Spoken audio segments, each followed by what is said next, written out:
Our seats, ladies and gentlemen.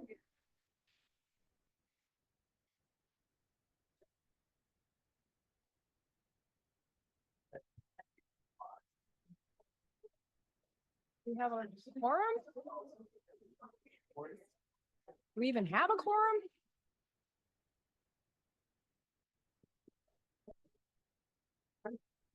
I know, 1, 2, 3. Hi, Mario. Good, how are you? I don't know.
Good morning, everybody. The July 26th Board of Directors meeting is called to order.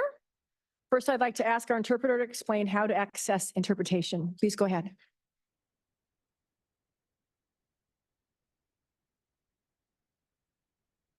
Good morning. This is the interpreter. Announcement from the interpreter. To use the interpretation feature, please scroll to the bottom of the Zoom screen where the meeting controls are and click on the interpretation icon, the world, and select English as your language.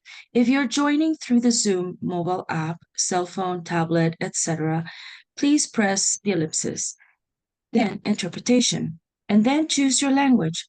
Finally, click on mute original audio to not hear the original Spanish low in the background.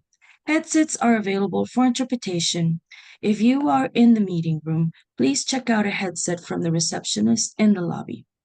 Aviso por parte del intérprete.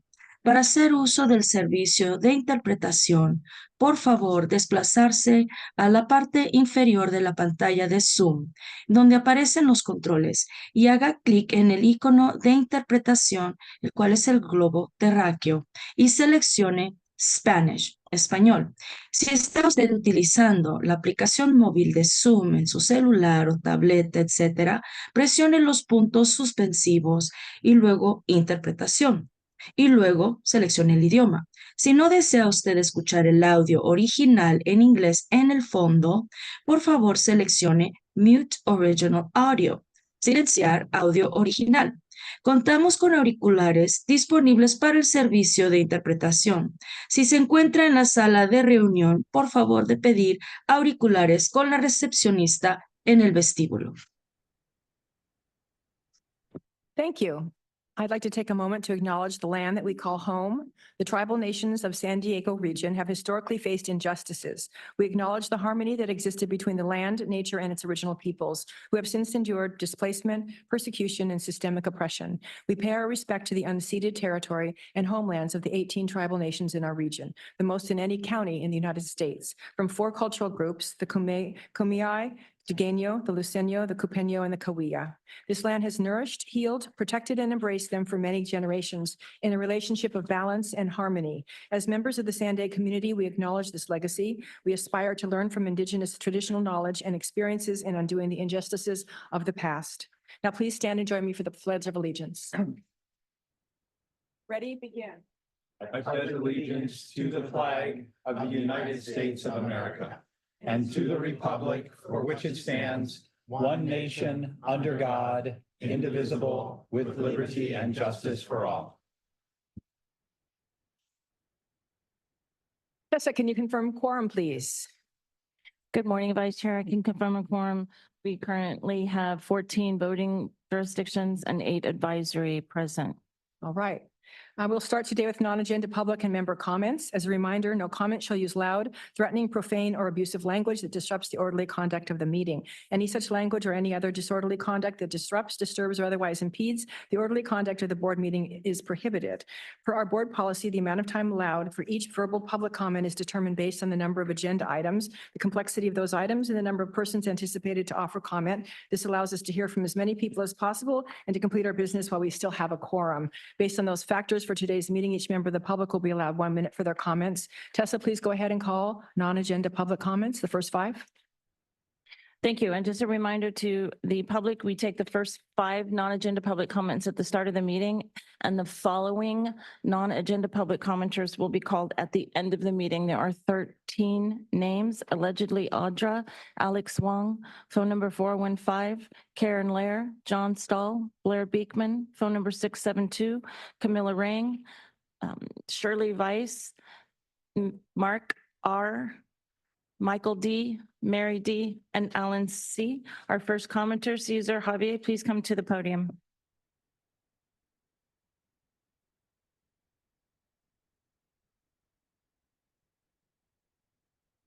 And you will be followed by Priorita Javier. Ladies first, ma'am. Request.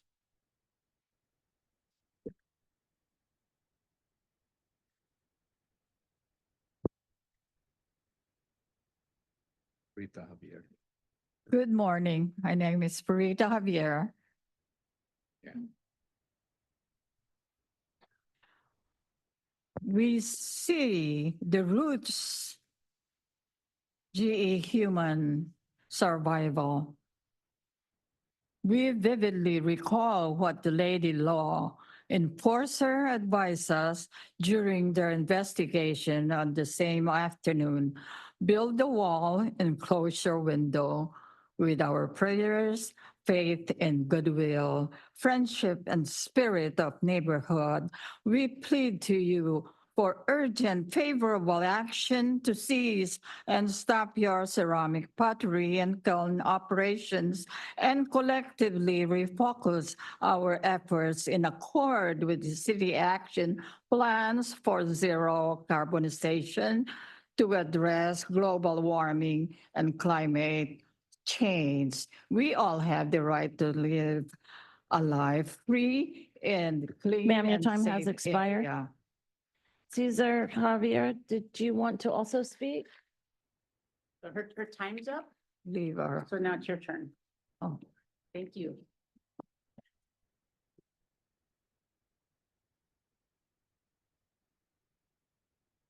Ahmad, Victoria, Quorum. Everybody's here is prepared. We love that. This is an issue which we have channeled all angles, including the San Diego 360. We are happy that the member of the governing body, Air Pollution Control District, has referred this to the director, Paula Parvis. This is bad. This home occupation is harming the air we breathe in our community. 52 Block Streamview Drive, District 9. Where is Councilor Rivera? He is absent. Where is the mayor of the city? He is absent. Thanks, Councilor Campillo. Thank you. We need to address this because this is a symbol of Sir, your time has expired. ineptness. 5 to Next. 100 Block. Sir, your time has expired. Our next commenter, Truth, please come to the podium. You'll be followed by Mike, and the final commenter, Rita Clement. And if you're online with your hand raised for non-agenda public comments, and I called your name earlier, please go ahead and lower your hand now and raise it again at the end of the meeting. All right, for the record, Rebecca was correct about audio during the June 21st pledge, just like many SANDAG records missing. Now, on behalf of my entire generation into the future, thanks for ensuring we never experience the ocean near IB with your toll money for Mexico agreement. Literally couldn't put your money where your mouths are. Next, there needs to be an immediate solution to this new rule of no one being allowed to stand at the back of the room anymore. I can't physically sit that long, and I'm going to somewhat stand somewhere where I can see the meeting without having to go through a stupid metal detector again. The only reason there's a walkway issue is because the faux leadership created an issue by adding fake fern barriers, cutting a whole row of chairs out, and then pushing all rows back 2 times. This now restricted to standing back walkway isn't even ADA accessible. I tried it, wheelchair could not get through. There's going to be a Title VI complaint coming soon. No one's going to legally tolerate accessibility or physical needs blockades to public meetings. No more barriers with our money. And Mario, don't walk in front of me anymore while I'm speaking, please. Especially if it's to give orders to security to block people from standing as a form of someone's retaliation. And by the way, I jumped out of a plane. That's how this happened. That's When your time has expired, Mike, please come to the podium. You'll be followed by Rita Clement, the final commenter.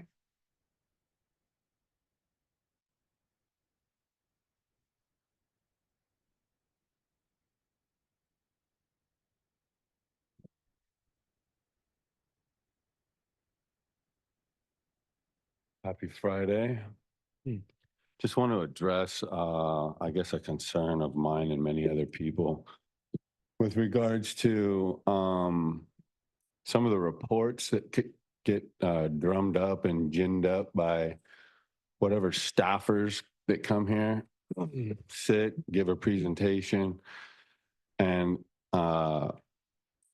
if us in the public take umbrage on said report, we ought to be able to address the person who filed the report with you guys, that works for you guys. If you guys are paying these people with taxpayer funded money, we ought to be able as taxpayers, be able to address the people that provide these extremely vague word salads with buzzwords and all kinds of political hit lines, and it's absolutely bogus that we can't address them. Your time expired.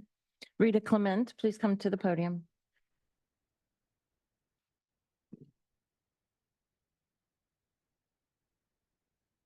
Good morning, Chair, SANDAG board members, and SANDAG staff.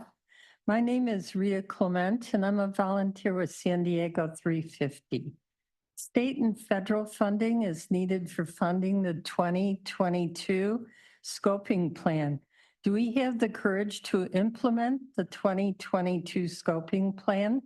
That means rapidly moving to zero-emission transportation, electrifying the cars, buses, trains, and trucks that now constitute California's single largest source of planet warming pollution. It also means phasing out the use of fossil gas used for heating our homes and buildings.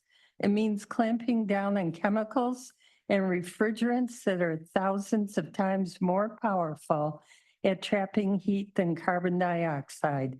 It means providing our communities with sustainable options for walking, biking, and public transit. Thank you. And that concludes the public comments at this time. Thank you. And for member comments, we have Robin Maxon. Good morning. This month, we held the first evacuation tour with SANDAG and Caltrans staff. The potential evacuation routes in the Ramona area were thoroughly explored, and wildfire hazards such as chimney fire burn zones were identified for the group by our local fire behavior expert, Dan Summers. The next evacuation tour will explore the SR 94 corridor from Campo to Jamul and will include the dangerous intersection of Otay Lakes and Honey Springs Road.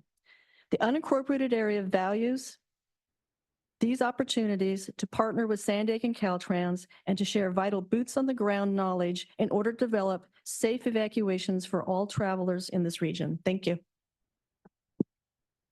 Thank you. And at this time, I'd like to take the opportunity to recognize a couple of special guests that we have from the California Transportation Commission, Commissioners Leanne Eager and Clarissa Falcon. Oh, I'm so sorry. I didn't notice that Everett Townsend is up as well. And then I will recognize you folks again. Good morning, Airport Authority Chair. building. I think you beat me to it. I was just going to announce that we do have a couple of CTC commissioners here with us, so go right ahead. All right, before I do that, again, Gil Cabrera, you have something to say from the Airport Authority. Thank you, Chair. Just wanted to update everybody. The new first phase of the parking plaza opens for T1. It opens Labor Day weekend. So we're excited about that. You can actually reserve spots now for that weekend and forward. And then that is the first phase of obviously the new T1, which at this point is now phase one. The first 19 gates are 13 months away from opening. So we're just very excited to start bringing this forward for everybody. Thank you. Very good news. Yes. We can clap for that, right? So again, we have some CTC commission members. That stands for California Transportation Commission. They are very important people. They are in charge of, this organization is in charge of distributing funds for the construction of highway, passenger rail, transit, and active transportation improvements throughout California. It's an important body. We're proud to have Commissioner Falcone as our region's representative. And if you would like to step up to the podium and make a few remarks, we would love to hear from you.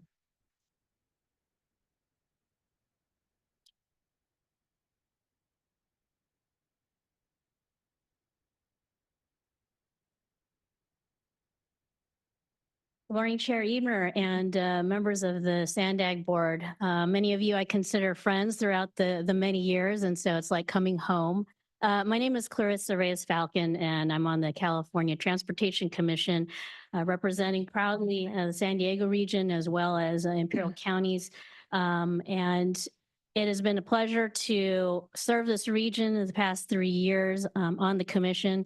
I am joined by my esteemed colleague and past chair of the California Transportation Commission and current Commissioner Leanne Eager, who is now local. So there's actually 2 commissioners that represent San Diego. She switches her time between Fresno and San Diego, but she has a special place in her heart for San Diego, and so it's so great to be teamed up with Commissioner Eager, and she'll be making a few comments.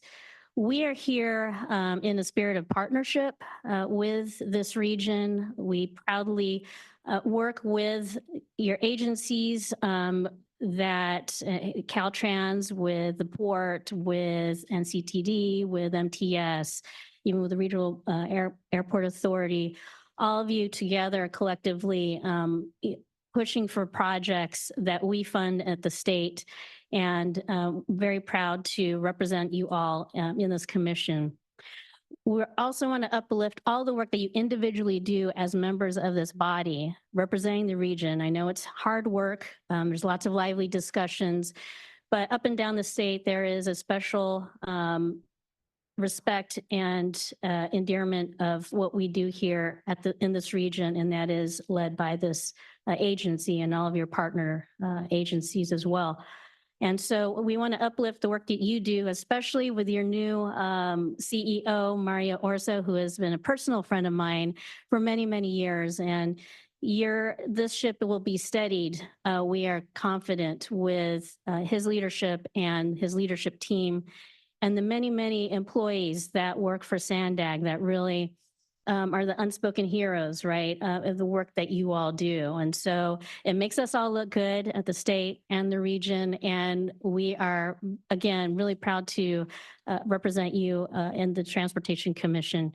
And so I want to turn it over to my colleague, Commissioner Leanne Eager. First, I want to also share with you that up and down the state, we hold hearings, and every year, for whatever reason, they all want to come to San Diego. That's not always the case.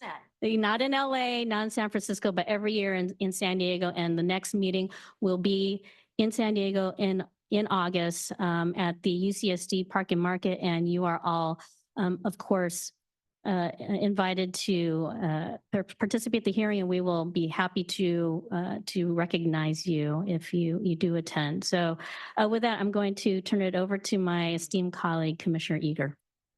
Thank you. So yes, I'm thrilled to be here. I'm Leanne Eager, immediate past chair. I've been on the commission for 4 years, just reappointed a few months ago by the governor. I was born and raised in Fresno, where some of you watching the news know it's about 185 degrees today, which is normal in the Central Valley. My daughter and son-in-law and grandchildren used to live here, moved to Fresno, lived there for 7 years, about right around the corner from me. And a year and a half ago, they moved back here to Carlsbad. And so when I retired, I was the CEO of Fresno County Economic Development Corporation for 15 years. When I retired, I followed them down here. So in October, I moved to Rancho Bernardo. And what a wonderful move that was. Getting to know this area, getting to know all of the wonderful cities that you all represent. It certainly is an honor. And now representing all of you, that's going to be my goal going forward. But I do have to say, when I was on the California Transportation Commission at the beginning, and I was representing the Central Valley, and people would say, gosh, we've never been there, not quite sure how to get there. What is it we should do? Now that I say I'm in San Diego, they'll say, oh, we'll go there. We'll be there. We'll meet you there. Don't come here. We're going to meet you there. So it's been a whole new world opening up. But I do look forward to the next 4 years. I want to congratulate all of you for stealing Mario from Caltrans. Good job. We've been working with him for quite a long time. And in the last 4 years, getting to know him, understanding his passion for the work that you all do here. We wanted to let you know that we will be continuing that wonderful partnership now that he's here with you, and a partnership with all of you. Because as you know, we are the money people. We allocate about $17 billion a year of state money and federal money, some federal money through the California Transportation Commission. But we depend on all of you to come to us and say, here's what we need and here's when we need it. So I look forward to working with all of you in the future, and we're here to support you today. Thank you.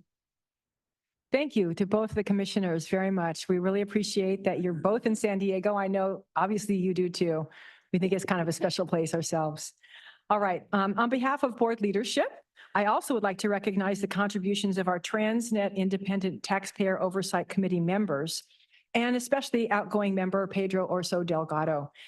Pedro started serving on iTalk in 2021.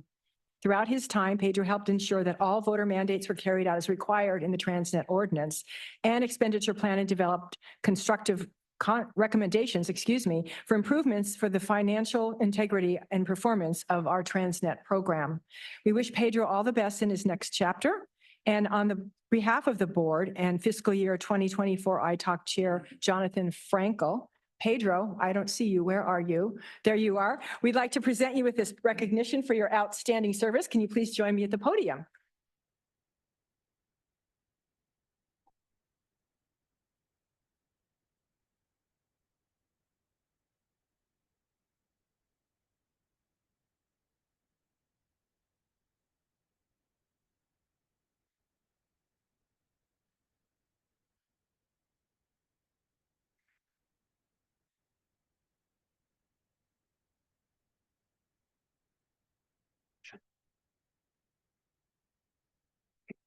Chair Huebner, thank you very much for this honor.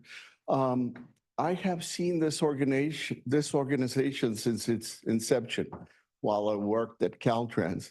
We have seen it go through 3 executive directors, and now your current director, which I wish luck. I don't know why, but I do.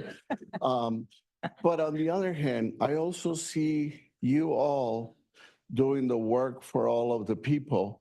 And what you do here impacts everyone, not just within our region, not just within San Diego, not just within the state, and not just within the country, but also internationally. So as you continue to evolve, I wish you good luck. And I thank you very much for this honor. It was a privilege serving for iTalk. Thank you.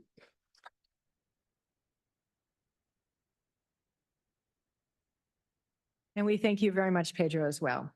As we honor Pedro's exemplary service, we invite dedicated construction professionals to apply and help us continue the vital work of the Transnet program. So think about the people in your cities and ask them to apply. For more details, please visit the public notice page on the SANDAG website. Lastly, I want to remind the board of our summer recess. I don't think I have to remind you all of that for the full month of August. I hope you all enjoy some much deserved time off, and we look forward to reconvening in September. Friday, the 13th will be the day. So Mario, do you have any updates? Thank you, Chair. Couple of updates here, general agency updates. I continue meeting with board members. And so we're trying to schedule different meetings with all of you. Really appreciate the time that you're dedicating to me. I'm really happy that we were able to materialize the tour on State Route 67. That's good. You know, that's a good first step to keep going that communication. Personally, I'm focusing on delivery and improving project controls. I think that's something that's going to be a theme today at today's meeting.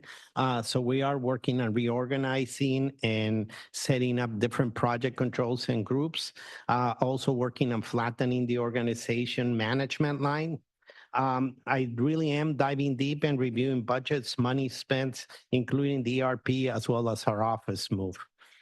Like I mentioned before, we're going to be coming in with a full assessment sometime in September or October. Regarding board requests, there were several board requests. We did send an email with some responses. One was cost for single youth opportunity pass ride.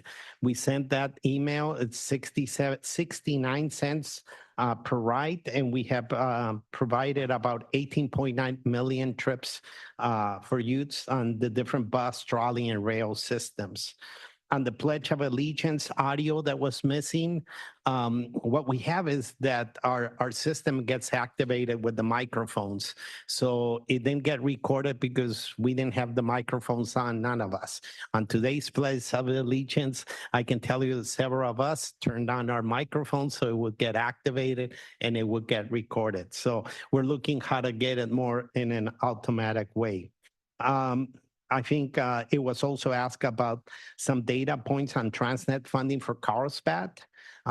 We are working on getting that for each agency. So we will be sending that information. I also want to refer you to the SANDAG.org, the 35th anniversary map that we have, and it was showing a listing of some of the projects that does not relieve what we're doing and what we were asked. So we will be sending that information shortly. Regarding the board's request on pause on HNTV relationship, we are getting that all the impacts, all the information, and we will also be getting back to the board on that item. We are working on the State Route 78 briefing for different members, as well as bringing it to the Transportation Committee and update on how that project is going. And I know that also Caltrans is leading technical teams with the different cities on that project.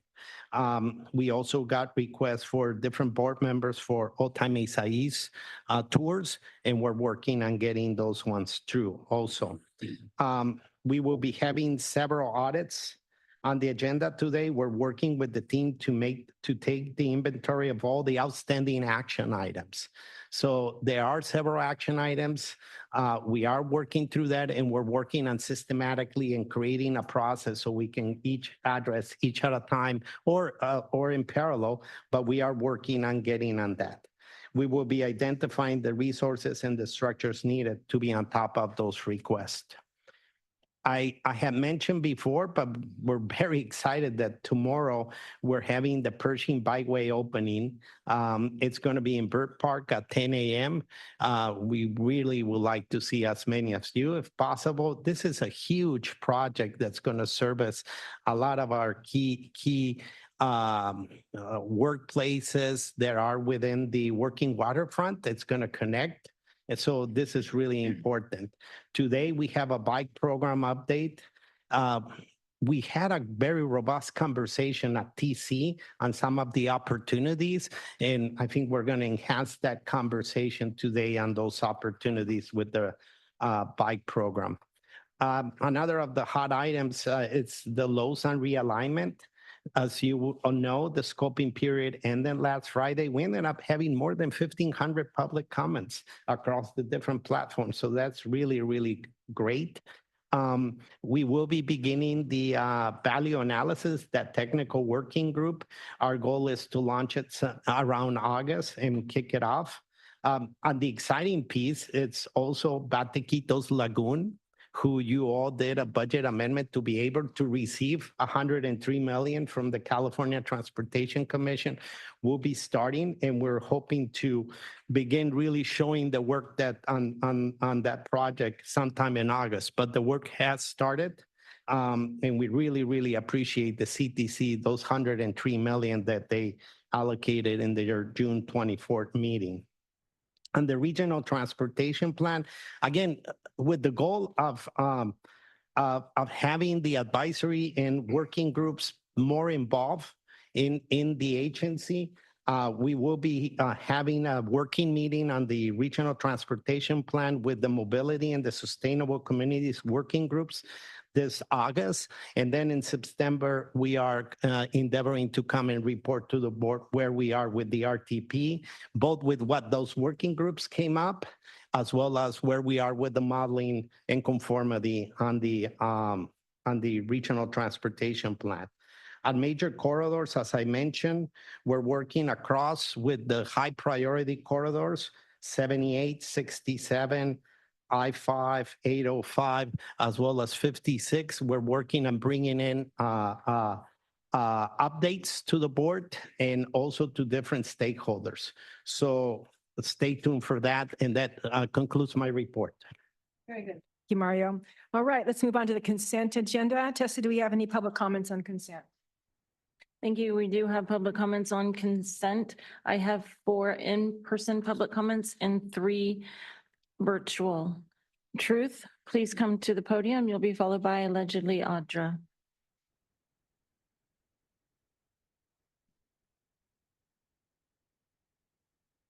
All right, item 2, the minutes should note Rebecca's asked to fix SANDAG's anti-American and anti-tribal policy. Also, why was Alicia absent for the OTAI toll? Did Mexico know it was a done deal? Item 3, the $1.2 million monopoly contract with CDM Smith for OTAI was not in the public interest. It was in Mexico's interest. The $28.7 million monopoly contract with Deloitte was not in the public interest because that toll money goes to SANDAG's debt. Contracts 4 and 11 spell Karasov's name differently. Contracts 10 and 13 spells Kimberly Horn's name differently. Contract 7, why was there a bid error? Item 4, excluding managed toll lanes, SANDAG spent about $2 million on streets and highways and almost $8 million on bike lanes, plus $724 million in bicycle pedestrian facilities and other active transportation. Mario's YOP, 69 cents a ride times 18.9 million equals $13 million. Item 7, if these conflict of interest codes don't apply to board members or speakers, it's useless. Item 9, is SANDAG going to force FACT to go bankrupt to fulfill the original agreement? Compromise one time or wreck one it is. Item 10, is there $147 million going to double tracking tracks that SANDAG is discussing moving? Item 11, if CBOs don't register their serviced areas, how do we know they're the proper CBOs to work on the $780,000 art? Thank you. Your time expired. Allegedly Audra, please come to the podium. You'll be followed by Clifford Weiler.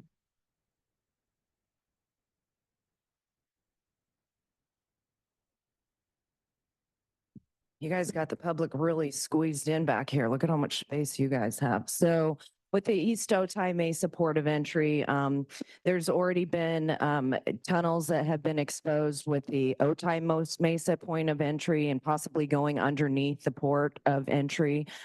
So when you're thinking about putting another port of entry on the east side, are there going to be tunnels that are being dug during that process?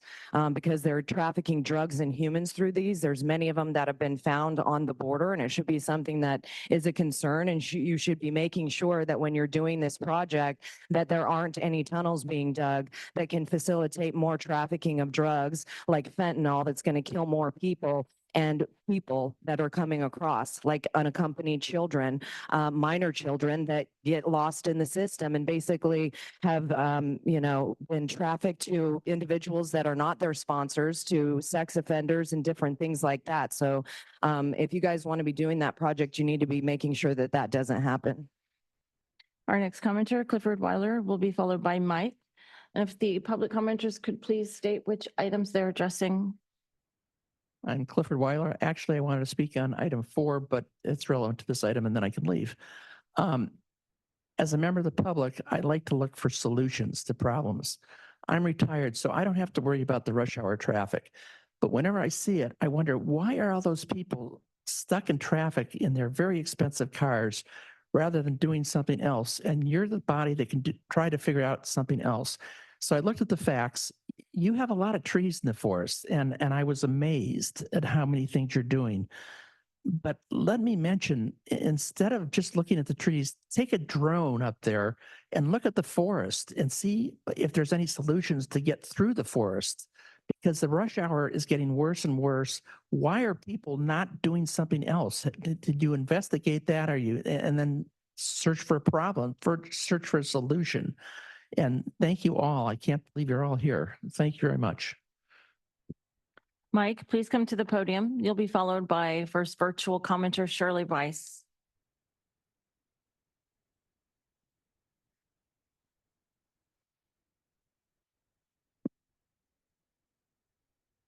Yeah, so Mike and number 6 and 11, if that satisfies your request.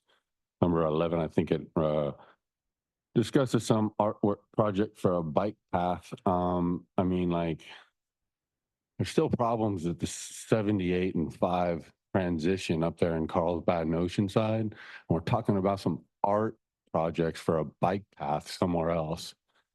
We need to figure out the priorities here on that.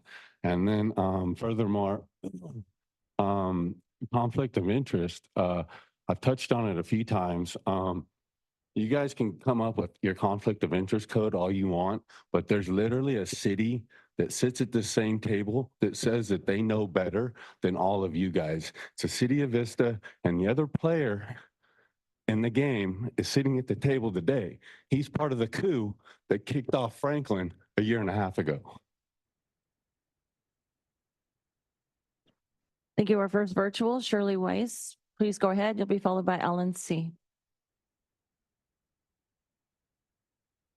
You are self-muted.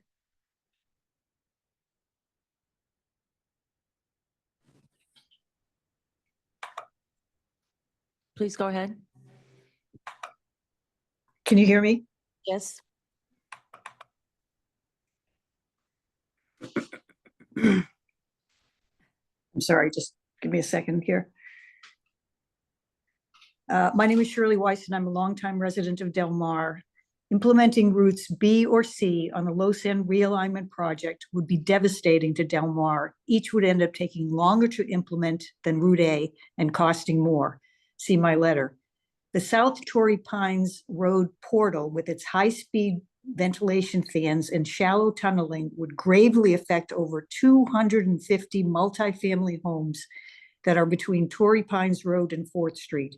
The Camino Del Mar North portal would be over 100 feet in width, and construction would wipe out Del Mar's businesses on its only main street. Construction of these two portals would also gridlock 2 out of the 3 entrances into the city.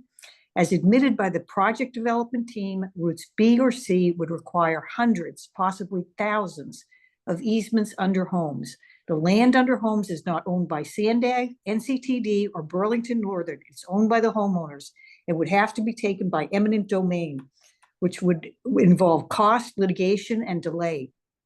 Your time expired. Our next Tessa, commenter, if you're Ellen C. speaking on items that are not on consent, you can put your name in the queue for non-member comments at the end of the meeting. But this is for consent items, please. Alan C., please go ahead. You'll be followed by Blair Beekman. This concern the last meetings, last minute meetings.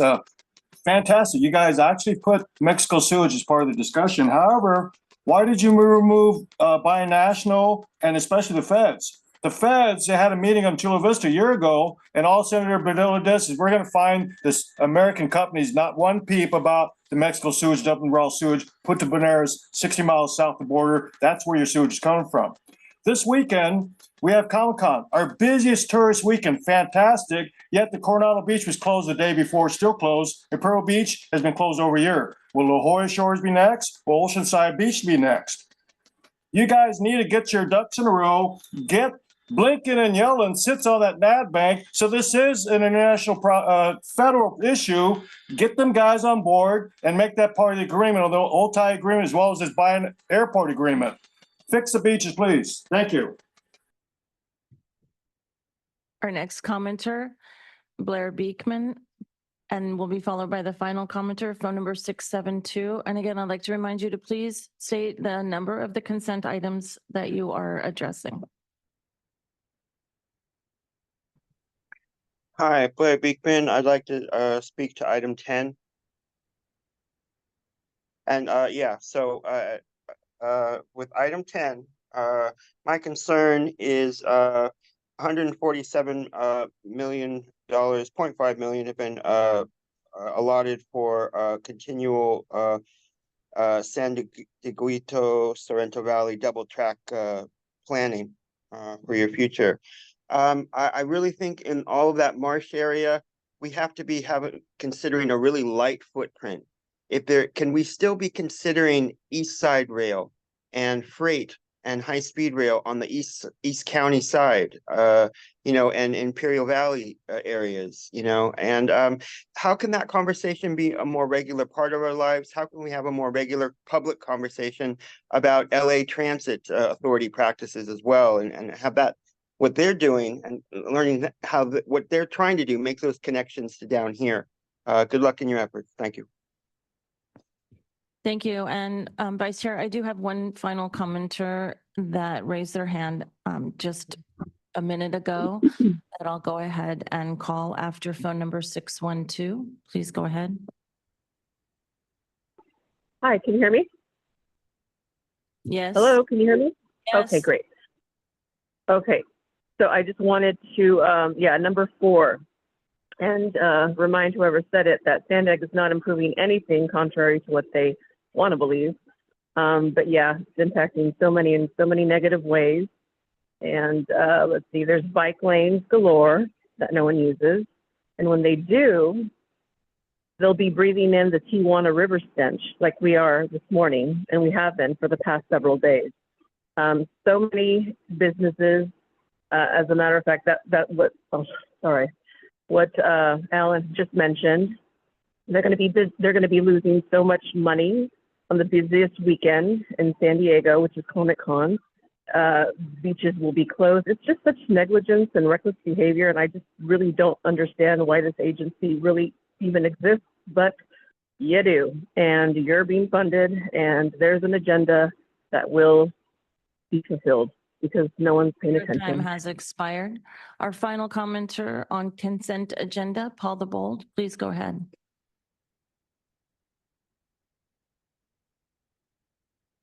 You're self-muted.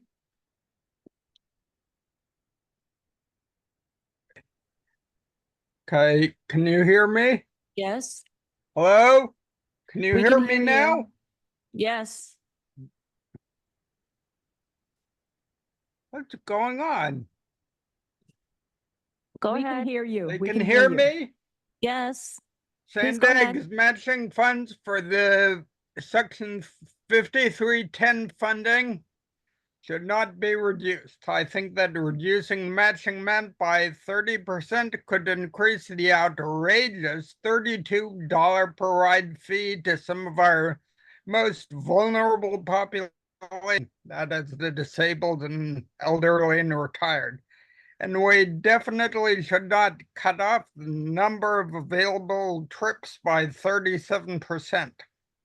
I also think that if these rides were scheduled at a specified time within half an hour of what the request was, the fee could be lowered. Disabled seniors would hopefully increase social interaction. And your time has expired. That concludes the public comments on the consent agenda. Thank you, Tessa. We have 2 board member comments. Councilmember Shu. I'd like to move forward and approve the consent calendar, but I'd like to make the comment first, which is on item 4, the air quality conformity analysis. I made the same comment at Transportation Committee. Our TIP process has moved forward year and decades after decades, but I don't think we're doing enough with regards to air quality. The federal standards are I don't think it's good enough, as well as it doesn't address the equity issues in terms of air quality, in particular in certain parts of our county, from Coronado to San Marcos to certainly our border communities and portside communities. Air quality is extremely poor, and it doesn't really match up with the general measurements that this analysis entails. I serve on the Air Pollution Control District for the county, and our annual report shows that we're not going to be in attainment for certain pollutants, from ozone pollutants to particulate matter. And I think that's something that we have to look forward to. So we may be meeting our needs for 2025, but as we go forward to 2026, 27, and 2029, we're not going to be meeting our attainment standards. So we really should be addressing that, as well as the equity issues. Within that attachment, it points out certain mechanisms SANDAG is employing to reduce pollution and traffic in certain areas. I hope we can readjust our priorities and put those mechanisms, whether it's transportation demand management strategies to other ride-sharing programs, in those communities that are affected the most. And then we can reduce the inequities in terms of air quality. With that, I move the consent calendar forward. Very good. Councilmember Burkholder, would Thank you you. I'll second? second. Thank you. Yes, Chair, thank you very much. While I do support this item, I wanted to make a few key points. To help with the efficiency and effectiveness of Which item? implementing. Sorry. The efficiency and effectiveness of implementing our many programs at SANDAG, I request that mobility-related items like this and other mobility-related items be reviewed by our professional transportation public works staff at the City of Carlsbad as part of the Mobility Working Group. We hire these experts to maximize mobility in our cities, and they know what is working and not working for improved mobility and how to fix it. I noticed that under the public outreach section, this item was not presented to the Mobility Working Group for their review and recommendation to the Transportation Committee. Some things for the regional planning team to consider for future RTIP program updates. For example, in Carlsbad, we complete annual surveys of large employers to understand and help with our transportation demand management goals and reduce single driver trips. The report showed telecommuting was at 26% mode share, followed by carpooling at 4.4%, electric rides at 4.2%, and biking to work at 0.8%. Then we have bus ridership at 0.3%, and the coaster mode share was at 0.1%.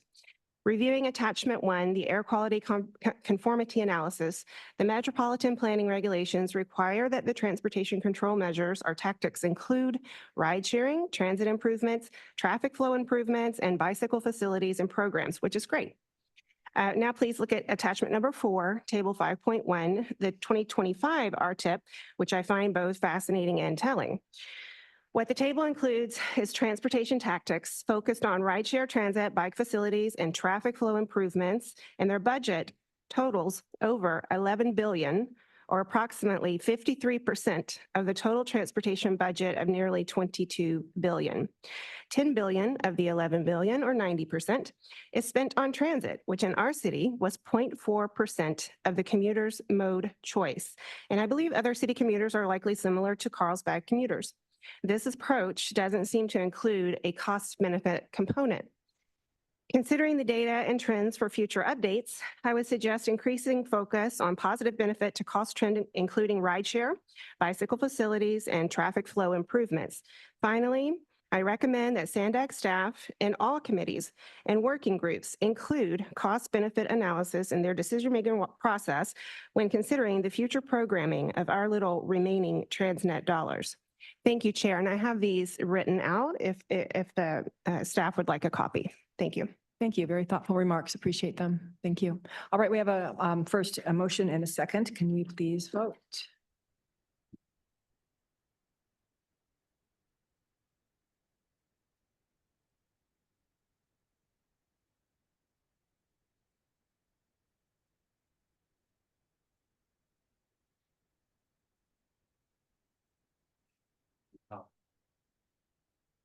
Howe? And that motion passes with those members present. Excellent, thank you. We're moving on to item number 12, which is the proposed budget amendment for the Regional Bike Early Action Program. I'm going to turn it over to the Transportation Chair Shu to introduce this item. Please go ahead. Thank you. I'm really excited to have this item on the agenda. Our transportation programs really need to be diverse and help us move in a direction that's really important to our region to deal with a number of issues. That is our health as well as mobility issues. And I think bicycling, I guess, since I biked here this morning, I can be one to really advocate for this kind of change in our community, in which not only did I get here within a reasonable time, but I got some exercise along the way, and that helps me in many ways. So I hope we go forward. I really want to emphasize I've heard this report to the Transportation Committee. I was really impressed by how much this program affects our overall transportation mode share issues that this presentation is going to address. I also want to point out cost benefit factors. We don't look at all the cost benefit factors, but some people in the bicycle community have fully pointed out the cost benefit factor of bike infrastructure development is huge, even though much of the expenditure is built on infrastructure not really directly associated with bicyclists themselves, but protecting bicyclists from cars or with storm drainage. So I think we want to keep that in mind. Bike infrastructure, bike lanes help our community in many ways, and we shouldn't be looking at just the high cost of a few miles of one particular section. With that, I'm looking forward to a great presentation by Omar and Susan. Thank you. Thank you very much. Hi, my name is Omar Tai. Excuse me. I am the Acting Director of Engineering and Construction. I have Susan Huntington with me, who's the Director of Financial Planning, Budgets and Grants. And today we're here to speak about the FY25 proposed budget amendment for the Regional Bike Early Action Program. Before we get into details, I want to provide a little context on the Early Action Plan. In 2013, this board approved 77 miles of new bikeway. The map on the right indicates the bikeway network. It's a connected network, and each of the colors represents different phases of those bikeway facilities. Today, we are here, or since 2013, we've opened 12 projects. 4 are in construction and 11 are in final design, so the program is moving along nicely. These projects, like board member Shu mentioned, they're really designed for safety. They provide connections to local and regional bikeways, but they also provide connection to local destinations. So I want to highlight a couple of projects that were recently completed. The Georgia Mead Bikeway in the upper left was a bikeway in the North Park Mid-City area. And this bikeway went through a neighborhood. What we did here is just, it's a lot more than paint. We look at the curb returns on the bottom right of the picture, and those curb returns were extended out in what's called the bend out. What that does is that allows pedestrians to, stand in an area. It shortens the distance for them to cross the street. It creates a safer, more comfortable environment for walking. But it also allows cyclists to stage in that area, so they're out in front of the car. So as the car is stopped and waiting for their turn to turn right, bicyclists are in front. They're in the light of sight. They're more visible. It's safer, and it really avoids that all too common right turn conflict. On the bottom of the picture is Inland Rail Trail. This is a separated bike path that runs. Currently, it runs from Escondido to Vista. We have a barrier in between the rail corridor and the bikeway corridor. It's a really comfortable and safe place to ride. There's not very many intersections, so it's a great place to take families out there and really feel safe. Again, projects like these are complicated in that working along the rail corridor is very constrained. There's limited access points. You have to have flagging, and so there's a lot of resources that are required to deliver a project like this. On the upper right is the Coastal Rail Trail Rose Creek Bikeway. And this is part of our Mid-Coast suite of projects. This filled a critical 2-mile gap between the Rose Canyon Bikeway, which is under the Highway 52, and it extends down to Mission Bay. It's a very heavily traveled route, very popular route. What you see in the picture here, it's looking south. So on the right is I-5. In the middle is the bikeway at its ribbon cutting, and you can see there's a bridge that goes over the creek. So again, to separate that bike path and keep it separate, we had to build a significant structure. Next to the bikeway, just to the left is Santa Fe Street. In the upper left, you can see the rail corridor, which include Mid-Coast. Focusing on the numbers real quick, at Georgia Meade, the bike ridership was up 28%. We see pedestrians also benefit from these projects as they're increased by 24%. And then motor vehicle travel and motor vehicle speeds were down. And in this area, the roadway network is a grid. And so what was happening was a lot of when the main roads were congested, then cars were cutting through this neighborhood. So you can see the traffic calming's working and providing better opportunities for bikes and pedestrians. For Inland Rail Trail, we took bike counts before and after, and you see bike ridership went up 5-fold, pedestrian travel doubled. And then on Rose Creek, you see bike ridership went up 14% and pedestrian travel went up 50%. So here's our current program, projects out to bid in construction within the next 6 to 12 months. Out to bid is the Uptown Bikeways Eastern Hillcrest project. This is a much anticipated project with the city of San Diego. SANDAG's going to build the bikeways in and around the Eastern Hillcrest area that's going to connect to other bikeways that we've already built. But also the city of San Diego's partnered with us and they will be developing, they'll be funding the Normal Street Promenade and the Pride Plaza redevelopment. So SANDAG will be responsible for the scope of work with the bikeways, whereas the city of San Diego will be funding the Pride Plaza and the Normal Street Promenade. And what this does is this really benefits the community in that it saves costs by combining forces, then we have efficiencies during construction and also minimizes impacts to the community. In construction, we have the Imperial Bikeway that's underway, and it goes east-west between the 805 and Highway 5 on Imperial Avenue in a disadvantaged community. Inland Rail Trail will be extending into Vista further. Border to Bayshore is the one at the bottom of the screen that goes from the San Isidro port of entry to the Bayshore Bikeway in the Imperial Beach area. And then Bayshore Bikeway Barrio Logan is along Harbor Boulevard. It's part of the Bayshore Bikeway that goes around the entire San Diego Bay. And it goes from Naval Base San Diego to approximately Petco Park. And then Pershing Bikeway, as we mentioned, ribbon cutting's tomorrow and it's wrapping up. So that's the one that goes diagonally through Balboa Park. So what we've noticed is that, the last few years we've gone through significant cost increase due to inflation. This is the Caltrans Construction Cost Index. And so this is basically a compilation of data across the state of all of Caltrans projects and how their costs have been trending over the years. And so just to point your attention, 2020 being the baseline year of 100, what we've seen in the last 4 years is that that index has gone up to 191. And what that means in layman terms is that what you could buy for $1 in 2020 right now is trending towards almost $2 in 2024. And so these projects were all programmed years ago before a lot of this happened. We had escalation in there, but I don't think anyone could foresee this type of escalation that's occurred. And so this is the list of projects that are requesting additional funds today. Central Avenue Bikeway, the University Bikeway, and the Washington Street Bikeways all haven't gone out to bid yet. They have increased cost as I outlined in the previous slide. The Bayshore Bikeway Barrio Logan project, that project we had coordinated with the city extensively before we were going out to construction. The city has a critical sewer line replacement project that was going to happen, and it was our understanding that they were going to be complete before we started. They had some issues with bidding, and then once they got out to bid, they had some delays in construction, and that's effectively delayed us because those two projects are right on top of each other.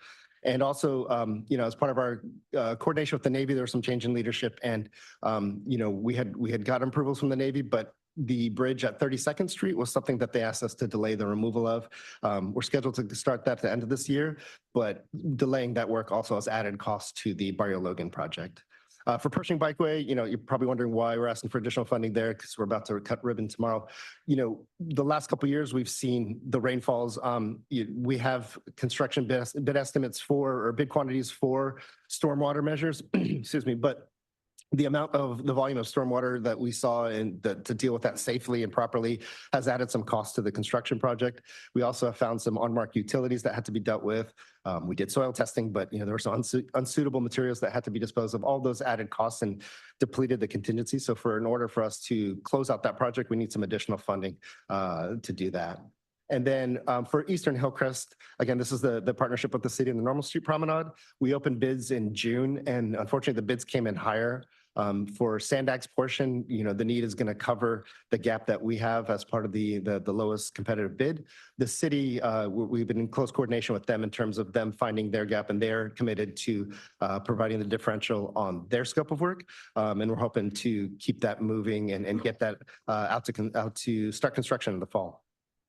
And then finally, Bayshore Bikeway, Barrio Logan Phase 3. This was a second right-hand turn lane into Naval Base San Diego. This was something that the Coastal Development Permit obligated us to do. And it was also part of our negotiations with the Navy that helped mitigate some of the traffic impacts in that area. So the amendment today would also fund that Phase 3.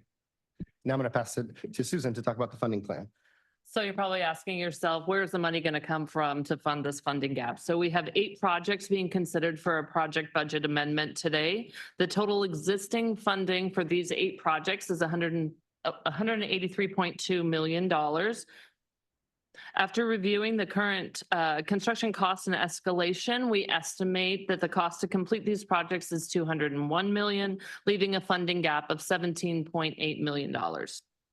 Because we do not have a Transnet Bike, Pedestrian, and Neighborhood Safety or BPNS funds on hand to cover this gap, staff proposes using SANDAG's commercial paper program, which involves borrowing against future BPNS funds to cover these near-term costs so we can continue to deliver these improvements to the community. So as a reminder, each year, 2% of the total Transnet revenue is set aside specifically for the BPNS program. And for fiscal year 2025, we estimate that allocation will provide $8.6 million to support the Bikeway program. Eligibility for BPNS funding is limited to bikeway facilities and connectivity improvements, pedestrian and walkable communities projects, bicycle and pedestrian safety projects, and traffic calming projects. Staff has secured significant outside state and federal funding to support these projects, and approving this request today will reduce the risk of losing $112 million of state and federal funds, which have expiration dates if not utilized. Although the funding gap, as you see here, is $17.8 million, we are requesting the ability to borrow up to $20 million in our commercial paper program in order to cover any unforeseen cost. We will only borrow against the commercial paper program what is needed and would return to the Transportation Committee and the board for a budget amendment if additional funds are required on these projects. Additional details on the proposed budget amendments, the projects, the proposed revenue, the cost, that can all be found in attachments 6 and 7. Oops. Thank you. So before you today, the Transportation Committee recommends that the Board of Directors, also acting as the Regional Transportation Commission, 1, approve the borrowing of commercial paper up to $20 million for 8 projects in the Transnet Bike Early Action Program to support near-term budget needs for projects funded with the Transnet Bicycle, Pedestrian, and Neighborhood Safety Funds, and 2, approve the corresponding fiscal year 25 program budget amendment. Happy to take any questions. Thank you, Omar and Susan. Before we go to questions for the board members or any comments, we're going to go to public comments. Tessa? Thank you, Vice Chair. I have 9 in-person public commenters on this item and 8 virtual. I will begin with Truth, who will be followed by Rita Clement. Truth, please come to the podium. The only thing SANDAG can actually achieve sustainable slime green bike lanes and bikeways and bike art and bike nightmares, millions on something only 1% of the population actually uses. Well, the method double the amount of people use public transit suffers a slow death from at least one agency that could care less what their customers experience. Bike lanes over safety improvements are what the 97% uses, the highways. If driving's dangerous to activists, it's because SANDAG has allowed highways to become dangerous. This item says there was an increased construction costs, severe weather, and unforeseen issues such as unsuitable soils and utility conflicts.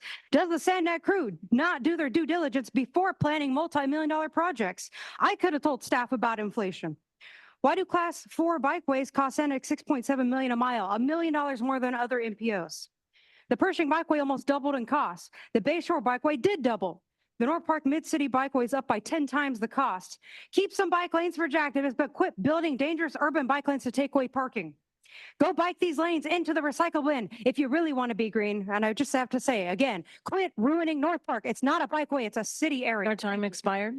Rita Clement, please come to the podium. You'll be followed by Gary Trussell and then Stefan Vance. Good morning, Chair, SANDAG board members and SANDAG staff. My name is Rita Clement and I'm a volunteer with San Diego 350. I am speaking in support of item 12. We need to reduce reliance on cars and their associated expenses. This means continuing to build out the solar arrays, wind turbine capacity, and rooftop solar and other resources that provide clean, renewable energy to displace fossil fuel-fired electrical generation.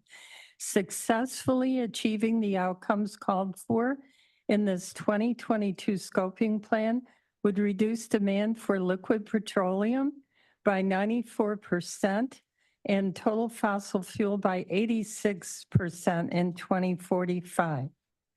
Biking is an essential form of alternative transportation. Thank you. Gary Trussell, please come to the podium. You'll be followed by Stefan Vance and then allegedly Audra.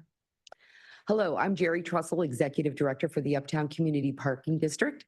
And as your partner, we've reinvested $6 million into Normal Street Promenade, Pride Plaza, and the bikeways. So we encourage your support of the Transportation Committee's recommendation to approve these, finish the connectors, and complete these projects. This will connect all of our city and county. Thank you. Stefan Vance, please come to the podium. You'll be followed by allegedly Audra, then Commander Karen McAllister. Good morning, members of the board. I'm speaking to you today as the chair of the board of directors of the San Diego County Bicycle Coalition, but also as a person who spent the last 40 years doing bikeway planning and development, much of it for this organization, and more recently as a bike advocate. When I started in this game, we were happy just to get a strip of paint along the side of the road. We've come so much farther since then. We now know what it takes to really build a network of bicycle facilities that people can actually use to get where they want to go in their everyday lives. And thanks to the work of SANDAG, we're approaching having that kind of network throughout our region.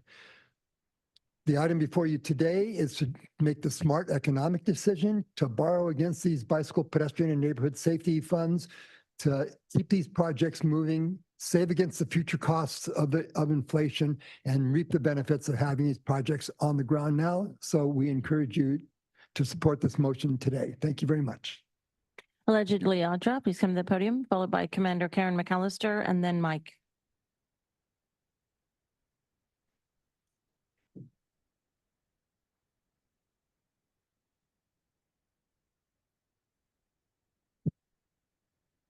How many people biked here today? Raise your hand.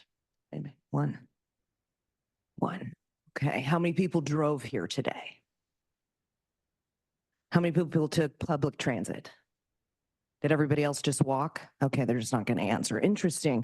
I'm just wondering, how many people are actually using these? Like, instead of a percentage, if you could have an actual number, because if you have data on that, you should be able to provide the number, and then we could do a cost benefit ratio, because it is not beneficial when nobody's riding these and we're spending all this money on it while the roads are, in horrible conditions, and it's there's traffic all the time with the cars. We should be expanding the lanes, which was promised to the people. But I'm just wondering, like, at how many times are they vacant? Like, how many times is it where there's nobody on there and we have everybody on the roads driving around, and we're neglecting that? So I would like to propose a toll on the bikeways to make up for the money that has been spent doing this that nobody's using. And Our time has expired. Commander McAllister, please come to the podium. You'll be followed by Mike, then Cesar Javier. Good morning, ladies and gentlemen. I am Commander Karen McAllister. I'm the Public Works Officer at Naval Base San Diego, and I'm speaking to you this morning representing the base of Naval Base San Diego. This is specifically for item 12, phase 3, in support of the second right-hand turn lane construction into our main gate 6 at the intersection of 32nd and Harbor Drive. With the removal of the pedestrian bridges, it is essential to the efficiency of that intersection, which sees about 54,000 inbound vehicles per day. and making sure that we do not continue to have traffic flow build up on Harbor Drive and 32nd Street. So the support for the construction of that secondhand turn lane is essential to the completion of this project and the future of making sure that we maintain efficiency in our traffic flow. Thank you. Mike, please come to the podium. You'll be followed by Cesar Javier and then Will Moore.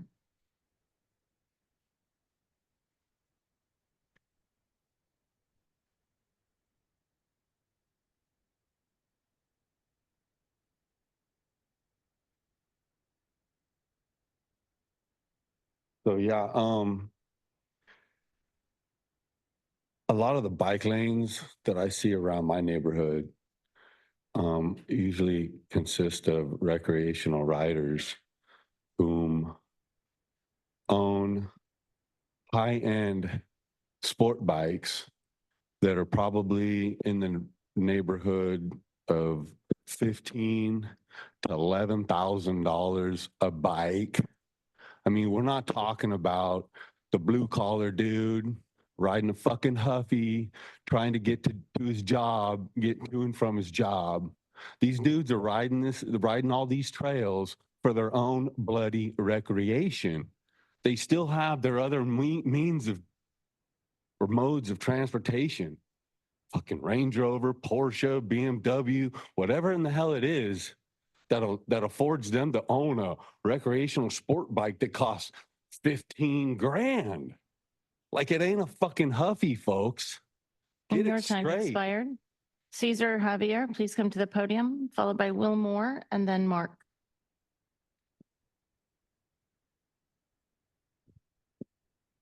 Cesar Javier.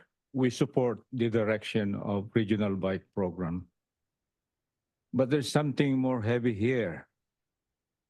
We need substance, force, or vector for survival of the human and the thing at this time, state, and condition. I know, we know SANDAG is the driver of development, but let's have that back azimuth. Look at the back azimuth, so we will have that direction we are finding. Let's look at the homeless. They need not want this bike lane. They need clean water. They need clean air. They need the quality, fast tent, the tipi, the igloo, the bahay kubo, the linto, the scout, girl and boys, and the And your time has expired. Will Moore, please come to the podium. Sir, your time has expired.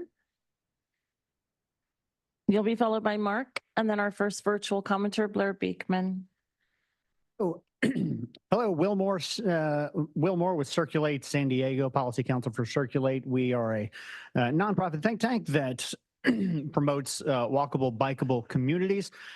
We are here in support of item 12. We will be here and have been here for many years on the consistent theme of doing it faster, better, smarter. We're here to do and not plan. The people in San Diego care about what they're actually able to use, and this would complete an important project with covering some unexpected increases in costs. So please get it done. We appreciate your help today, and we appreciate your time. Thank you. Mark, please come to the podium. You'll be followed by Blair Beekman and then phone number 415. Mark, too much money for a project very few people will use, and taking up parking in residential areas or business areas. The people in South Park are so pissed. This is all based on the idea that there's climate change caused by people. John Coleman, who was literally meteorologist of the year, that's the highest authority there is in this, said it's a scam. You can look on YouTube at John Coleman, global warming or climate change, KUSI, and you'll see the videos he did on that. Also, Judith Curry, and who's also degreed professional. William Happer, the nuclear, was a physicist for the government for, I believe it was Bush, I can't remember. Anyway, the highest authorities there are. It's an absolute scam. And also, if you want to know what's going on, you can see Rosa Corey Part 1 on YouTube. Corey is Koire, and the real name is longer. It's behind the green mask is in it somewhere. Your time expired. Blair Beekman, please go ahead. Hi, thank you, Blair Beekman. Thanks a lot for this item. Thanks a lot for the staff presentation on the item. It was nice to learn how the roundabout, or I don't know if they're roundabouts, but the curb outs at sidewalk curbs is working at corners. That's nice to learn. I think we are progressing towards kind of an interesting future with bike use that was mentioned, and I'm interested in what that progression will be, and that we learn here in Southern California how to use less cars. I was really reminded of those things this week during public comment time. In this progression that we're moving towards, which I'm very hopeful about, there's going to be a lot more surveillance tech for public safety involved in the future, if not now, for these projects. We have to learn how to do that process accountably and openly, and not fear to have those conversations openly, and trust that conversation. You have a lot of pressure on this recent items, but don't bow down to the pressure you have. And your time expired. Our next commenter, phone number 415, please go ahead.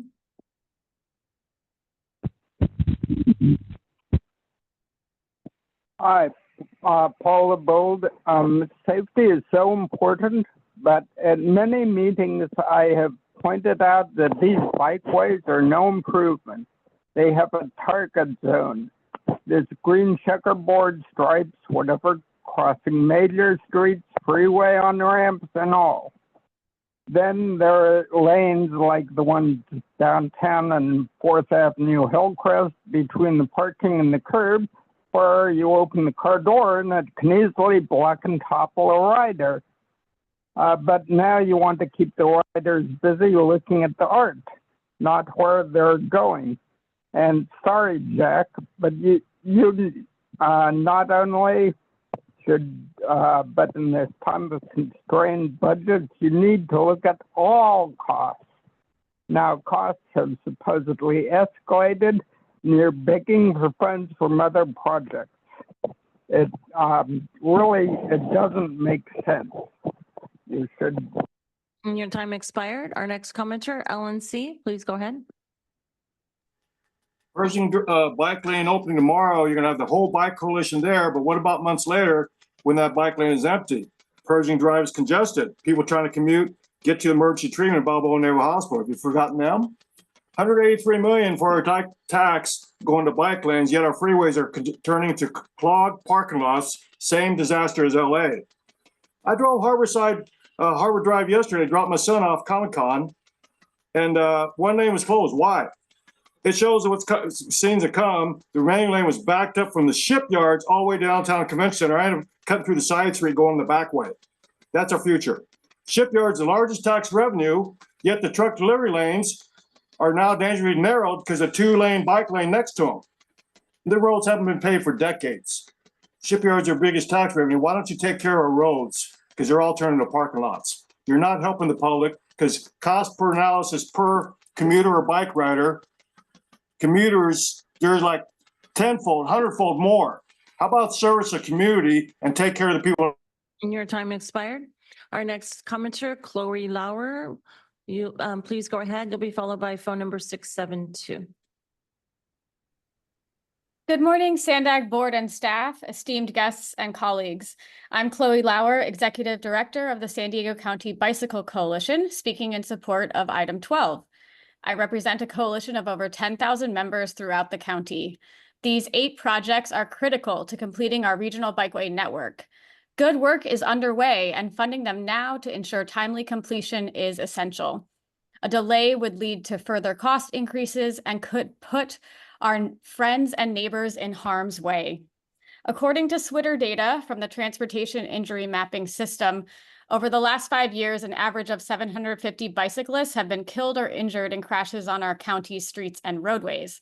These are mothers, fathers, friends, children, and loved ones. Our coalition members urge you to support this item and help us realize our commitment that biking is a safe, mainstream, and enjoyable form of transportation and recreation for all who choose it. Our communities become more vibrant and livable when more people bike.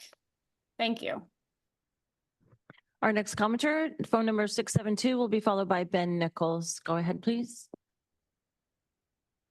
Oh, Chloe, nice script though. Anyways, where's the funding coming from, I heard? Where it always comes from. The hardworking, distracted, and mostly clueless to government shenanigans, tax-paying citizens. Let these indentured servants who slave away without questioning or concern to what this government continues to do. Keep them under full control. To you pushing these wasteful ideas and policies, please note that you too and your loved ones will most definitely be negatively affected in disabling our county and having them be entirely dependent on what government wants for them. This is the epitome of the illusion of freedom and choice. There is none.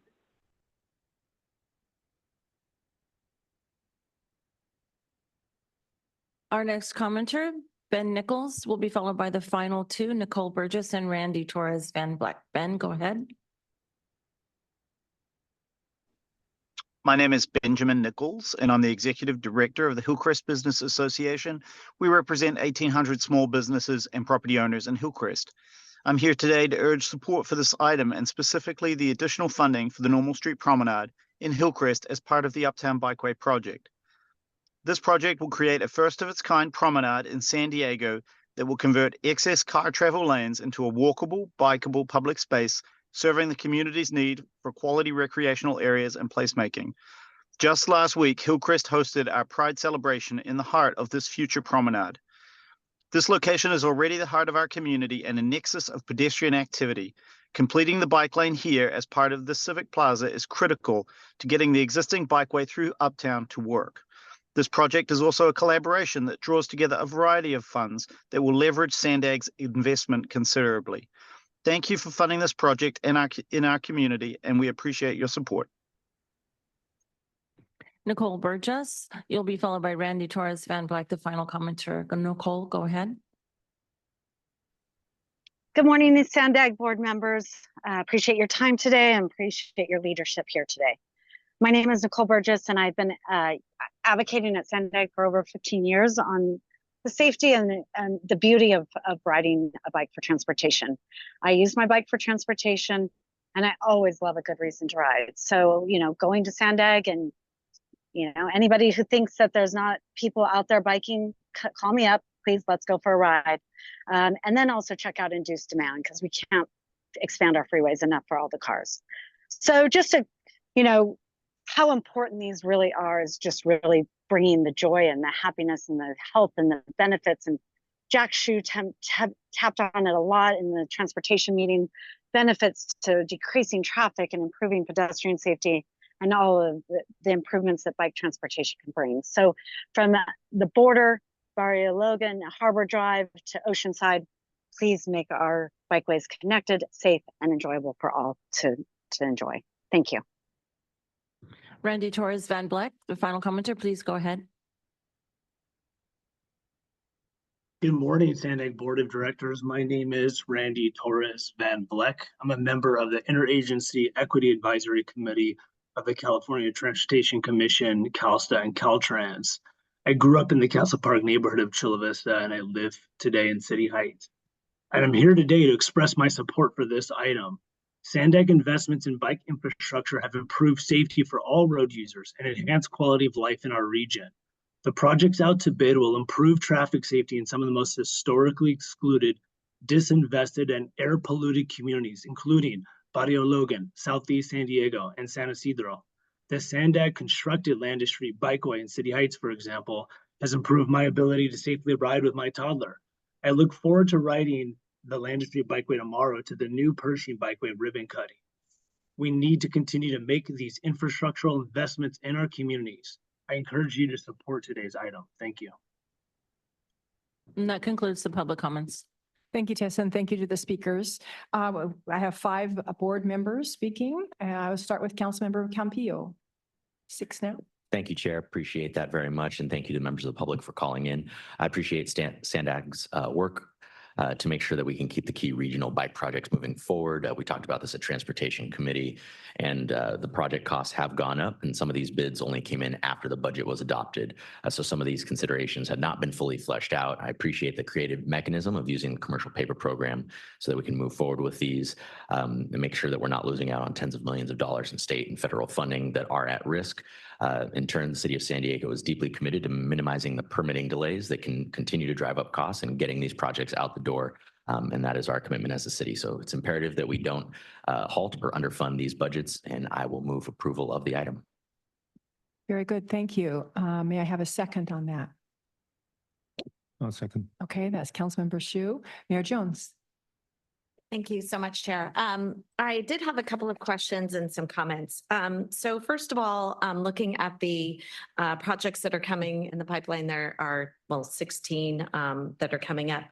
And it looks like 12 of them are not yet under design. I've brought this up numerous times, and that is that the cyclists that I speak to, they don't like the curbs in the class 4 bike lanes. They think that they're dangerous, and many of them have told me that when one of them catches a tire, because they usually are in packs or groups, that if one of them catches a tire on it, that it actually can make them all fall, and that they find it very unsafe. So I hope that we're looking at other options as far as maybe a class 4 without the curb. Maybe there is some hybrid option that we could do. I am concerned, of course, about how much they actually cost and the increase. So I'm wondering, we haven't changed the scope, have we, on these projects, like to where we're rebuilding streets or things like that? Or is it, like synchronization of lights? Like, it would be helpful to know exactly what we're paying for when each project comes forward. I think it would help us do a better job so that we would understand what we're paying for. So maybe you could shed some light on that. Yeah, happy to. Yeah, appreciate the comment. We definitely can share what we have. These projects, this is the life cycle of the project where obviously there's an environmental process, a design process, but certainly construction has a lot of elements to it. So I was trying to illustrate in our presentation that it's not just like some cones or some striping. I mean, we're doing significant removal, like the North Park Bikeway where we did the bend outs. There's demolition, curb bend outs, and all of that requires us to close the intersection, do a lot of work. I will say that, in situations where we're approached by a partner agency to do work, if it's outside of the scope of the work, but it makes sense in terms of us partnering, like with the city of San Diego, what we're doing much better at now is having memorandums of understanding where we define what's critical to the bikeway network and then what is something that may be deferred maintenance or something else. And so that way we can quantify the amount that the city is requesting and actually get reimbursement for them for that part. And then we can focus on the bikeway elements. And I think that would be an important part of it. And I do appreciate that we're doing that. One other issue that I do have is the amount of money we're spending in communications. For 8 projects, it's $1.6 million. So it's about $200,000 per project. I feel like that's excessive. I wouldn't even mind if I don't want to delay the projects. I know how vital they are. But I would like to have us look at the comms and figure out if we can come back and shave some money off of these projects. I really do think that $200,000 per project is way excessive. And I did see that one of the projects, that's actually only for 7 projects because one of the projects has a $0 amount. So it's more than $200,000. Sure. So just to keep that in mind, this is taxpayer dollars. I have an issue with that. So I just want that on the record. So if we are able to maybe come back and take a look at those dollars, I think it would make sense to figure out how to make that less. I just don't see how it would. And honestly, if we move forward and everyone is in agreement, I think that, and maybe the maker of the motion would accept this as maybe a friendly amendment. And that would be that we would get a full budget on the comms and what we're actually paying for. Because I think no way in heck could it honestly be $200,000. Well, in excess of $200,000 because it's only 7 projects that we're actually spending money on comms. So Mayor anyway. Jones, I don't think that needs to be in the motion. I think it's a good direction just to give to the Okay, executive all director. right. Yeah. Well, then there we go. As long as it happens, then I'm happy. I just feel like it's too much. Thank you. Thank you. Councilmember Burkholder. Thank you, Chair. Borrowing against future funding actually reduces available funding for remaining bike needs. The whole commercial paper, y'all, it reminds me of when we did sticky notes and put them on the papers to do the transportation plan. But anyway, that's borrowing against future funding. The North County Rail Trail has been in the program for over 20 years, and it's still not near complete. So I would like to ask you to please fund and complete that priority for all of North County so that, we can enjoy the benefits like the caller said. I can go from my current location to Pershing and witness the opening of that bike lane. We don't have that luxury in North County. So in allegiance to Carlsbadians, I will not be supporting this item.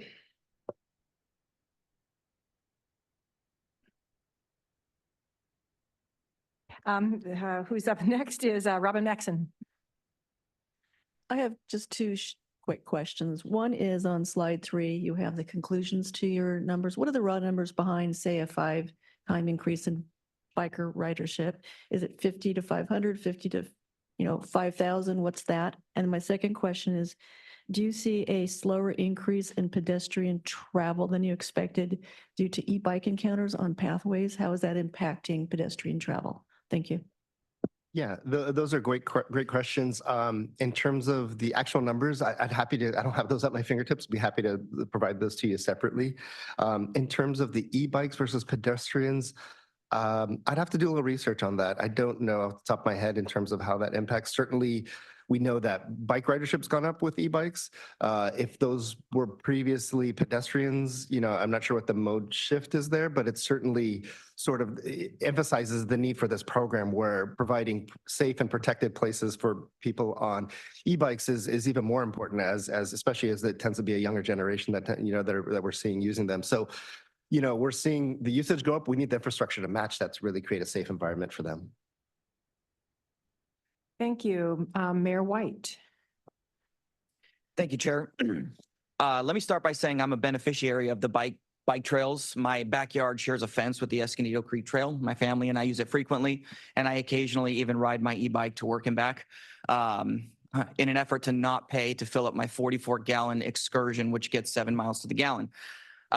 With that being said, have we done any kind of cost-benefit analysis that will show us for every $1 million we're spending, how much ridership or pedestrian travel increases? And I guess my concern is that it looks like there's an average of about $6 million for simple pathways and $15 million for more complex bike pathways. I mean, yeah, I guess I want to know what the benefit is for every, $6 million or $15 million we spend is. Do we have that? We do simple cost benefit analyses for the grant process. So upfront, some of the grants require that. I can certainly dig that up, or we can look at them on a case by case basis. What I would say is these are projects that save lives. The Pershing Bikeway had 2 fatalities before we started. Barrio Logan had a fatality. So in terms of, the cost of a human life, I don't know how you quantify that, but when you talk about projects that are increasing safety for pedestrians and bikes, these are the projects. No doubt. And I'm not asking you to put a price tag on the purchase of a human life. I guess my question was more in a broader sense for the regional transportation network we're trying to build here. At what point does it become too expensive, especially when safety may not be as big of a factor? For Escondido, I know we're not like every city, but the Escondido Creek Trail is relatively safe. But overall, I'm looking at we're at risk of losing over $100 million. So how many hundreds of millions of dollars do we plan on spending? And I guess what is the goal we've set for a specific number we'd like to see of people on the bike paths or pedestrians? Yeah, at this point, I don't know that we have a specific goal. Really, we're trying to encourage mode shift. We're trying to create safe and connected places for people to ride bikes. I don't have a direct answer for your question, but I know that what our goal is to provide people opportunities and options to ride safely. We can certainly look at that and try to provide some more data and feedback to your question, but it's not something I have at the tip of my fingertips. I think that would be good, especially since these bike trails and pedestrian walkways are at least in part an effort to reduce our greenhouse gas emissions and vehicle miles traveled. I'd like to see I guess this is more for the board of directors as a whole. We should probably include some goals in the transportation plan on how many people we want to see on those and how much money we want to spend. So thank you. Thank you. Councilmember Shu. Thank you, Chair. I have kind of a general question first, maybe for Susan and Ray Major. Maybe you can answer this as well. Have we ever borrowed transit money in advance to pay for transportation projects to reduce costs or deal with a project in some way? And I'm thinking about bonding. Well, we've certainly used this strategy in the Major Corridor Program, where we advanced millions of dollars to get projects out for the Major Corridor Early Action Program. Right. And as I recall, we did that because we wanted to capture lower cost of projects, spending the money, and actually, even if we paid some interest, maybe we came out ahead because we were able to do a project earlier when costs were a bit lower. Well, certainly the cost will remain lower, so we'll avoid that escalation cost, but we also deliver the benefit earlier, and so the project can be used. So the idea of using something like commercial paper is not new at all. We've used it a lot for road projects. Correct. And the commercial paper program is actually available to all of the local jurisdictions to use as well. And so there's a history of local jurisdictions borrowing against their future LSR or local streets and roads program funds as well. Yeah, So I'll pretend I didn't hear that one. But in any case, that's great. Thank you. And then the other issue that I want to bring up is Omar, I asked you during the Transportation Committee, of these funds that we're spending on what we call bike money, for a simpler term, how much of it is really spent on for the bicyclists versus protecting bicyclists from cars or maybe even a storm drain issue? Yeah, that's a fair question. It's really a case-by-case situation on each project, but there is a significant amount that where we're doing work in older roadways, they have older facilities in there, and so sometimes we are kind of saddled with some deferred maintenance. I will say that just these projects in general cost a lot. Any project you were to do, there's just a certain amount of traffic control and different safety measures that needs to happen in order for those projects to happen. And also, if we're building a bike project and say we're putting something on top of existing pavement that's less than ideal, we're not going to spend a bunch of money and then not improve that pavement, right? So there's some deferred maintenance that is part of the project. It's a little bit challenging to sort of discern that and tease that out in terms of what costs go exclusively to the bikeway, what costs go to maybe ancillary things, because it's all kind of wrapped up into one construction bid, and it's really not broken up by site. It's more broken up by the quantity or the specific item. Correct. And if it was, I don't want to pick on the Navy at all, but in terms of the Navy base, that issue, there was a pedestrian bridge. That area was never designed for bicyclists on Harbor Drive. And that's why we'll have to make a major change. And we're paying for that change, the infrastructure change that wasn't designed for bicyclists in that intersection. Correct. So it's really those kind of changes that we're paying for with this funding. Lastly is we got an increase in bike mode share. We got an increase in pedestrian bike mode share. We got a decrease in vehicle miles travel, and we got a decrease in speed. Isn't that, Omar or Mario, the direction we want to go? Is that where it seems like that's what we've been trying to strive for all along? So I think, to me, these are dollars very well spent for a variety of reasons. This is the direction that we want to go. If I had my ruthers, I wouldn't be spending 2% of transplant money. I'd want to increase it a lot more. A lot of this is happening because of early action move that we made, unfortunately, because of fatalities on bike fatalities on our roadways. But I see all these other benefits happening, and as we're documenting these projects going forward, I anticipate there are going to be hiccups along the road. And Mayor Jones, I agree with you. We need to look at how we're building these bikeways. Are they going to be the best for our bicyclists? Some of the infrastructure we're developing may not be suited for all bicyclists, or bicyclists need to learn how to deal with the new development. So I think those are things that are going to have to be worked out as we move forward. But overall, I'm looking at the data of the projects we have completed. I'm thinking, God, we should be doing a lot more of this, not less, and borrowing money a little bit so that we can complete these projects and not lose any federal grant funds makes total sense to me. We need to move forward. Plus, construction costs are probably not going to go down anytime soon. So we might as well complete them now. I don't think we're going to have any savings if we delay this any further. So I think that's why I will be voting for this. Thank you. Thank you, Mayor Kranz. Thank you. So my wise guy comment would be that we call this the early action program, but it was adopted in 2013, and here we are 11 years later talking about unfinished projects. So I think there's a joke about government in there somewhere, but I'll leave that alone.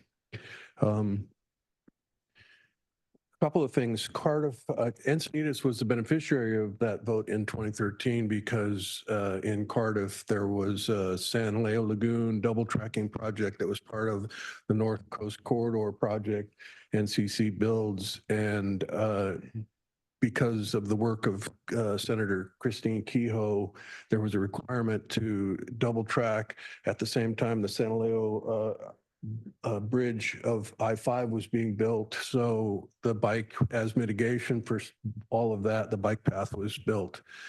And it has been transformational for the city of for the community of Cardiff and the city of Encinitas. It was very controversial. Some people thought that the Coastal Rail Trail should not be in the railroad corridor on the east side. That we should move this trail to the west side of 101. That was a knockdown, drag out political battle. SANDAG did some studies to see about moving it. Ultimately, the Coastal Commission wouldn't allow for it to be moved. And it was built on the east side of the railroad corridor, and people fell in love with it. We have now, because of a Caltrans grant, also made improvements to the west side of 101, and the number of bikers and pedestrians in that area is just incredible. I rode my bike on the trail yesterday in Cardiff and got stuck behind two groups of people that were walking with dogs, and I know some people get a little irritated by that, but all I could think of is thank God that they're out and getting a little exercise. I am really heartened when I see users of the trail who are elderly and have their walker and are out getting some exercise in an area where it's safe for them to be. I am heartened when I see toddlers on their push bikes that are learning to use the trail and safely bike. And all I can think of is it would be nice to have that throughout our city. This particular segment was known as segment 2 of the Coastal Rail Trail through Encinitas.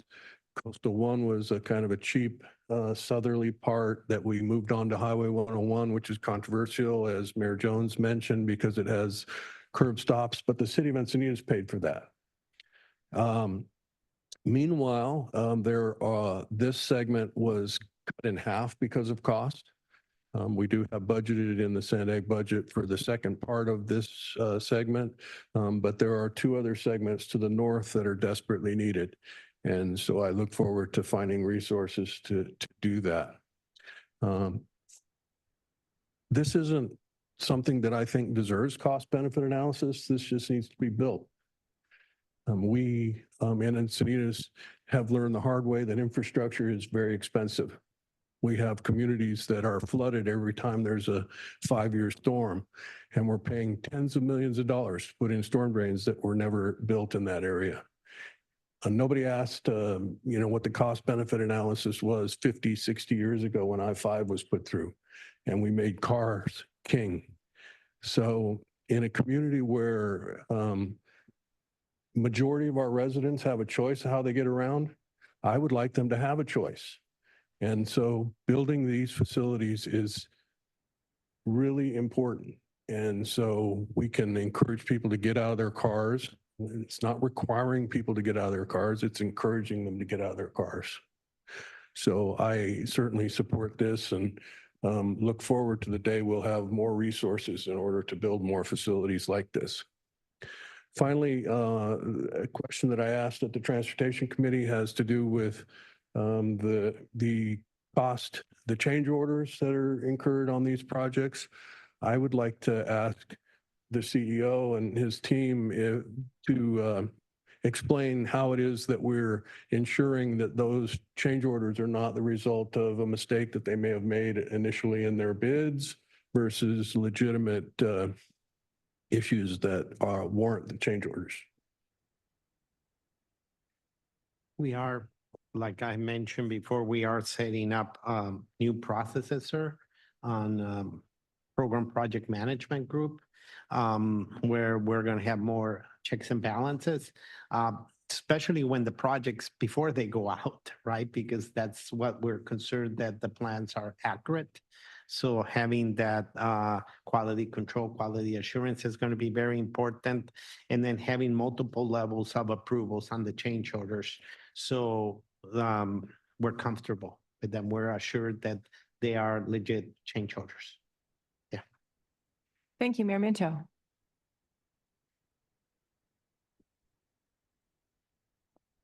Good morning. Thanks for the opportunity to speak. I'm trying to look at these maps because my concern is that I've said it before, everybody wants everything in their community, but not everybody gets everything in their community.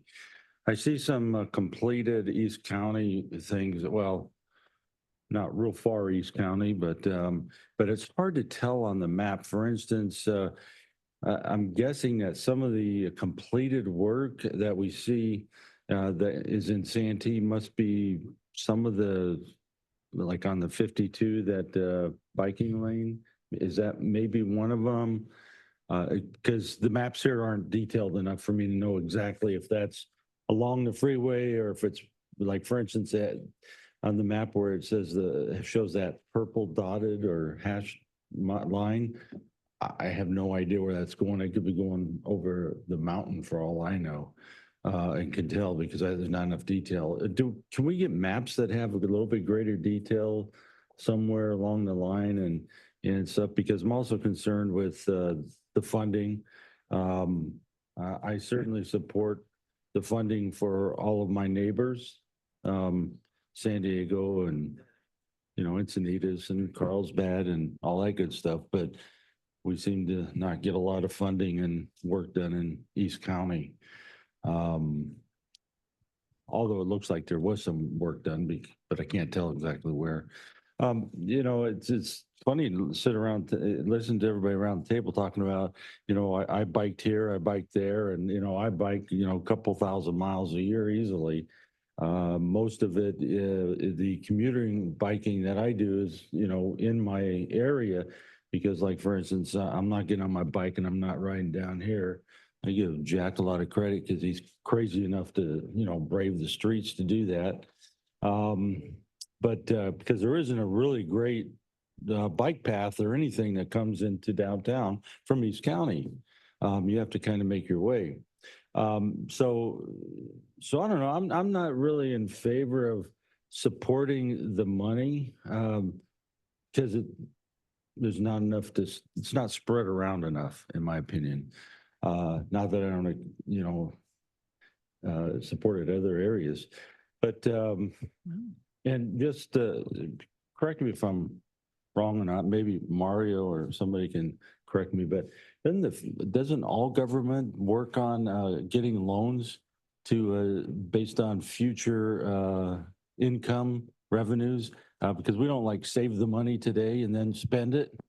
We have to use like our home equity line of credit to get money to build things in the future or today based on future money. Do you understand what I'm saying? A little bit, but you're saying that it's a worthwhile. Here in this case, I think your question is, is it worthwhile or has value of getting the funds up front so we get a loan, and I think what was being mentioned that it will be a broader cost to us, in this case, losing the grants and incurring an additional cost in the future. Well, no, I'm not really asking if it's worthwhile. I mean, there was comments today about, spending future money today. And the fact is, government always spends future money today because we don't have the money in the bank because we don't have a savings program, so to speak, like maybe some people use for their at their home. Or if we do major work at our home, we do a home equity line of credit. So where I'm getting to that is how many home equity lines of credit can you get before it's no longer, sustainable? Sure. So Mayor, when we build these projects, we do have the capability of borrowing money, like you said, home equity loan. We have I believe, $100 million line of credit that we can use to fill some of these gaps in funding when we have them. With the Transnet money that we borrow against, that is a revenue stream that we use like if it was your income when you borrow your home. We're borrowing against that income stream to build these projects ahead of time. In this particular case, a couple of things are going on. The prices have increased because the construction cost has gone up. But the thing that we didn't mention yet in this conversation is that our revenues are up significantly also. So we have almost a 30% increase in Transnet revenues because of inflation. So things that cost more, we collect more money. So in a lot of ways, it's not that we're just simply taking dollars that we could have spent somewhere else. For instance, this project is now more expensive, and that is going to be offset by the fact that we're collecting more revenue. But to finish the project, to stop the project right now would cost a tremendous amount of money. Not only that we would have to pay back some of these potential loans, but to stop a construction project and then start it up a couple of years later when you have the money, there's an additional cost in that, and then it would be more expensive. So this is a good use of this, a bridge loan, if you will, to just finish this project and then pay it back with future revenues. And we also are checking on our capacity, that we don't get to that ceiling that suddenly we're tapped up on the credit card.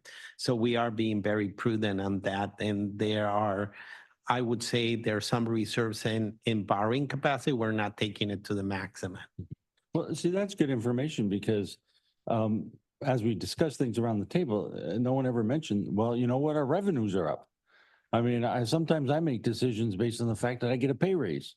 And that's really what we're talking about here, because revenue is up. We kind of got a pay raise, or we have more money come in, at least, whatever you call it. So I think we need to hear that kind of information as I think part of the package. in the near future, we'll be coming up with some updates on revenues and on the finances, as well as it compares with the program's commitments. So that would be a future discussion that's coming that the board has asked. And we're gathering all that information. Okay. But yes, definitely, that's very important to know. And just to be clear, revenues were up right after COVID when there was a lot of funding from the federal government. We saw an incredible increase in Transnet revenues. Since then, we've seen that kind of taper down. And then we see construction costs just in the last couple of years pick up. So we're kind of right now, if you look at it, the total in terms of the additional revenues we're collecting does not completely offset the construction costs, but these things fluctuate from year to year. But we're close on that. Good information. And just to add something, Omar, because I forget who asked the question about seeing more or an increase in pedestrians and all that kind of stuff, and the difference between maybe some pedestrians are on e-bikes now or something like that. I can tell you anecdotally, especially in my community, East County area, everything is increasing. We have a bike store in the city of Santee that has been averaging over the last 2 to 3 years, nearly 700 bike sales a year. And most people in East County going, e-bike sales or bike sales in East County? Are you kidding me? And the answer is yes. And And what's happening is that people that are getting older or even entering retirement age that have all the aches and pains and things that go with that, maybe even respiratory or other types of ailments, they're finding out that even on an e-bike, just to get that exercise is increasing their health. And so, I mean, that's a lot of sales when you think maybe 2 bikes a day being sold, regardless of where it's at. And I know that other parts of the county are doing the same thing. So it's important to provide safe transportation lanes for people. I think we need to think a little bit broader than just in certain areas, north and south. Sometimes I feel like we're being left out east and west. So thank you. Thank you, Deputy Mayor Keim. Comment that was concerning. It's when we use what's a life worth to stifle needed conversation about a cost benefit analysis. I think it's important, and especially cities. I mean, I could assign a paramedic to every person in my city. We can't afford that. It would save lives. But I think those are important questions. How much we're spending? Are we addressing the VMT or the GHG? So I've found that really stops conversation when we use that, instead of figuring out, obviously we can't put a price on life, but what are the other metrics we're trying to hit? Thank you. The Department of Defense, Ms. Shepherd.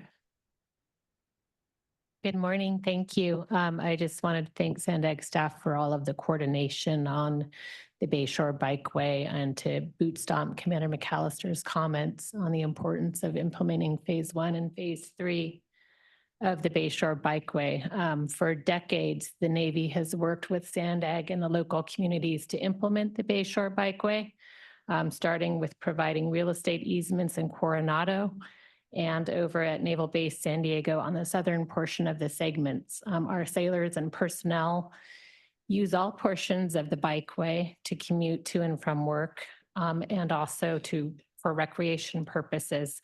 We're committed to the success of the bikeway. We've been working with the city of Imperial Beach on its Bayshore Bikeway Resilience Project and are very excited about that. 32nd Street and Harbor Drive is a very complicated intersection. There is the Blue Line trolley going through, a significant amount of freight traffic. It is the terminus of the I-15. And as Commander McAllister said, we have 56,000 vehicles going through our main gate at 32nd and Harbor Drive. Ensuring the safety of that intersection and making sure that it's functioning efficiently is essential to the Bayshore Bikeway and to our personnel. And so we strongly support full funding of phase 1 and 3. And we're also excited about the other segments of the bikes in the program, and we'll be supporting the ribbon cutting on Saturday. So thank you. Thank you. Thank you to all the speakers. And I just want to say I'll be supporting the motion. My part of the county is one where there are an awful lot of bike riders. I think our intersection at Loma Santa Fe and 101 has been determined as the highest number of bike riders, I don't know, per minute or per day, whatever the metric is. It was gratifying to see former SANDAG employee Stefan Vance here, who I worked with in the early 2000s when, prior to being elected, I was advocating for our coastal rail trail. And he was quite available to me. I learned a lot about him, about the color of money and what certain grants require you to do for certain different projects. So thank you very much for continuing your advocacy for bike riding. I hear what Mayor Jones says about the curb on which we have in Cardiff. It's very controversial in our part of the county. Some people like it, some people really don't like it. So it would be nice if maybe we could hear a little bit more about options for making it safe besides a curb stop, which again, many people, they get their wheels stuck in it. Or it's very hard when there's a pedestrian in that area and somebody wants to pass. So I think given that public safety is one of the biggest reasons that we're doing these, we could maybe find a better solution to that might be improving the safety for all. So with that, I'll call for the vote.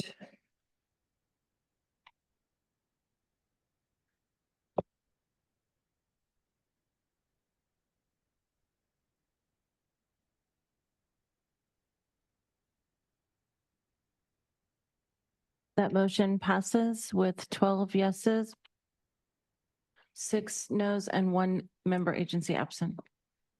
Thank you very much. We're moving on to item 13, which is the Independent Taxpayer Oversight Committee Annual Report. Mr. Frankel, please go ahead.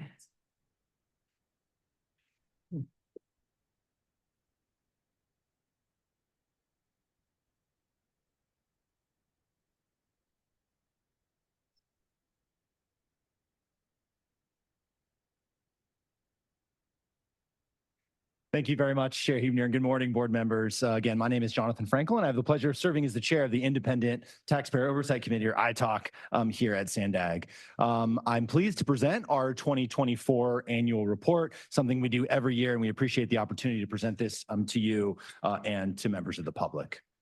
Very quick context on the ITOC, who we are and what we do. The ITOC was created by voters as part of the 2004 Transnet Extension Ordinance. And the purpose of the committee is to provide an enhanced layer of accountability and oversight for the expenditure of Transnet funds. There are 7 members that all serve as volunteers. Nobody is compensated for their service, and I think I can speak for my other committee members, and I think we do this because we believe in the importance of the Transnet program to our shared prosperity here in the San Diego region. We have a number of responsibilities, too, that I'll highlight. One is the annual fiscal and compliance audit, and we hire an independent auditor to make sure that member agencies here at SANDAG are spending Transnet dollars in accordance with the requirements of the ordinance. And secondly, and we're going to be discussing this in much greater detail in the next item, and we look forward to that, is the triennial performance audit. And this is a really important look at the performance of the program a little bit more holistically and a little bit at a little bit higher level.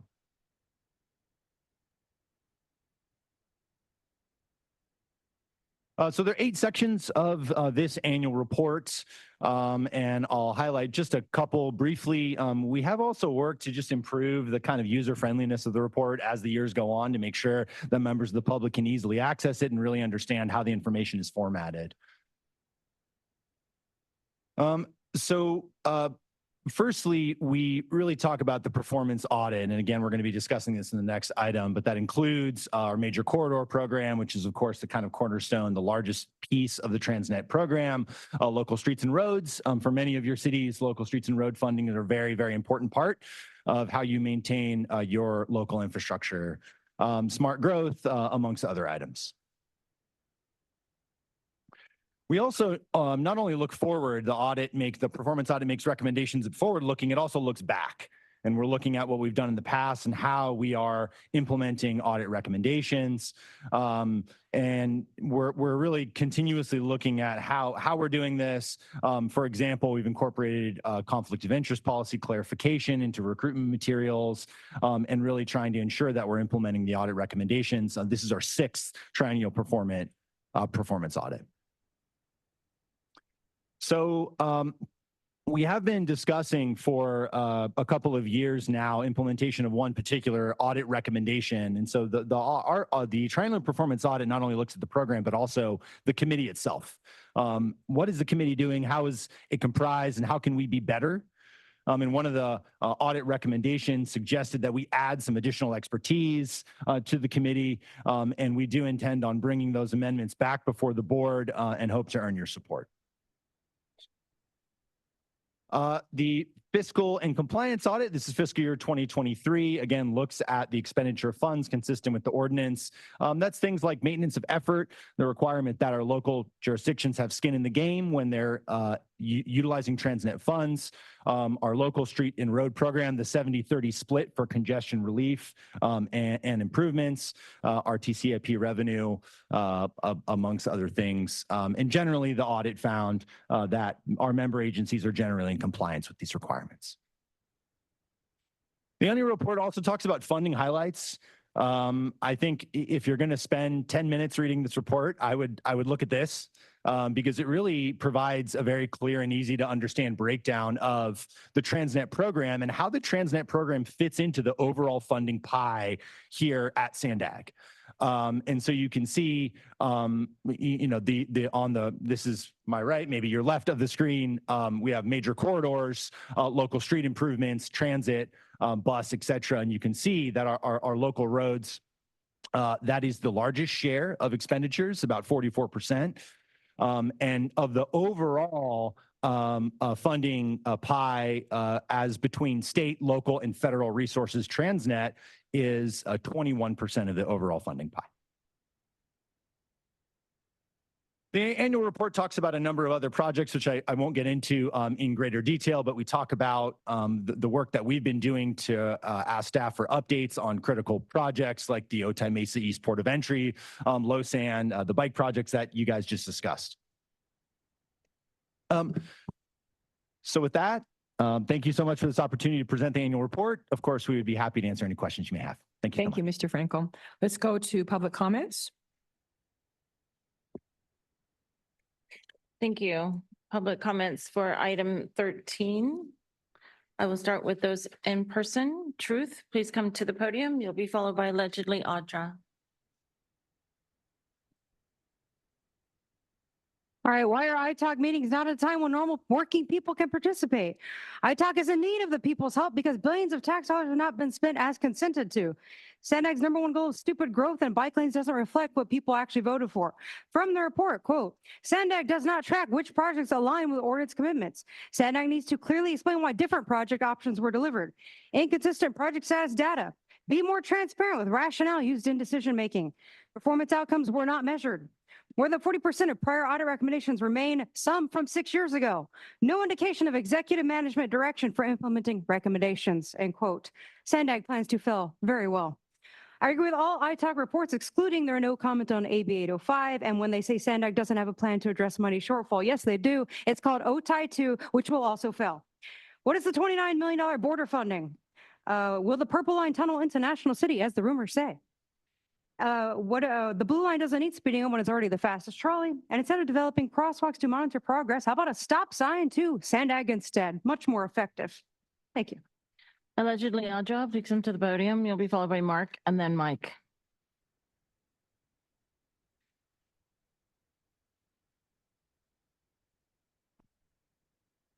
I'm actually impressed with this packet here. It actually looks like a magazine, but it's pretty impressive as far as the information that it provides, whereas other ones aren't as well put together. But with all of this, it's sad because money was promised to go to the roads and being expanded, and instead it goes to so many other things while the roads are neglected.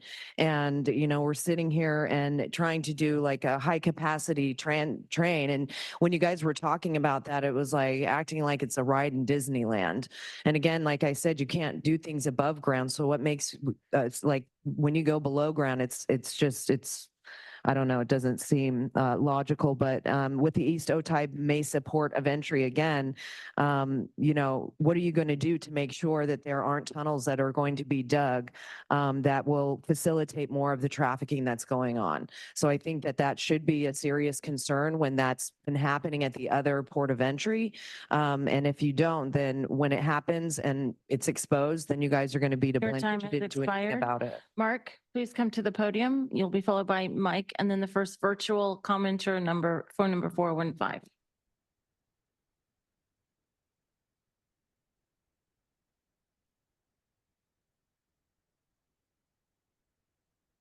Mark, auditing for corruption. The whole program is corrupt. This is UN Agenda 21 being forced on us by the World Economic Forum and the United Nations. People should see Rosa Corey's video again, Rosa Corey, part 1. That'll bring it up. The real title is longer. Behind the Green Mask is in the title. Corey is Koire. So this is what all totalitarian societies do. And you guys, you can't even talk about inflation. So the problems you try to solve, it's pathetic watching you try to work around a giant monster just stealing our money and our whole monetary system and help the homeless. It's pathetic.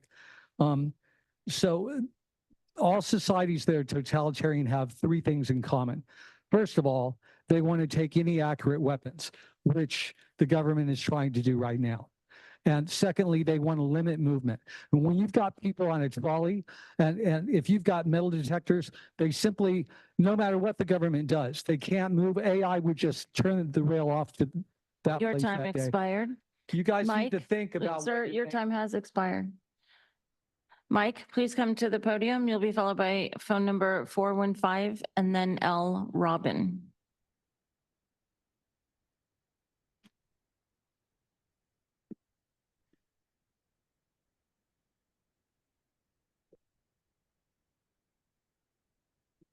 Yeah, so got a question, just a simple one. Jonathan, last item, Omar had indicated that SANDAG does a cost benefit analysis quite routinely and easily. Last I knew, there was a citizen and another city councilman from the city of Del Mar that was asking for a cost benefit analysis for the ridership regarding spending $5 billion to drill a hole underneath the city of Del Mar and trying to figure out its viability with the cost benefit analysis, and just trying to understand, is there any reason why that you found why that SANDAG can't provide that cost benefit analysis to the city of Del Mar? Our next commenter, phone number 415, please go ahead. Yeah, there should be cost benefit analysis on every item. Public. SANDAG wants more money for Transnet doing a lousy job. It could not keep its original promises, and this report should call for its abolition and replacement with an agency which can work for all of the taxpayers. But their solution is simply more money down the same tubes. First, the proposed tax requires only a 50% majority. Therefore, it is a general tax. SANDAG can legally spend it on whatever it wants, not just the listed projects. 50% is fine for a general tax that can be repealed without affecting multiple long-term contracts and major projects, and our money, by the way. A 40-year tax lacking in things which may or may not even. Your time expired. Our next commenter, phone number 672, please go ahead.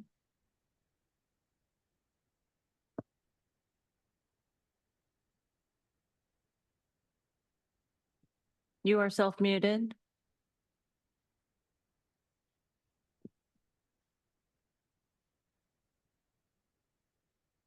I am going to go ahead. Oh, there you go. Okay, so, okay, I'm sorry, I'm struggling here. What item are we on? This is item number 13, the Transnet Annual Report. Oh, okay. So, okay, as far as the Transnet Annual Report, it's just, yeah, more of the same. And it's, gosh, that is a lot of money. Yeah, it's just very unfortunate that I don't have really much to say on this.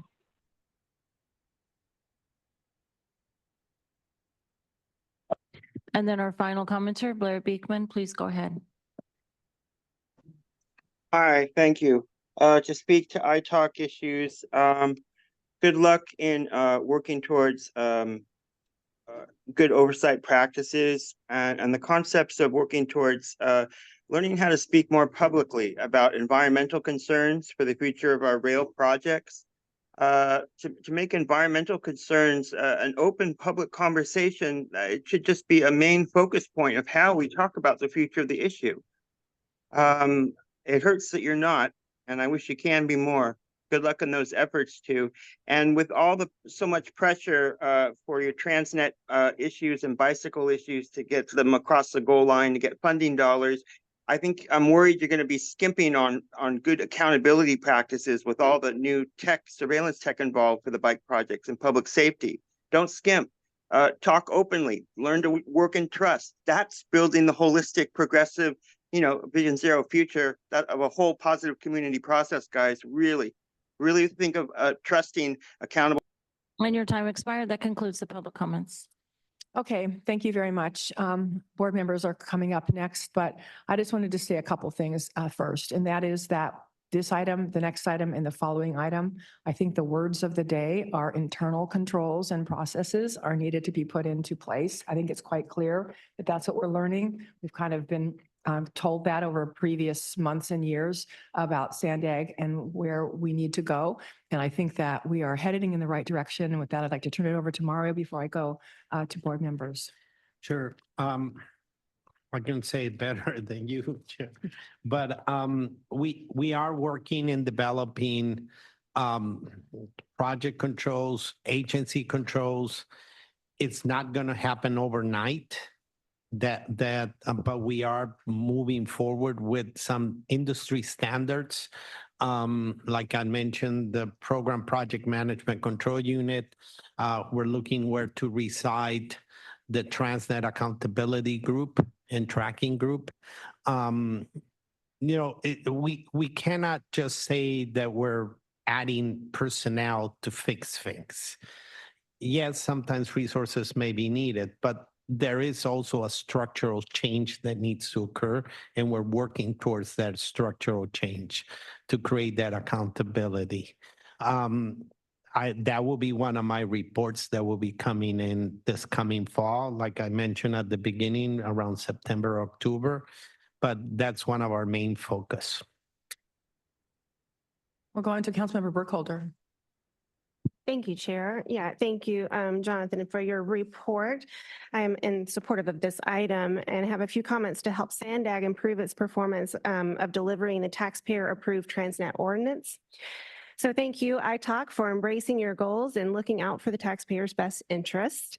My suggestions, so basically considering technological advancement and trends over the last 10 years, I request ITALK and SANDAG staff to seriously consider two items listed in the 10-year audit report titled Transnet Extension, a 10-year look back.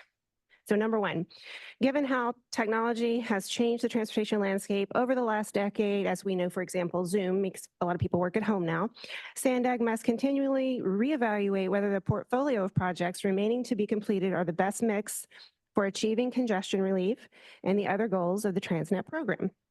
And number two, SANDAG must be nimble in its decisions on the design, operation, and supply of roadways, public transit, and active demand traffic management practices, and employ planning efforts that avoid building expensive infrastructure that soon may become obsolete.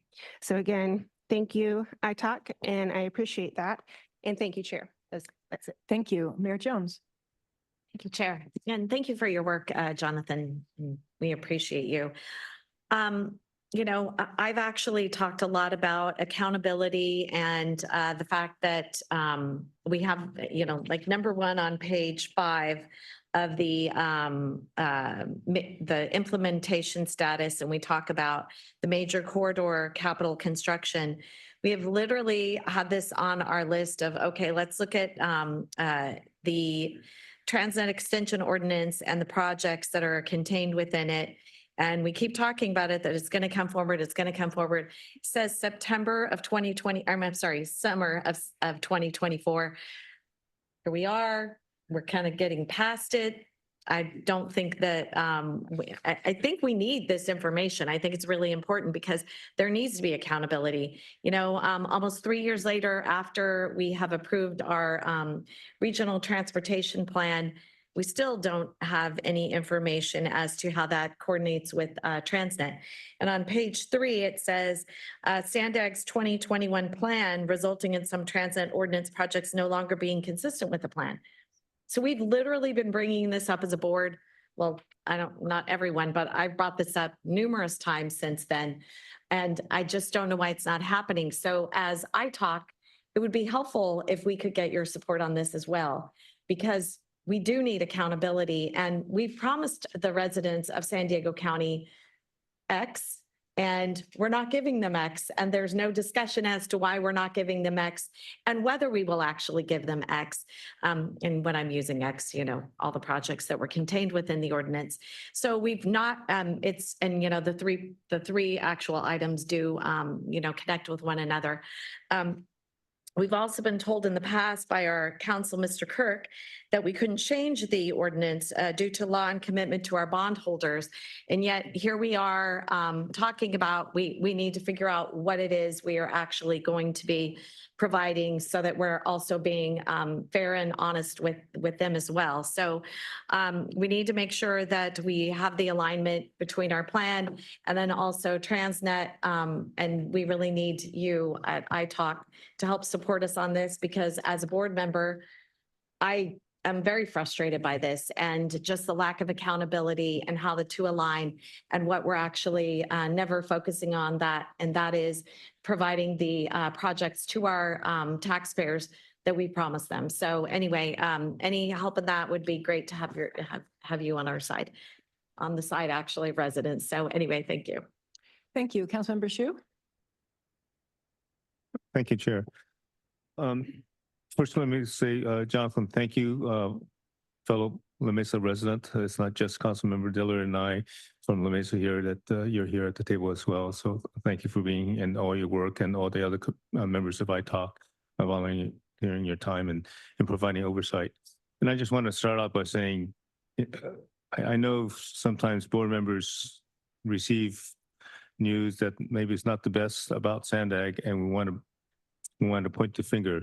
But at least in my eyes, the finger actually comes back at us because it is the board that is responsible, and many of these things the board were informed about before, as you point out in your audit. So it's something that we are really the ones that are responsible for. Jonathan, you gave a kind of a parable story at one of our meetings a while back. Which I think you don't have to repeat that story, but it has something to do with parents giving their kids some money to buy something, but then those kids can no longer buy that. Can you give that, what you were trying to say in one or two sentences, just so that I rehear what you were trying to say? And Councilmember Shu, actually, you are in luck because in the next item, we will be digging in. And so actually that story will be returning in truncated form for you. So if you could just hold that thought. We can discuss it on item 14, which is a little bit deeper dive into the triennial performance audit. Okay, so I think I want to keep that in mind because I constantly hear we promise the people something, and I voted for Transnet funding, right? So I was anticipating getting something, but in the broader picture, I think we always seem like we're not fulfilling something that we voted for, but maybe we simply can't or shouldn't, or maybe something that was written in that promise, that ordinance was not very true or correct. We know that freeway construction does not relieve congestion in metropolitan areas. We've known that since the 90s, yet we continually tell our voters, unfortunately, that's what we want to do by increasing freeways. So to me, that's one of these false images that we've continuously harp on and work on. And to me, that's one of those things that I think your parable, your story that we're going to hear later addresses that. And I want to point that out. But with regards to this particular item, I really appreciate the findings and the information that you've provided, the work that we need to do.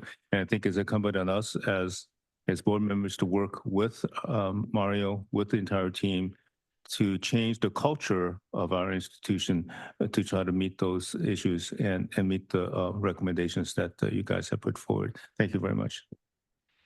Thank you very much. And Mr. Frankel, I really appreciate your work, and this report was great. And one of the things that stood out to me was basically that, the promises that were made in Transnet all those years ago may not be being met because of, you point out, some of the state mandates that are now in place that weren't in place then.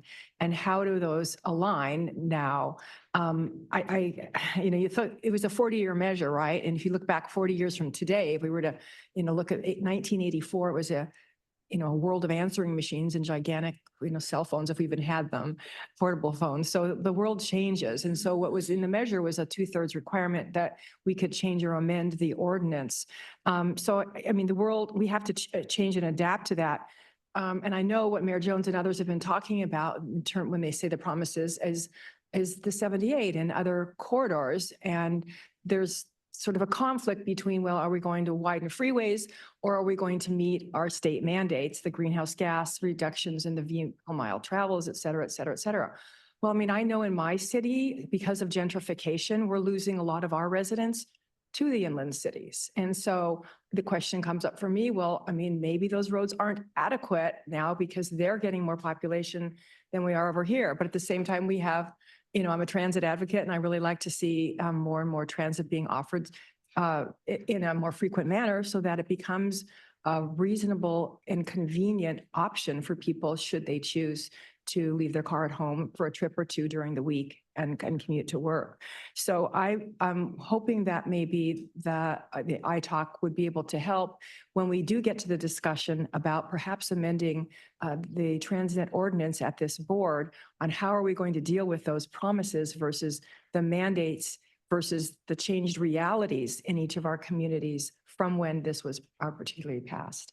So those are my final comments. This is information only. And we're going to go on to the very next item. Mayor, if I may I just Yes. correct the record on one thing? Mhm. Mayor Jones, you had mentioned that I had previously said that this board could not change the ordinance according to laws and commitments to bondholders. And I just wanted to clarify that. You do have commitments to bondholders and you are mandated to maintain coverage ratios. You can't, as we've discussed, you can't just get rid of tolls because of that. There are limitations on what you can do. But in fact, the Transnet ordinance mandates that the expenditure plan and the ordinance be reviewed for consistency with the RTP after you adopt an RTP, and specifically the expenditure plan shall be amended as necessary to maintain consistency with the RTP. So while you do have limitations, you do have an obligation to maintain consistency there. Okay, and what time frame is that supposed to be done within? It's Because silent on when it can be done. I'd say certainly before the next RTP. I would defer to the ITalk on what they see as the best practice for that, but it is a shall in your ordinance. Okay, and it needs a 2/3? That's right, 2/3 of this 2/3. board in order to amend the ordinance. So at the time that this passed, there was no weighted vote. That was the way that it is now because AB 805 was actually written after.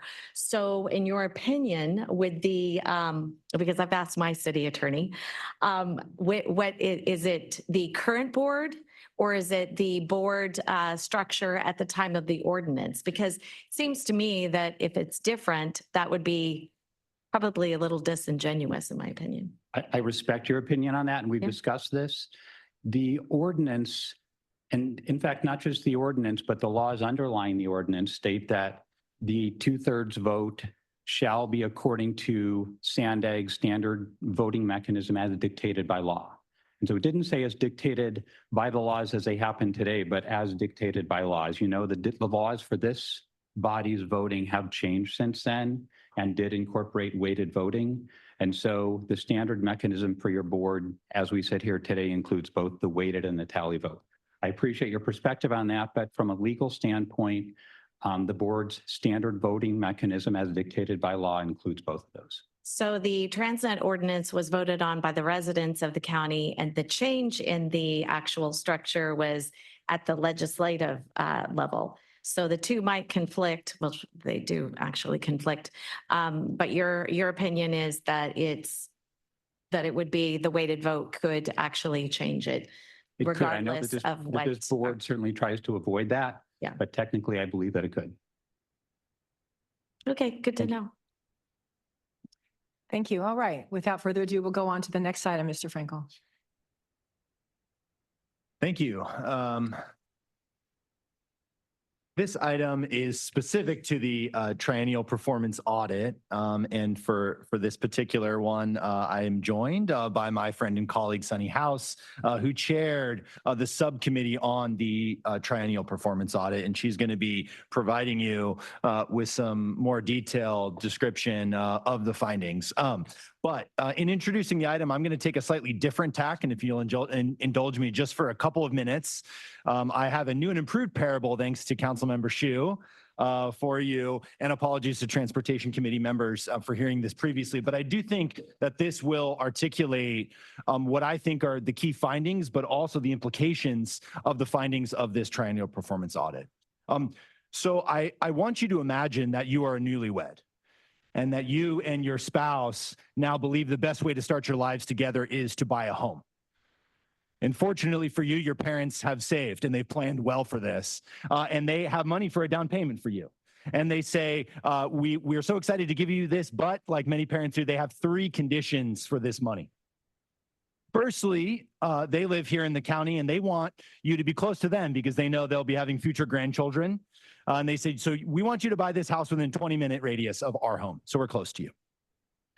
Secondly, they tell you that they think financially it's better for you to invest in a single family home as opposed to a multifamily or a townhome. So they say, we want you to buy a single family home. And thirdly, for the benefit of their future grandchildren and your future children, they want you to move to a particular school district because they think schools are really important to them. You say, thank you very much, Mom and Dad. You accept the money, and now you need to finance the remaining balance of your purchase. But here, instead of going to one mortgage lender, you have to go to 3 mortgage lenders. And you go to the first mortgage lender and they say, we'd be happy to give you this money, but we also have a condition. And that condition is that we are a sustainability-oriented lender, and we only lend to properties that are in transit priority areas in TPAs. You say, thank you, and you accept the money. You go to lender number 2, and they say, we also have a condition, and our condition is that we only lend, we are seeking to remedy historic and discriminatory housing policy redlining, and we only lend to people buying a home in a historically disadvantaged community. You say, thank you very much, I'm going to accept this money. And finally, you go to lender number 3, and you say, they tell you, we also have a condition, and that's we only lend to people buying townhomes. So you accept the money. You sit down with your new spouse and immediately, very quickly realize that all of these requirements are internally in conflict with one another, and that you cannot possibly meet all of these conditions. And so now the post hoc rationalization process begins for you to say, well, I know Mom and Dad told me they wanted me to buy a single family home, but you know, we're the only ones living there. So that's single family to me. That's what it means to me. So I think I check that box. And I know that they wanted me to be in a particular radius, and well, at 2 in the morning with absolutely no traffic, I can get to Mom and Dad's house in 20 minutes. So I think it checks the box for me, and I satisfy that requirement. And well, I know they wanted to be in the school district, but I can do an interdistrict transfer, and I can get my kids in to the school district of choice that my parents wanted me to be in. So I check that box as well. And you go ahead and you buy the house, and 30 days later, your parents come over and they're looking at you like, what the hell is going on? This is not consistent at all with the conditions that we provided to you for this money. And in this example, Mom and Dad are the voters of San Diego County. And the Transnet ordinance is our down payment on really important improvements that we need to make as a region. And the problem here is not that the lending criteria existed, meaning you had to go get the extra money. Mom and Dad didn't give you enough money to finance all the projects. The problem is that you didn't go and communicate with them about these other requirements, about why these things change, about how they change, and about what it will mean to you and your spouse to have the safety and security of your first home together. And I think this is very apt to describe how transportation infrastructure finance works in learning and in serving on iTalk for the past 4 years, that many of these projects have a multitude of funding sources. And when you're layering the stack of funding sources on top of one another, you may have STIP funds that say we cannot have any capacity enhancing improvements because that will not allow us to meet important climate change goals. You have federal funds that have different funding requirements. And so as a result of this, we have irreconcilable conflicts between the voters and what was promised to them in the ordinance and how we actually deliver projects. And I think that the problem is not that these projects are changing, that necessarily they will change. SANDAG has delivered over 700 projects and billions of dollars, leveraged our local funds, our down payment, and leveraged that to secure billions of dollars in additional revenue for the region. And they're smart to do that. They would be foolish to leave that money on the table and not pursue these critical regional projects. But it's that there was no communication, that we are not talking to voters about how these things change. We're not talking about why they change and what the criteria will be by which these commitments to voters, when they're made, when that happens and why that happens. So that, I think, and articulates a little bit of the challenge, a lot of the challenge that SANDAG staff faces and that we face as a region. And I'll also say, relative to the RTP, what we see now is that if the if a Transnet ordinance project is not included in the RTP, it is definitionally by law ineligible for funding. And so what you have when you're thinking about approving your next RTP, if that RTP does not include these ordinance projects, that is a de facto amendment to the Transnet ordinance because they're ineligible for funding. You can't fund a project that's not in there. So I would say we need to be very careful and astute in looking at the consistency between these two things. But I think it also represents a structural conflict and the danger, the conflict between the political necessity of including projects and local sales tax measures like this, but also the struggle of then delivering those projects and perhaps engendering some mistrust amongst the voters who say we were promised X project and that didn't happen. And there are reasons why that didn't happen. But it's very difficult with how infrastructure finance works to deliver all these things as funding sources, again, change. So thank you for indulging me on that long opening to this item. But now I'm going to turn it over to my colleague, Sunny House, who I think is going to run through just a couple of slides and talk more technically about the findings of this performance audit. Good morning, board. Which one is that? This one. Okay. My name is Sunny House. I am the CEO member of the ITALK and also the chair of the subcommittee that conducted and oversaw basically the triennial performance audit. It's hard to follow Jonathan, Sheriff Franco, with that story, but I'm going to do my best to make it a brief presentation and then address any of your questions. So first of all, every 3 years, as required by the ordinance, we do conduct a performance audit. We call it the triennial performance audit, so TPA. And we actually go through a competitive selection process to identify and select the auditor. For the FY24 audit, we selected the firm of Soberg Evanchik, and through this subcommittee, and we worked very closely with them to identify the scope of the audit and then get information back and forth. And in June of 2024, we presented those recommendations that I'm sharing with you today to the ITALK and got agreement to move forward with that. So in this year's audit, or this cycle's audit, we had certain concerns very similar to what the board had. We wanted to see more transparency. We could not really understand where Transnet stood as far as progress update versus the RTP versus, laws and regulations, and how it would all be connected and what is actually being delivered. So we asked the auditors to look at that. We are concerned about funding shortages. What is projected and available is not going to be addressing all of the transit programs. So we wanted them to look at that. We asked them to look at the smart growth grant performance and how that is doing. And also another big concern we had was the recommendations from prior audits, which I'll go through, excuse me, a little bit more. And as part of that ordinance requirement, we also asked the auditors to look at ITALK internally. Are we doing our job as we're supposed to be doing?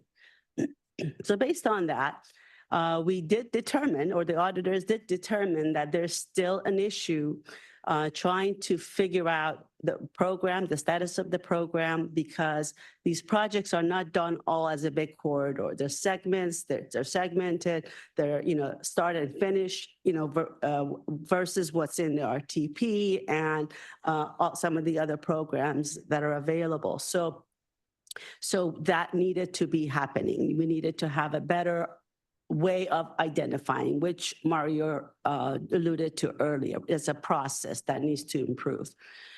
We also wanted to, we realized that there is improvement in delivering the local street and road project delivery, which was good news. There is a funding shortage. It was verified and determined that that's going to be the case.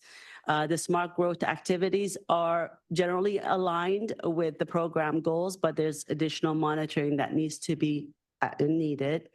And most concerning was the 40%, was that 40% of the prior audit recommendations were not implemented. They're still outstanding. And this dates back to FY15. And thankfully, we were confirmed that we are doing our job as we should be doing as ITALK. So several areas that needed to be addressed are listed. It's in your board packet. Those became our recommendations, and I'm going to just go through that briefly. It was important for ITALK to have high-level leadership at SANDAG to focus on this. In fact, during our audit process, we had several meetings with SANDAG leadership, which was during the transition process, to get some commitments to address these recommendations. And make sure that there is a system or process in place that will identify what's delivered, what's remaining, so we have a better understanding and the public has a better understanding. So funding shortfalls, what's the plan? SANDAG needs to have a formal plan to either identify how they're going to deliver Transnet or process an amendment, as it was mentioned earlier, to change that. As Jonathan said, and the chair mentioned as well, things happened 40 years ago or 30 or 20 years ago are not going to be the same as what we need today. So that is important that SANDAG work on that amendment process and be transparent with the public, with the ITALK as well, to make sure that we understand what are we in for and what needs to be delivered. And basically make sure that as far as grants were concerned, that, there's going to be a little bit more follow-up on-site reporting and be able to identify better how the performance of those grants are. As I mentioned, fortunately, we had good conversations with SANDAG leadership, and I'm pleased to know and hear that Don Batiste will be here to address the commitment that SANDAG is making to address these recommendations.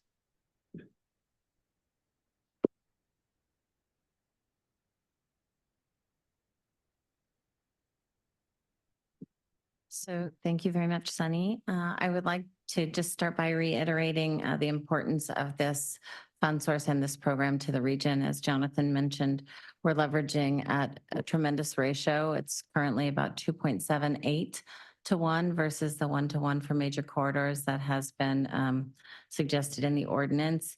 About half of those revenues that are flowing through the program really go through the pass through to local jurisdictions, to our transit agency partners. And with all those partners and Caltrans, the program has delivered over 700 projects and improvements that are really vital to all of our communities. But I also really want to acknowledge that we have a lot more to do. This is my 4th week here as your CFO, and Mario and I are working closely and really digging in to all of this. So the audit report that we're looking at today has the 5 main sections, and you'll find management's response in Appendix D. And so I'm going to be discussing our overall approach and how we intend to move forward to address these recommendations. So SANDAG's finance group is responsible for coordinating a number of audits annually. This list doesn't include any of the Office of Independent Performance Auditor investigations or audits that are also going on. But as Sunny mentioned, this is a triennial performance audit.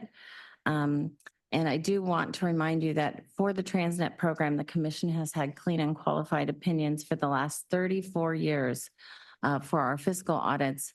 And this has led us to be able to achieve and to maintain those AAA credit ratings on the commission debt that you've heard about over the years.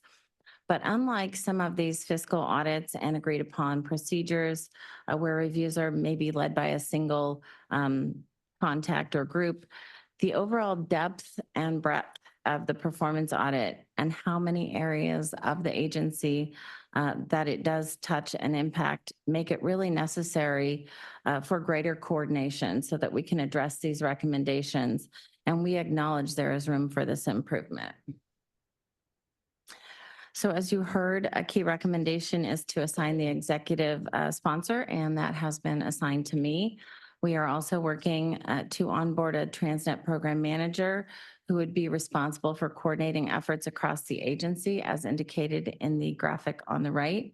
And we are committed to improving transparency so we can demonstrate the fiscal integrity and just the overall integrity of our internal controls that we're working so hard to strengthen.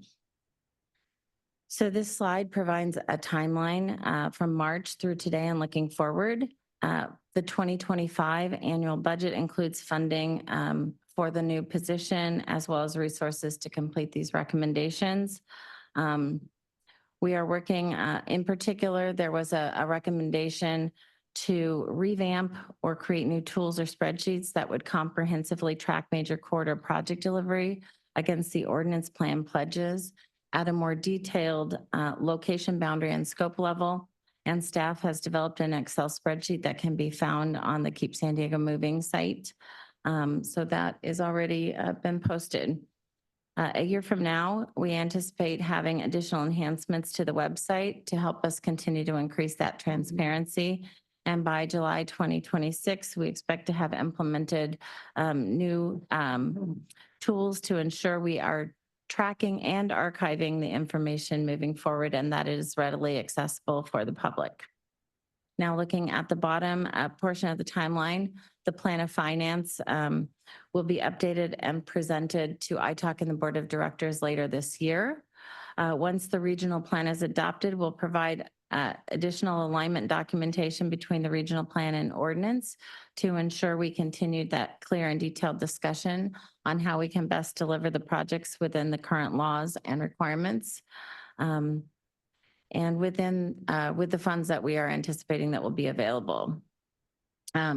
Ray mentioned this earlier that while local sales tax measure funds have grown, they've not historically grown quite as fast as construction costs. We did have that tremendous growth, during and post-pandemic, but construction costs have additionally shot up. So as he mentioned, we expect those revenues to still track a little bit slower than the construction costs. That will continue to create that shortfall in the long run. So over the 2-year period shown in the timeline, we do plan to address all the audit recommendations, and I will be reporting regularly back to ITALC and the Board of Directors. I do want you to know how very seriously we take this.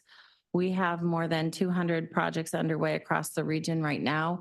We have several more corridors that we're going to be beginning work on that were included in the fiscal year 25 budget, including the 78 and others. And the next triennial performance audit will be in 2027. And as I said, I'll be bringing these regular updates so that we can make sure that by the time that 2027 audit comes around, you will have seen very significant progress. These final 2 slides represent the recommendations and the status graphically and how we are tracking those. Sunny mentioned there were 40% not complete. There were 60% complete for the 2015, 2018, and 2021 reports, and that equated to 52 recommendations that we have actually been able to complete. And this last slide just represents those with the critical high, medium, and low priorities as are identified in the management response. And with that, that concludes my report. Yeah. We're happy I to think have I want to questions. add a little bit here to put some context, as I've been mentioning on my report and a couple of comments. This coming September, October, well, September, we're coming up with an update on the RTP, the upcoming RTP. We'll also be coming up with September, October, what we're seeing, what I'm seeing in the agency and how we're organizing about that. If you put those two things together, that allows us to have the conversation of how the structure that Don is talking about of implementing and tracking the recommendations, as well as having that conversation of what's being proposed in the upcoming RTP that will lead to an upcoming conversation on Transnet. So that's that's where the roads start colliding, or let's say crossing. From a simple perspective, the presentation had 2026 for the software for project management. We're really going to try to expedite that. That's not really a good target, but also we also have to comply with rules and regulations on procurement and putting out a very sophisticated software. It's not just going and buying it at your local convenience store and then implementing it. But that big picture, that's kind of how the roadmap is starting to look like. Thank you. And thank you, Mr. Frankel, Ms. House, and Don. Very much appreciate that you're here. Do you have any concluding thoughts, Mr. Frankel? No, thank you. Thank you for the opportunity. And of course, we'd be happy to answer any questions. Great. I really like your analogy, and I like that our parents are the voters. That's the way it should be, right? All right, let's go to public comments. Thank you, Vice Chair. For item number 14, Truth, please come to the podium. You'll be followed by allegedly Audra.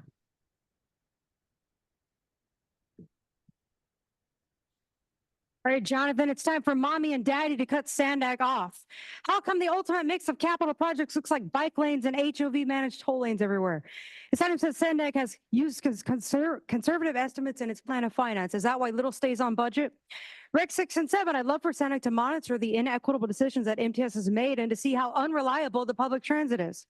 How many more decades will it take SANDAG to justify its zero progress on so many transit broken promise, false images? What's needed? Efficiency, strategies, methodologies, plans, implementation, fiscal responsibility, transparency, and accountability. What's really missing at SANDAG is common sense, honesty, and real leadership where people actually listen and understand each other. Staff turnover due to corruption and unlawful activities like the lockdown are zero excuse to do wrong for decades. Robin, yes, you need to make a website solely to display Transnet projects in detail. Susan had great answers. SANDAG needs to quit going bike level speed on audit recs and go car speed without toll lanes.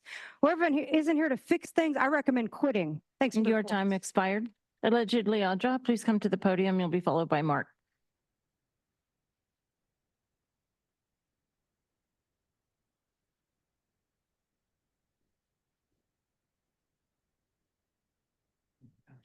Oh my gosh. Oh my gosh, hang on. Sorry. Oh my gosh. What happened? Okay. All right. The audit report states we found SANDAG has not taken strong enough action to implement prior audit recommendations, with more than 40% that remain outstanding, some for more than 6 years. Another example of the finance department's negligence. The negligence that the fired whistleblower was required to bring to the auditor's attention. Management's response, instead of holding themselves responsible, is a bunch of excuses after they were caught being negligent. Better yet, the report also states data did not clearly link whether the projects delivered align with the Transnet ordinance commitments at the location where the improvement was planned. This is a report issue from the prior audit. This is completely unacceptable when the findings are not addressed from prior audits. When is the board going to step up and hold management accountable for their mistakes? This sounds just like when Andre and Hassan ignored the consultant's findings to abandon ETAN and start a new RFP process back in 2022. Andre and Hassan have cost this agency a lot of taxpayer money, and this will continue as SANDAG tries to undo their mistakes and attempted cover-up. Your time expired. Mark, please come to the podium, followed by Cesar Javier.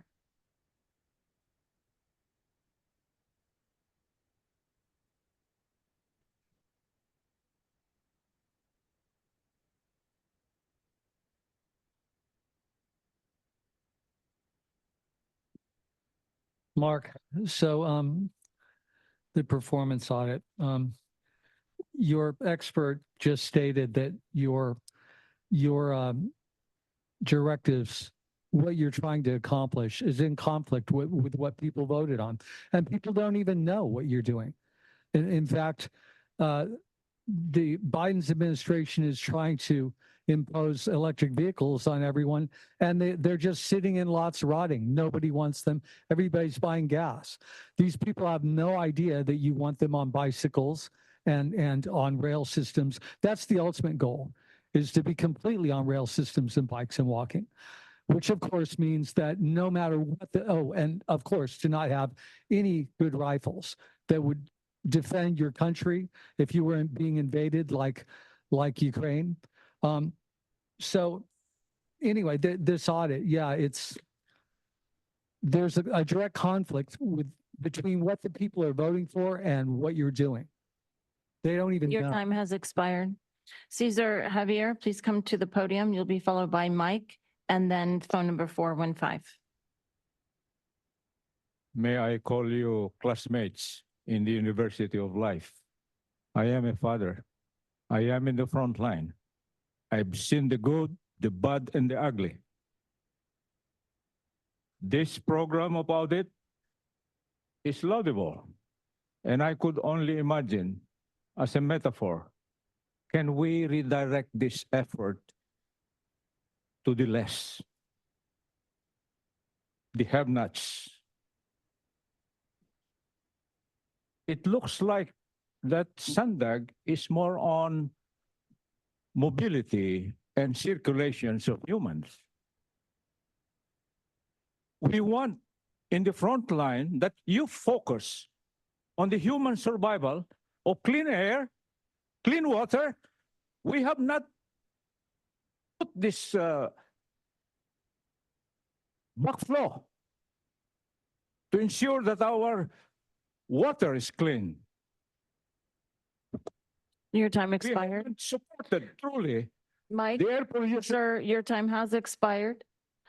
Mike, please come to the podium. You'll be followed by phone number 415 and then number 672.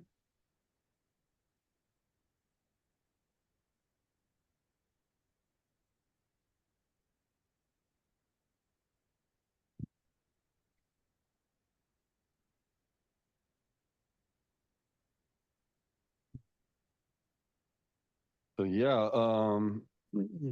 kind of disappointed to find out that all the ballot measures that we've been voting on for the last 40 years with regards to widening the freeways have been just cheap fakes, apparently, Jack Shoe. Is there any way maybe we can amend any and all of those items to include the magic phrases or words that would then put them underneath like the Transnet wordings that would then mandate they get attention? And the weighted vote is just a means of voter suppression when it comes to this governing body. And yeah, it would just seem to think that it's a racist concept, and that SANDAG needs to get away from this weighted vote. And hopefully the performance Your audit time has expired. support that as Our well. next commenter is phone number 415. Will be followed by the final two, phone number 672 and Blair Beekman. Phone number 415, go ahead. You're self-muted.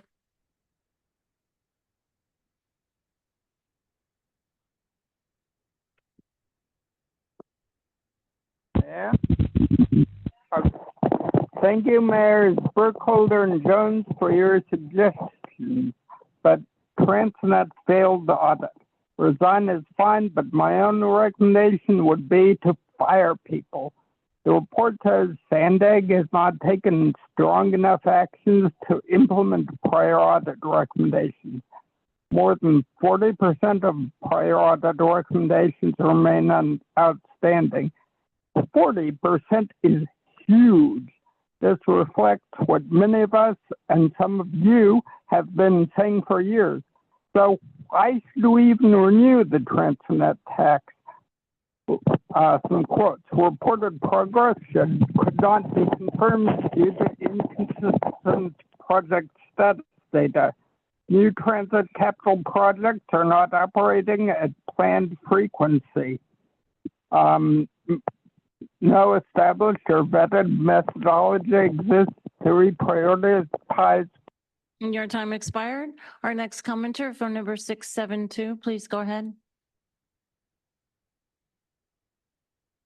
Okay, Consuelo here. And of course, there was a funding shortage because there's always funding shortages. Let's see, 40%. Yeah, 40% is huge. Another incomplete task from SANDAG. If I had iTalk as employees, they'd be fired. Yes, you all need to be careful and astute. By the way, the trust is lost and long gone by so many, especially by the ones paying close attention. Let's see, I'll end in the words of Brother Blair Beekman. Good luck with that. And wait, one more thing. Please stop serving aspartame-loaded diet sodas. To those of you drinking that stuff, please stop. It's poison. It's really bad. And our final commenter, Blair Beekman, please go ahead. Hi, Blair Beekman. Thanks for your words, Consuela. I was gonna offer something the same about this item. You know, a reminder in the way that I work. You know, we've had to be dealing with you know, the era of 9/11 and COVID-19 issues. It sounds like, you know, San Diego County and SANDAG, they're really, you know, many local governments here in San Diego County are having to clean house and work towards a better accountability and better practices towards accountability. That's painful lessons. It can hurt, but working with community, something can really grow. I think that's been happening in the Bay Area since about 2014. And it's just wanting to practice our best things, and everything can come together. So good luck and patience, and thank you for good accountability practices and working through it and working it out. Thanks. And that concludes the public comments. Very good. Member comments, Mayor Kranz. Yes, thank you. It was this audit is another one that really just has me shaking my head a little bit.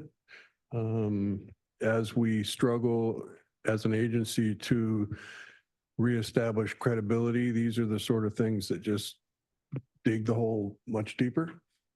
And I think it's a reflection of the leadership over the previous years.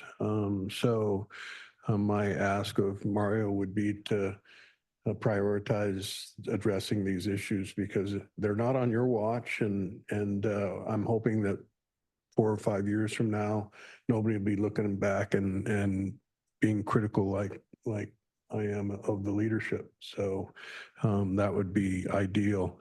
I also would point out that when I served on the board at NCTD, there was a lot of software procurement that I'm pretty sure was involved with project planning and such.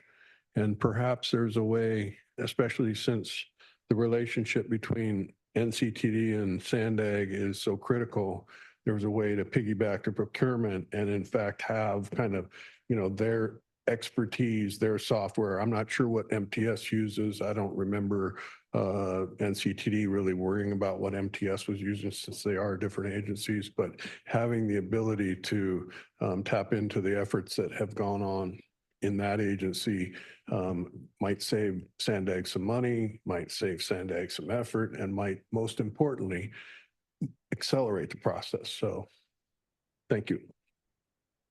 Thank you, Mayor Jones. Thank you so much, Chair. When I sat down with Mario, our new CEO last week, it was a pleasure, again, having lunch with you last week. You know, one of the things that I talked about was accountability, because I think we always need to make sure we're not wasting money and we're accountable to our residents of the county, because we don't have our own money. It's actually the residents' money. So looking at the 3 issues that are in this, the 3 main issues in this, you know, I find it baffling that we can still have such large clerical errors. You know, it's not like $7, you know, when we have unavailable funds of like $7 million. That seems like a big issue to me.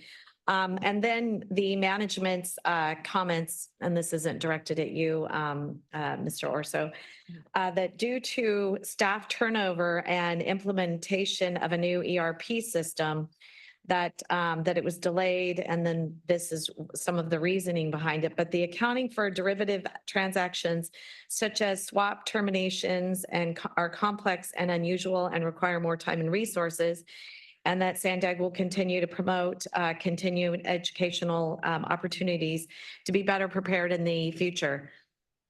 I feel like we should hire the right people to do these if they are complex. I don't know that necessarily educating people after the fact or during when you're trying to do this makes sense. So I'd like to have us look at that. And then in item 3, which was the preparation of the schedule of expenditures of federal awards, there was a material misstatement. I feel like more than one set of eyes should be looking at some of these things, and then maybe we wouldn't have these issues. Maybe it's something that our OIPA's office would do. The last thing that I would like to talk about is the actual 125.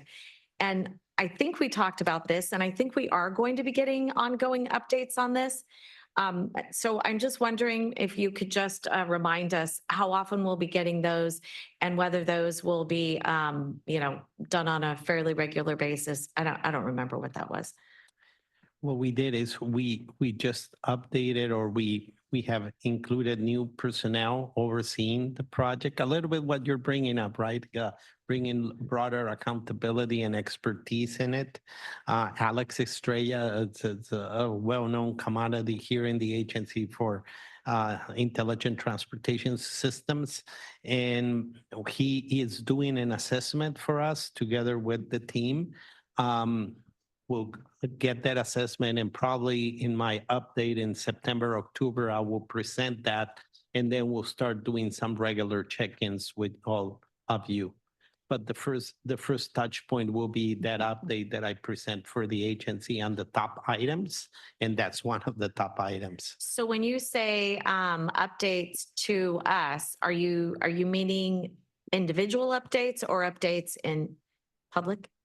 Well, I'll be making an update to the board of directors. Perfect. Okay, because I think it should be, I mean, again, we talked about this. We've got to build our reputation back, and that's going to be very, transparency. We'll do that. And then how often are we thinking we're going to get those? Every 3 months, every other month? I don't have that information. Okay. I would be speculating to tell you or commit right now, but based on what we find out, what we report to you, I think that's going to be the two-way dialogue at that board report meeting, that we can have that dialogue of certain items that bubble up, the frequency that will be adequate. And the reason I bring that part up is, that we would get regular updates is, do remember that we have the 15 that has the same potential issues that we need to make sure that we're, And Mayor Jones, just a reminder, you're kind of on the next item in a way. You're commenting on the 125. Well, it's okay. Well, it's in here. So I just was bringing it up for that reason. All right. Thank you. Thank you. Next up is Councilmember Shu. Thank you. And I'm sorry, I may have made some of my comments on the previous agendized item, but which is probably pertaining to this one. I didn't have the chair to check me on that. But I kind of want to take a step back from all of this for a moment and just remind ourselves what transportation is really about. It's about moving people, goods, and services, and doing so safely, efficiently, and effectively, and looking at the overall cost, the cost to government and to the users, and trying to keep that cost as low as we can. And along with that is, we know that our transportation system produces a lot of pollution, and that we should be keeping that at check. And that, given those larger parameters, how does Transnet and all this work in? And I think if we keep that in mind, I think it helps us go forward. It's not about moving cars. It's not about moving bicyclists. It's not about moving trucks. It's about people, goods, and services. And there's many ways to move people, goods, and services.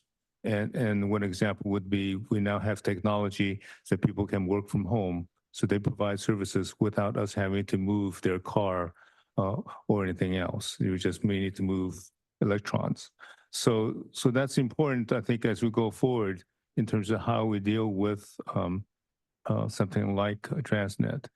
So, Jonathan, I love your story because it gives us a good overview of the challenges we have as we deal with Transnet. As you know, I suggested a few additional parts of that story. One may be that that townhouse is actually much more expensive and we don't have enough money as we go forward with all the things we want to buy. And that we're really possibly looking at literally living out of our cars for many already. The other is that in your story, the parents that gave the money were together on their thoughts. Unfortunately, in this case, the parents may be looking at divorce or have gotten divorced. So the parents have different ideas going forward. The good side, I think, as we go forward, is that we do have Transnet that allowed for or have built in iTalk. And that we have this report and audit because that is built into Transnet itself. We also have AB 805, which gives us independent oversight as well. So I think in many ways, as a government agency, SANDAG has built in a lot of safety issues. Now, are we falling behind those recommendations? But we have recommendations. And I can tell you, there's probably a lot of government agencies that don't have that kind of oversight. And that requires some other agency to come and step in. So I want to put some positive light on this. Yes, we have lots of work to do. I am disappointed that we haven't done the kind of reporting that we should have from the previous audit reports, but at least we have some strong recommendations. I think they look really good. I hope we move forward on the time clock going forward. One last note I want to make with regards to AB 805 and the weighted vote. The weighted vote, by definition, is more democratic.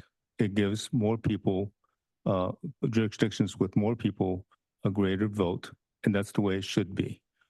Small cities, some of them, a small percentage, even if not even less than 1% of larger jurisdictions on a regular vote is given the same weight. And to me, that's not very democratic.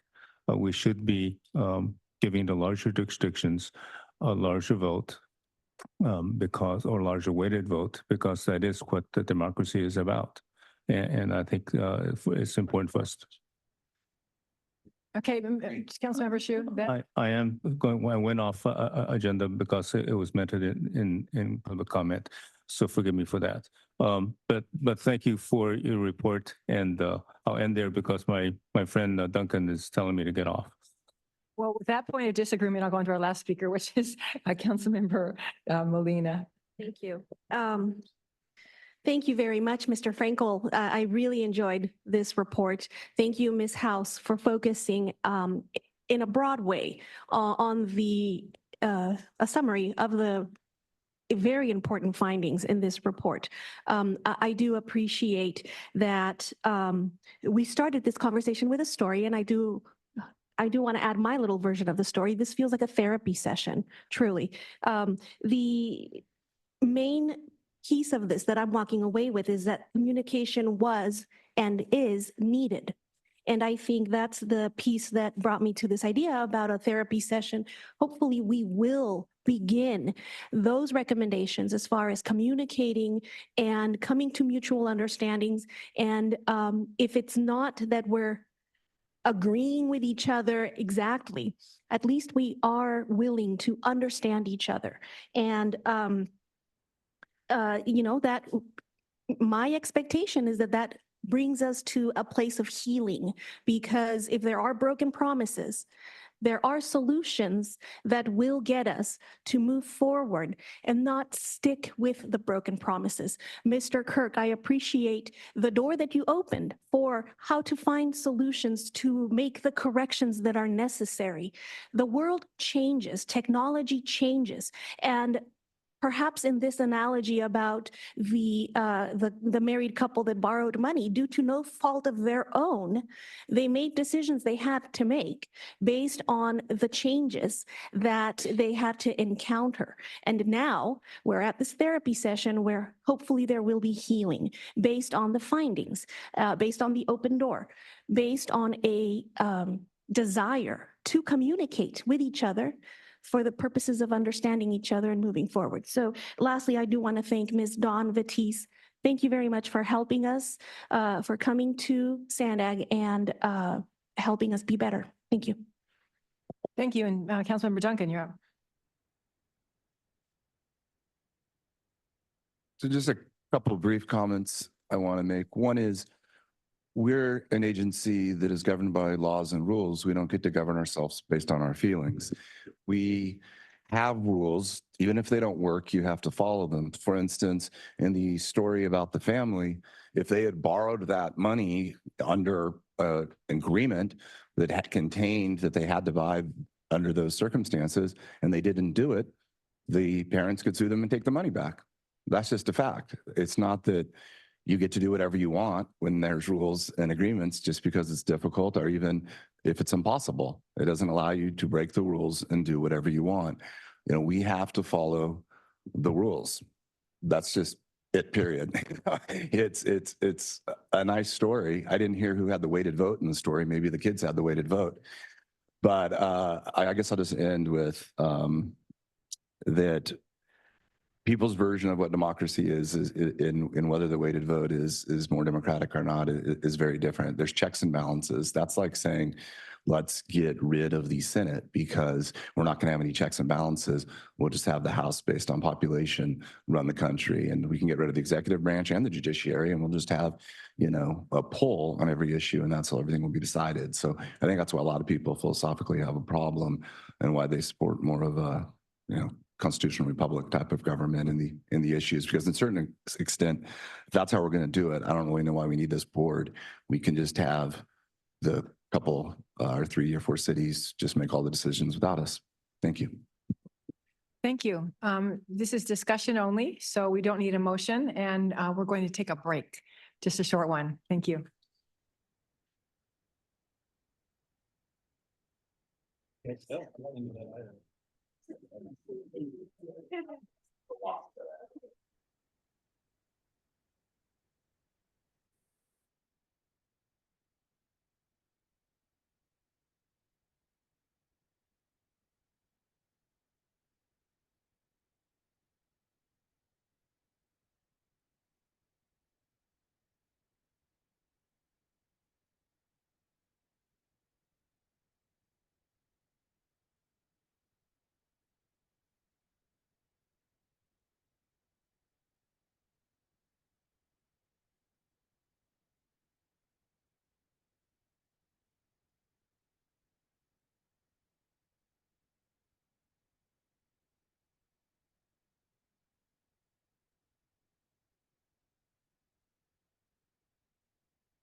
Okay, are we all back?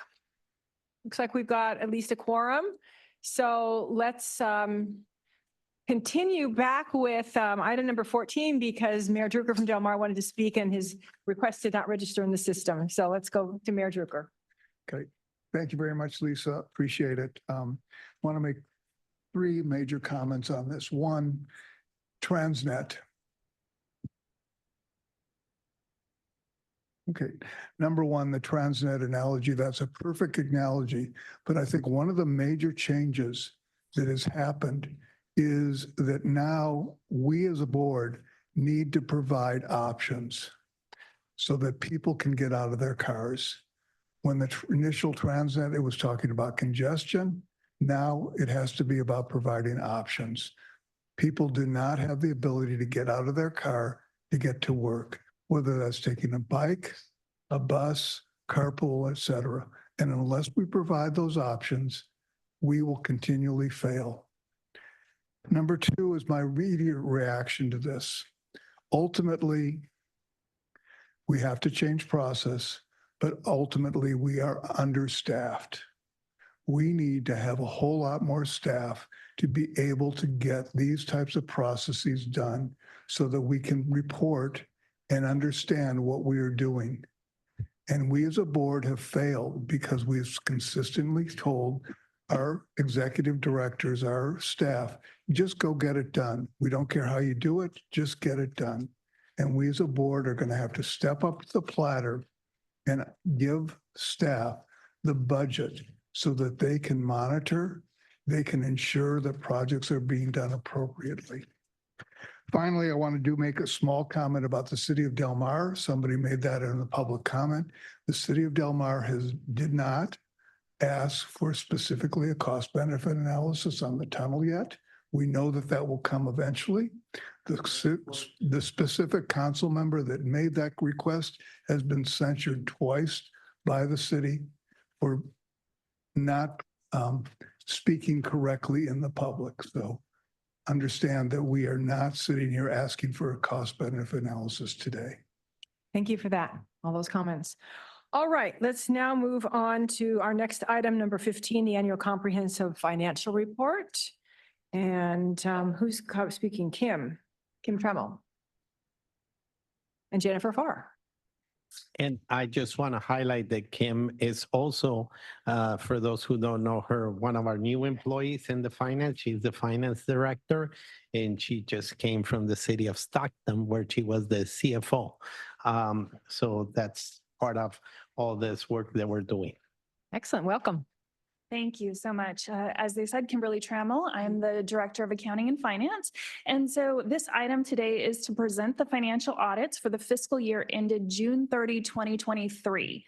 An audit of SANDAG's financial statements has been completed by the independent certified public accounting firm of Davis Farr LLP. The preparation and audit of the financial statements began actually about a year ago because we are talking about June 30, 2023 fiscal year. And that did take a little bit longer than normal. As we've mentioned, that's in part because of staff turnover, work associated with the implementation of the new financial system that was going on at the same time, and also ongoing efforts to evaluate and reconcile the toll road activities. The results of the 6/30/2023 financial audit were presented to the audit committee on June 7th.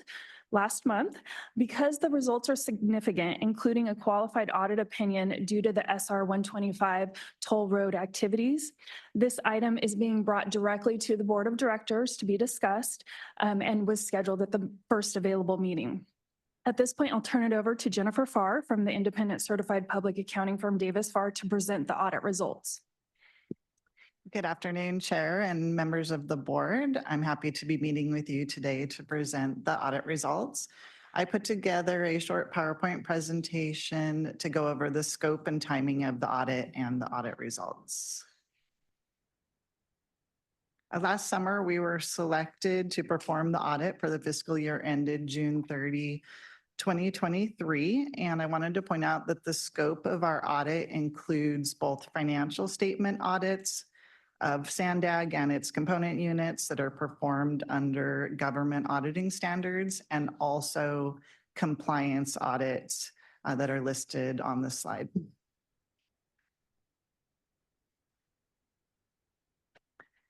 We did start the interim audit procedures, our planning procedures, in June of 2023, and then we returned in October to perform our final audit procedures. The final audit did not actually start until October 30th, and as mentioned, there was a delay in the audit, and I put the 3 primary reasons for the delay in the audit. Normally, the intention is to finalize the audit by December of the year end, so December of 2023. However, the audit was delayed due to, as previously mentioned, some staff turnover resulting in delays in the audit request items being provided to us. We also encountered a number of accounting errors when we started the audit that were detected by both our team and the SANDAG team. Those errors take a little while to investigate and correct. And also the pending investigations of the SR 125 toll system issues had the impact of delaying the audit. And to be more specific, those include internal evaluations that were happening, work performed by Fagan Consulting, and the investigation performed by the independent performance auditor. So essentially, we're waiting to see the results of all of those investigations before we could come to our conclusion related to the toll issues. As you are probably aware, ultimately, the issues that were raised in those investigations led to our conclusion of a qualified audit opinion on the financial statements. The qualified audit opinion is because we were unable to determine whether or not there is a material misstatement in the toll revenues and the customer account balances. The audit opinion states that except for the qualified opinion matter, which is this matter with the SR 125 toll issues, the financial statements are presented fairly in all material respects. So essentially, we're saying the financial statements are materially accurate, except for this issue that we were not able to get enough audit evidence and comfort to be able to make that same conclusion. At the beginning of the audit, the auditors are required to perform a risk assessment, and we met with the audit committee to present our risk assessment in these following areas. In our letter dated September 11th, we identified 4 original areas of audit risk. And that just means that we're going to spend a little extra time performing procedures in those areas.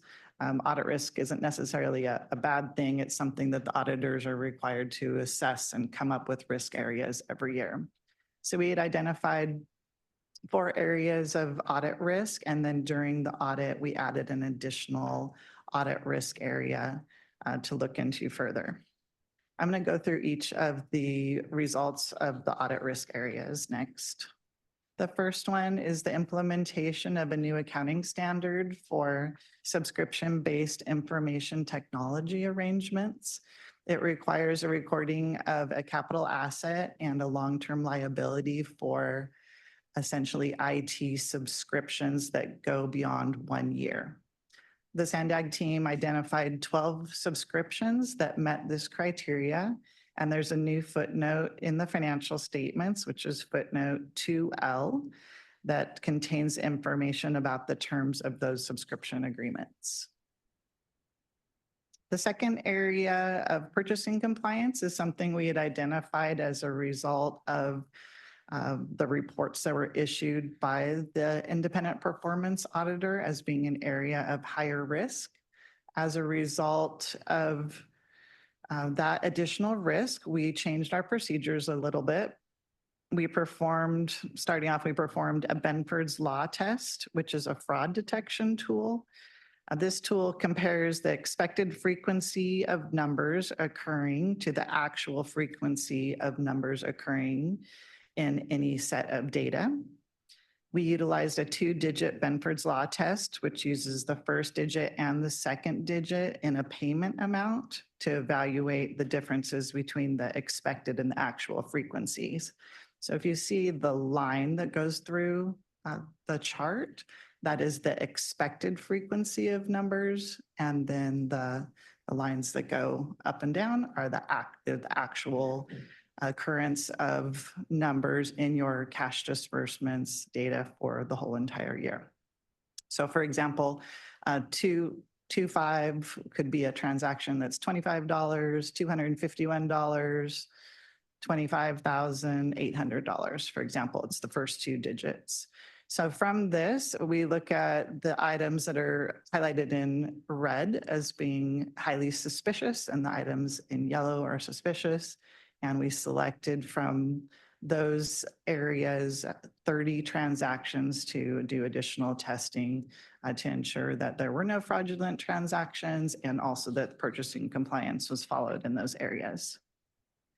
In addition to those 30, we also looked at kind of the top 10 vendors or top 10 transactions, or where is the organization spending the most money. We excluded things like utilities and debt payments because we really wanted to look at vendors. And from that sample of 40, we obtained invoices and contracts, evidence of approvals and adherence to policies, and we were looking at bidding compliance and sole source justifications. And I'm happy to report that we did not have any exceptions as a result of the testing that we performed. The third area is information systems. Since we're new auditor for you this year, we had our certified information systems auditors meet with the IT team from SANDAG to evaluate certain controls over information systems. And I've included the systems that we evaluated above. We did not evaluate the E10 system because we already knew about known deficiencies, so we were not going to find any new information there. And from that testing, we just had a best practice recommendation to implement stronger password controls for the One Solution software. However, we acknowledge that that software has recently been replaced, so that issue is already considered resolved. The fourth area is of higher risk is on the single audit of federal awards. So are you spending your federal grant monies in the way that the federal agencies are telling you to spend the money? The total federal awards for the fiscal year were about $785 million, and we tested 3 major programs for compliance with the federal government requirements. And in our single audit, we did have a finding for the TIFIA program. It was not originally identified on the schedule of expenditures of federal awards. That resulted in us originally testing the wrong major program, and that would be a material misstatement in the schedule itself for the omission of a $537 million program. So in summary, our internal control weaknesses that we reported in the single audit report and also a separate letter to the board. We have 2 material weaknesses in internal controls, one of them being adjustments detected during the audit process by both the auditors and the SANDAG team. The second is the toll road back office system errors that led to the qualified opinion. And then we also had 1 material weakness in internal controls over federal awards, as mentioned, related to the accuracy in preparing the schedule of expenditures of federal awards. So at this point, I'm going to turn it back over to Kim Trammell to discuss management's responses, and then we'll both be available to answer your questions.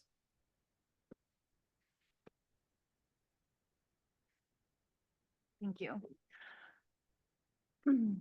So Jennifer's gone through the findings fairly thoroughly, but I want to just comment and tell you a little bit about what we're doing. So the first area that we're working on improving and addressing is the number of journal entries made during the audit.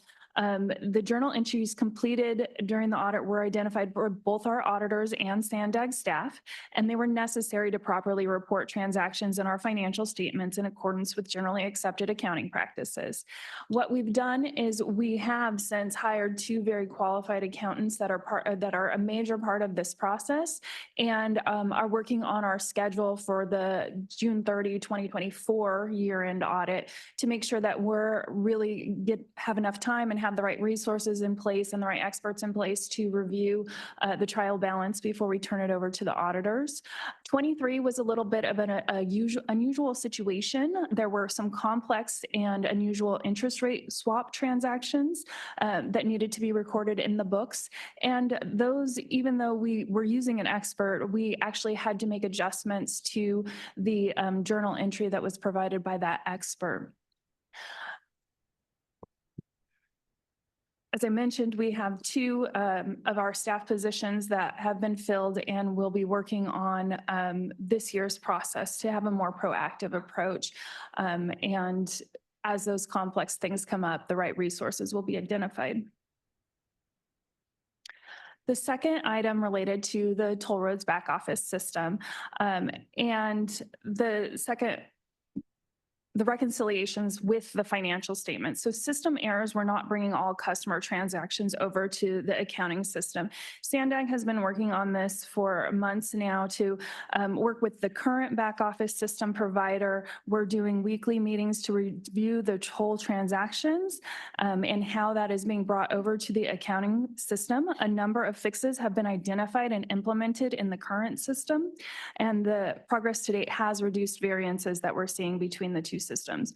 We're also in progress on a replacement of that back office system to make sure that we will be able to connect customer accounts in the back office system to our accounts in the accounting system. This item was the basis of the qualified opinion, and as our auditor mentioned, all other SANDAG funds and component units were presented fairly and in all material respects in accordance with generally accepted accounting practices. The third item was the expenditure of federal funds. And this again was kind of an unusual and uncommon situation where we received TIFIA funding, and unlike most of our federal funding, it was not put against a project expense in our accounting system. It was used to pay off short-term notes that had been used to fund the project. So the project expenses were not tied to the TIFIA funding. And so that was one area that we can work on improving, and we'll be able to utilize functions in our new financial system to make sure that we have the controls in place to capture the federal funds and report them as part of the CFA. The last item, again, was a best practice recommendation, and Jennifer mentioned that this is one that's really no longer relevant because our new financial reporting, our new financial system uses our network password process, and so that is longer than 8 characters and has additional controls in place. So with that, that's the response to these items. As I said, we are working on the next year's financial statement process and keeping all of these items in mind as we go through it. Thank you very much. Before we go to member comments and questions, we're going to go to the public. Tessa. Thank you, Vice Chair. On item number 15, public comments. Truth, please come to the podium. You'll be followed by allegedly Audra. All right, no way did I have time or energy to read this 290-page report, so that means only Rebecca read it. How can an agency full of corruption and deception be given an award for 16 years in a row? Is that unavailable $7 million missing? Why were human traffickers at SBCS promised $183,000 from the federal government? Is that related to the extra $500,000 missing in the 125 toll fiasco? Why did SANDAG fail to provide evidence to Davis Farr? Why did it take months for these documents to be made public? Why haven't the missing records that Davis Farr noted at the last audit committee been addressed here?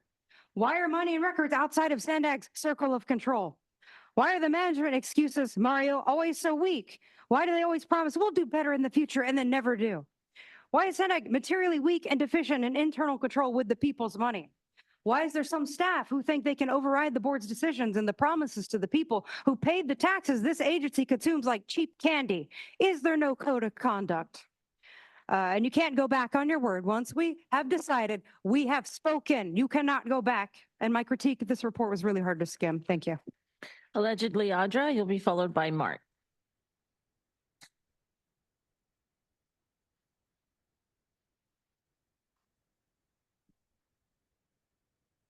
So this audit report is ridiculous and absolutely unacceptable. 3 material weaknesses at a $1.3 billion agency funded with all taxpayer funds. The finance person that was doing her job to protect taxpayers gets fired for trying to expose this to the auditors. The internal audit investigation validated her claims, and now the external auditor validates these claims. Andre, who had the courtesy of naming his retirement date and was enriching himself with a 69% raise over the last 5 years, was asleep at the wheel. No whistleblower investigation. This stuff is happening more and more, and no wonder, because the ethical ones are silenced and removed. A person is fired, a person's claims are validated, and this board stands by and still does nothing to hold anyone accountable. This is why the people elect you or select you, whatever, to make sure that your public funds are safeguarded. And this is going to take years to fix the issues identified in this audit report. If you guys want the people to trust you, you need to be holding the people accountable that are at fault for this. Your time has expired. Mark, please come to the podium. You'll be followed by Cesar, Javier, and then Mike.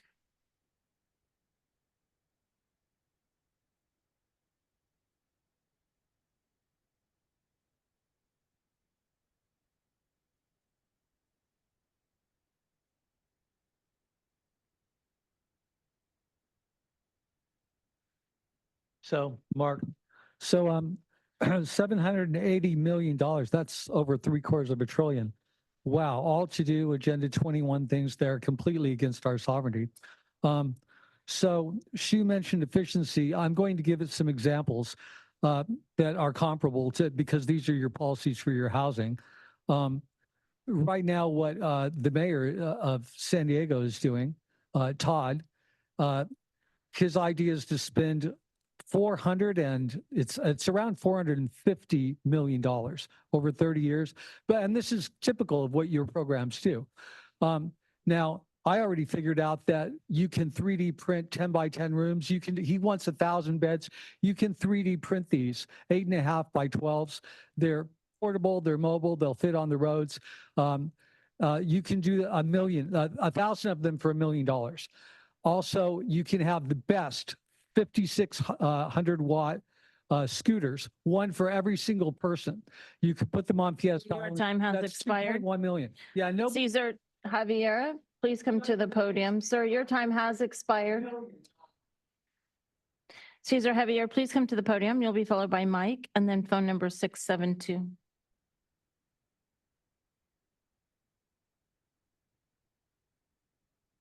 I think they left. Thank you. Mike, please come to the podium. You'll be followed by phone number 672 and then phone number 415.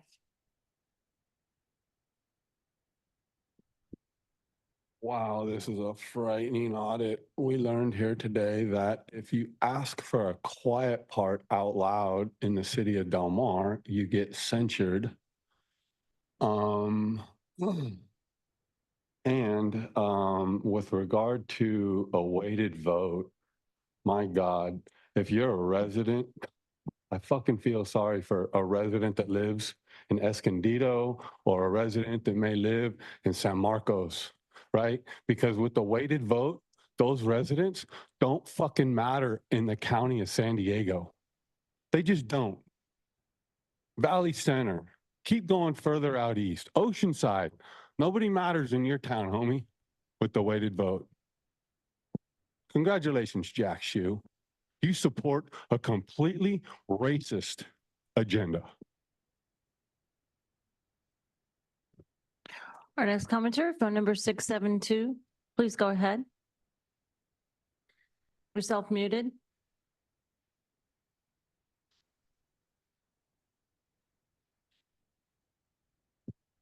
Okay, it's just so infuriating, you know.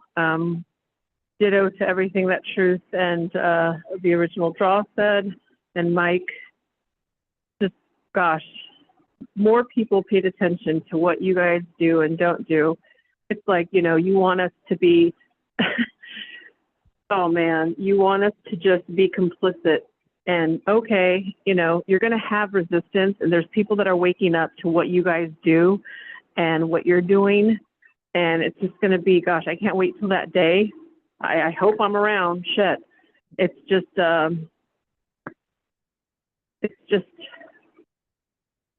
really unfortunate. Anyways, yeah, I think Audra, Truth, Mike, Mark, you guys all pretty much are on point, and it's just it's an agenda that is going to definitely be fulfilled. Unfortunately, it already is. What am I saying? More time expired. Phone number 415, please go ahead. You'll be followed by final commenter Blair Beekman.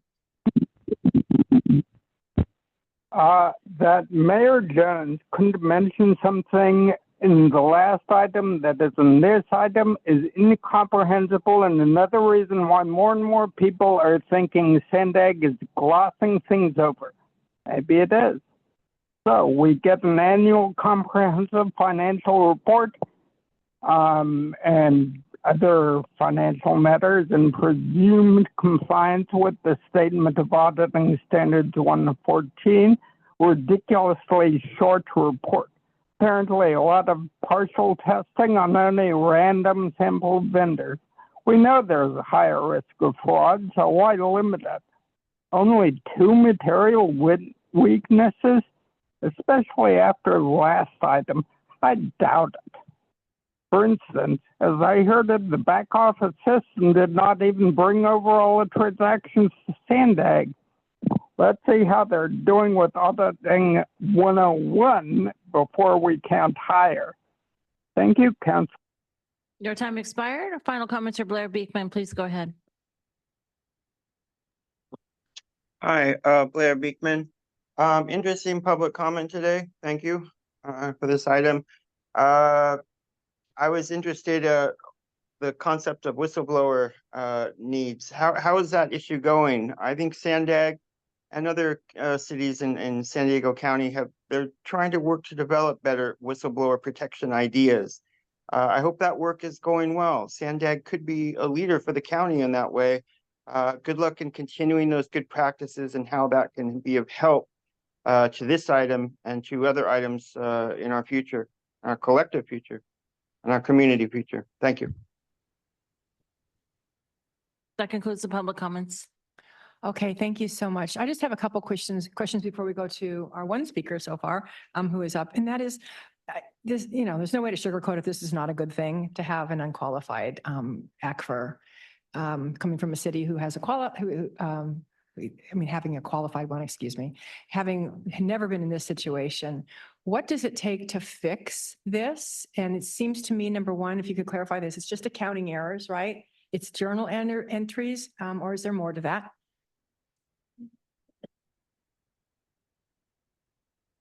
Thank you for your question. I think a lot of people probably have the same question. When we met with the audit committee, I had an additional slide that kind of went over what would need to happen in order to remove the qualified opinion. And there was 4 items on it.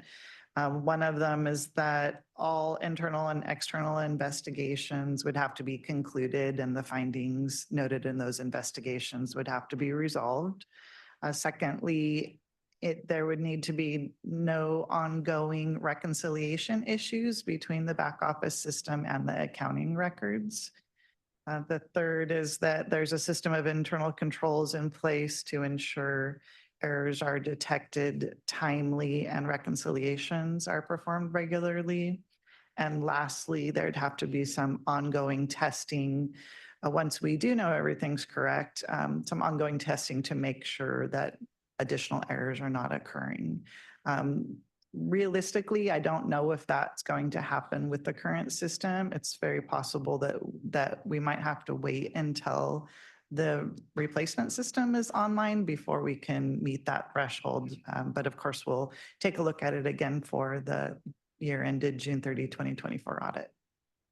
And I will just add that the issue comes back to the back of office system isn't talking to the accounting system completely. Most of the time it's fine, but occasionally they're not talking correctly. And so that's made it difficult to reconcile the account balances in the accounting system.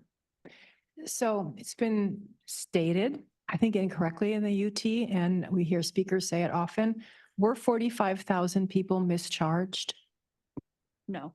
So 45,000 people were not mischarged. The problem with the 125 is that one system is not speaking to another system. It's internal accounting, which isn't a great thing, but it's also not nefarious fraud, anything like that, correct?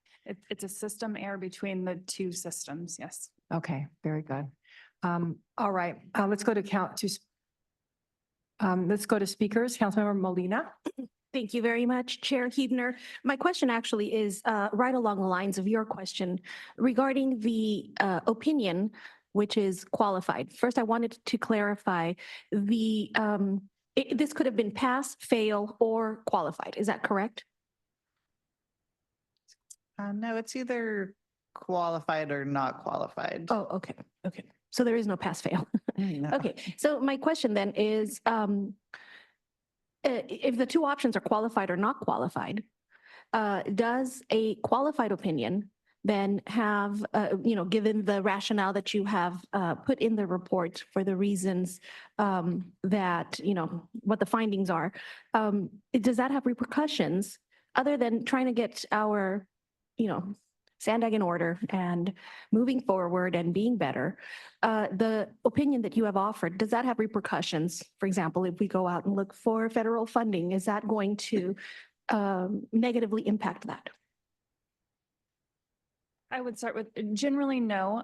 We've reached out to a variety of agencies that we work with on a financial basis and been told that there shouldn't be any impact, our credit rating agencies, that kind of thing. There may be some additional explanation required. There may be some additional requirements that we have to meet, but generally we do not expect it to have an impact on our application for federal or other governmental funds. And our CFO may want to add to that. Thank you. Dawn, thank you. Thank you. So as you all may recall, we do have debt on the SR 125 facility. We are going through our rating affirmation process, our normal annual surveillance right now. And we have addressed the issues related to the toll facility, as well as really been able to present the actual financial performance of the facility, which has been strong. In an environment where we may be going out to issue additional debt or look for additional funds for this particular facility in this component of our financial statements, there may be issues, but right now we have no plans or need to go do any refinancing of the debt on that facility. That facility is the 125. So Yes, yes. we're not expecting to go and get another loan on the 125. It's actually all the opposite. Yes, thank you. Very good. Thank you. Mayor Jones. Thank you, Chair. Thank you, Chair. Yes, I did get ahead of myself in the agenda. When I turned a page, my regular little tab wasn't there because I lost it. So anyway, my You're apologies. forgiven. Yeah, I am a human and I'll admit when I'm wrong. So anyway, I wanted to just restate everything that I had said previously, that I did feel that we should definitely be double checking on journal entries so that we make sure that we don't have such large input misentries. And then also that maybe we need to find people that are more specialized in the swaps. And then you did mention, Mario, that we will have ongoing updates on the 125. I just wanted to state that for the record in the right place of the agenda, and that will be happening. And we will find out when that we'll be receiving those after you get your first one, which should be in a couple of months, as you had said. Okay, anyway, thank you. Thank you, Chair. Thank you. Councilmember Shu. Thank you. I had a question with regards to the use of the TIFIA funds, in which they were not were they not properly identified, or how did that issue come up? And then the last part of that question is, that the TIFIA funds have requirements that were broken, or do we just make use of the broad funding criteria? So the TIFIA loan was provided to pay off bond anticipation notes, so a short-term debt issuance. So because when we got the funds, we just paid off what had previously been issued in other type of debt, they weren't tied to a project in our system, which is typically the trigger for us to know this is federal funding and we need to put it into our federal single audit report. And so we did not catch that. The auditors caught that, but because it is in the report, we have not violated any of our TIFIA requirements. Great. My other question then is with regards to the amount of lost revenue from the 125, and it seems to be much higher than previously reported. When did the lost revenue occur, or what may have caused that lost revenue? I can tell you that the SR 125 is currently performing very strongly. I would have to turn that over to maybe have someone else address the rest of the question.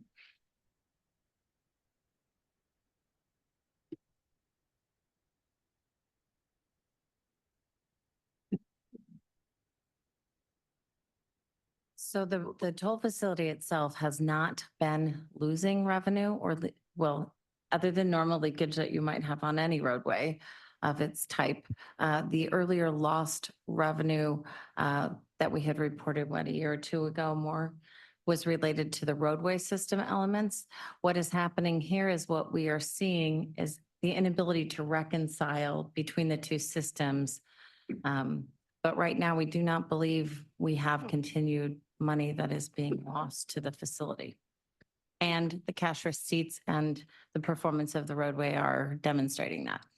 Okay, so just what I understood before was there was a hardware problem. This occurred almost 2.5 years ago, which resulted in about $1.5 million in terms of potential revenue that we lost because cars were getting out and using the road for free and not paying the toll.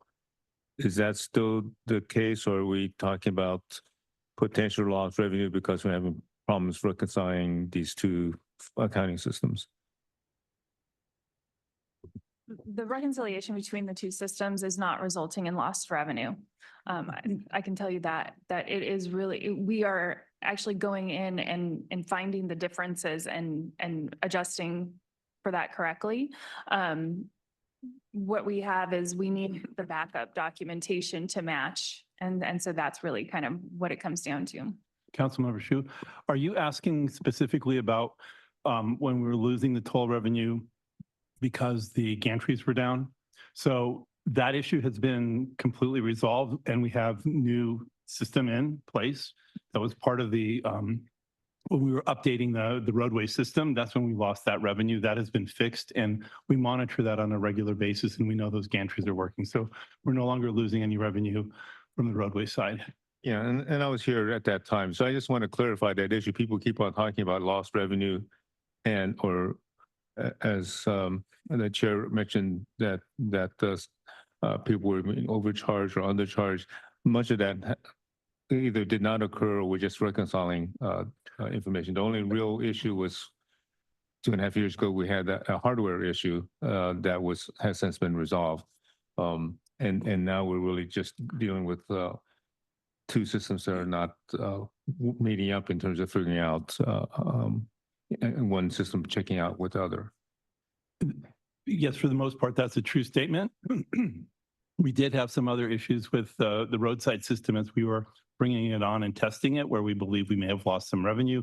We're working with the vendor on that right now to rectify that particular situation.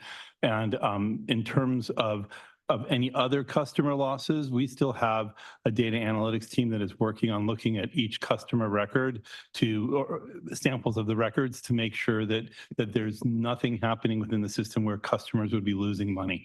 And we're we've been doing that with a team of people since we first started this probably 4 or 5 months ago or 6 months ago. And we're going to continue to look at those records until we have the new tolling system. And then what we will do is we'll move the file over and try to ensure that all the records, to the best of our ability, are correct. So those efforts are still going on here at SANDAG. Right. I just wanted to clarify that matter because the public some of the public keeps on stating that we're losing revenues in the system. We're not. Revenues are as much as we have anticipated, maybe even more. And hopefully we're meeting our intent to pay that loan, pay for it, and move along with dealing with hopefully at some point Caltrans taking on the operation cost of it as well. Okay, we'll go to Mayor Minto and then Councilmember Duncan.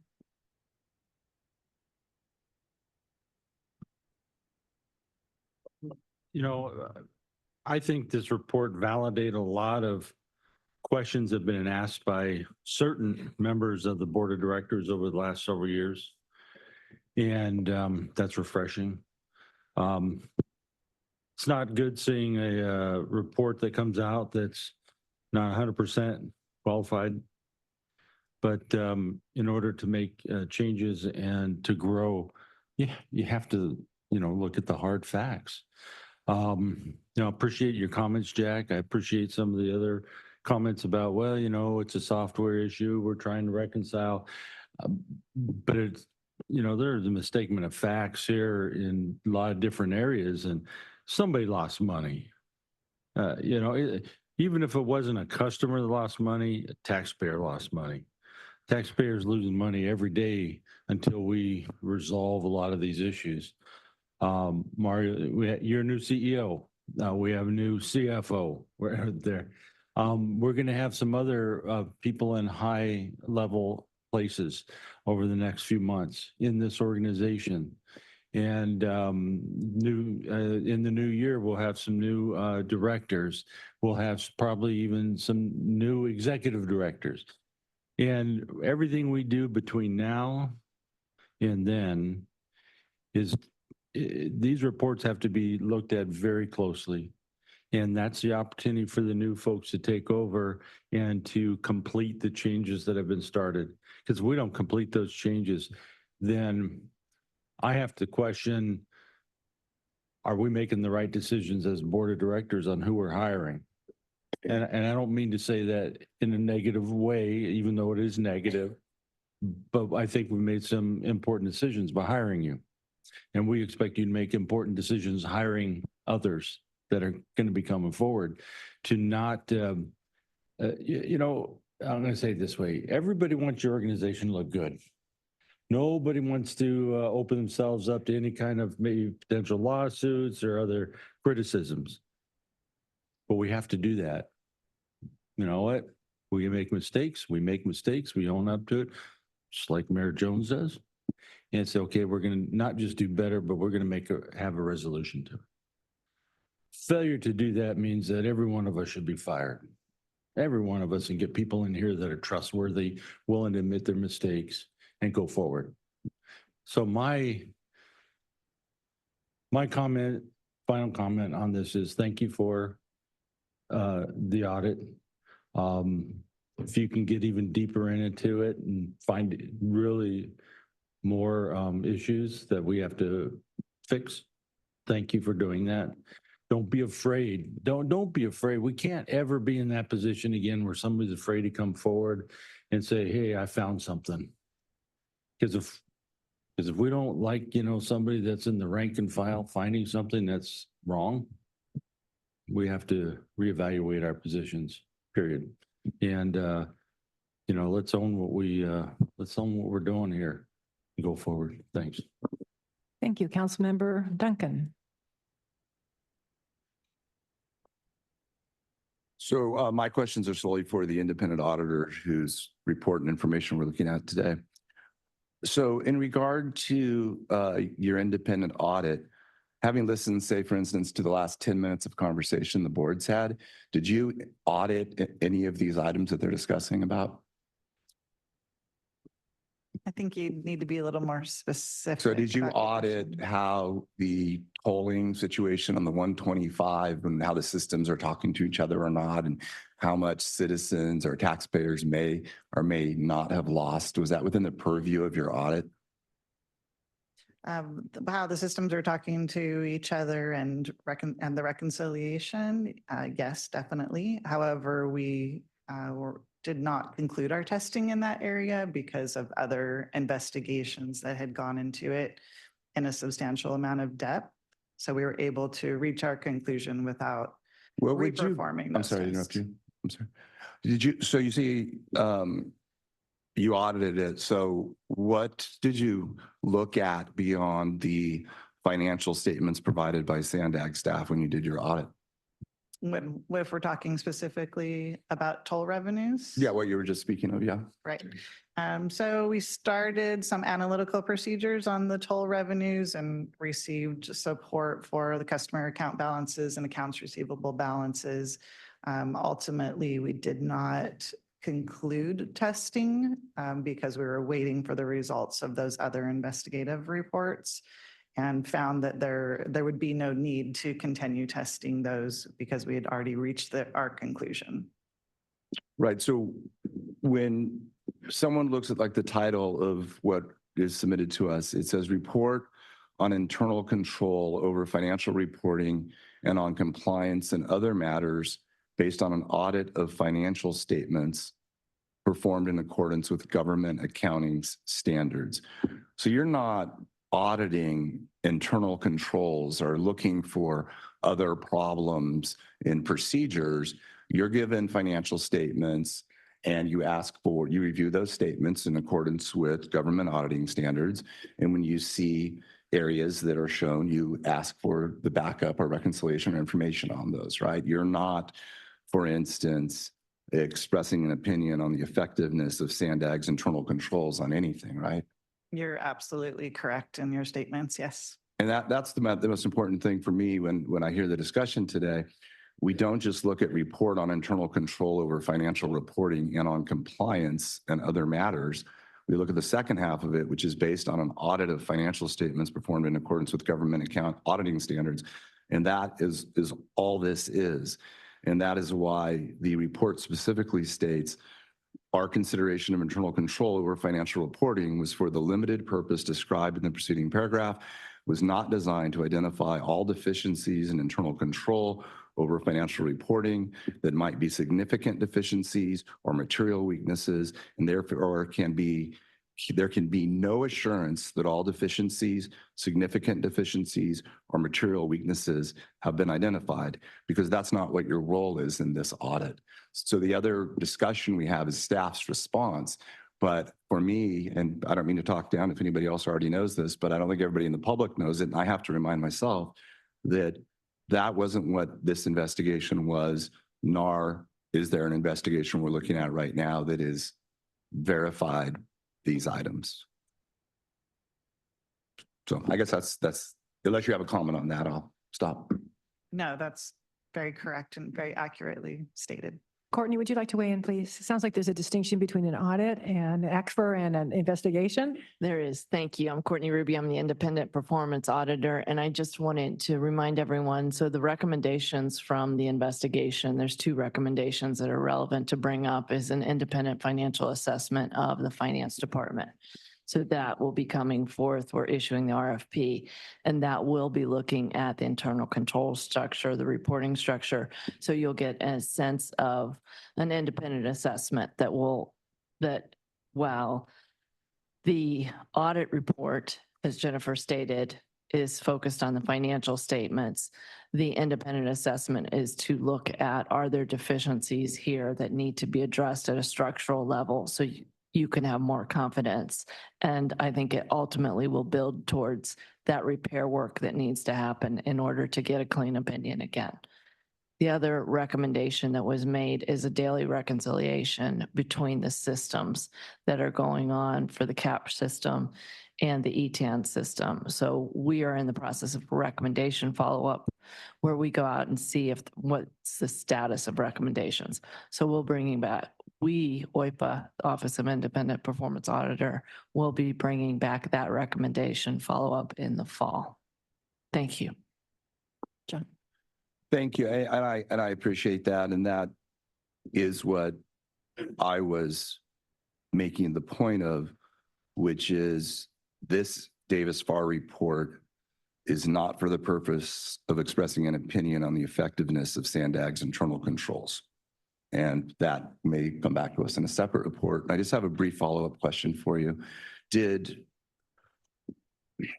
How far back are you looking in regard to the controls? Because I think there was confusion. I don't want to go too far afield because I know it's not the audit thing, but just as a question, a brief answer would be great. And we can talk about it another time. But I thought in your last report to the board, you stated you were only going to look back a year in regard to your review. Is that accurate or was that a misunderstanding? So when we're talking about an independent assessment of the finance department, that means that the firm that we hire will come in and assess what the state of controls are today. It's not a looking backwards, so it's not an audit or an investigation. It is to assess the current systems in place. So then we understand, are they working or not working, and what needs to be implemented in order to address the deficiencies. So that report will tell us what we're doing today and nothing about what we've done in the past, right or wrong? Correct. This is a system assessment. Is there a separate report being done on what is done right or wrong in the past? Not from my office. And so just to understand the focus of your question around the financial statements or finances in general. I would still just like one brief answer about my original question about the look back period on any of your investigations. Is it limited to a year or less on all of your investigations or? No, it depends on what the scope of the investigation is. So as you all saw in the SR 125 investigation, we went back at least 16 months to the time where it was discussed whether an RFP was going to be issued or not. So there's not a limit. We do define the scope. Once the scope is defined, then it's revealed in the audit or in the investigation what that time period is. Okay, because I mean, the statute of limitations is significantly longer than a year for other items that may come out of your audit. So I just have a last question, I promise, is do you have any audits that you're doing now where you're looking back at anything further than a year back or no? We do. Yes, we do. We're currently auditing HNTB, and that is a period from 2019 until June 30th, 2024. Thank you very much. Okay, that's a discussion item. There's no motion necessary. It was good information. Thank you. I think we have a lot of detail of the path that needs to be taken. Again, it's internal controls and processes and best practices to be put in many areas of this organization. And we're grateful for all of you. All right, so before we move into closed session, let's take our continued non-agenda public comments. Do continued non-agenda public comments at this time. Those of you that were called at the beginning of the meeting, if you're still online, please raise your hands at this time. Allegedly Audra, please come to the podium.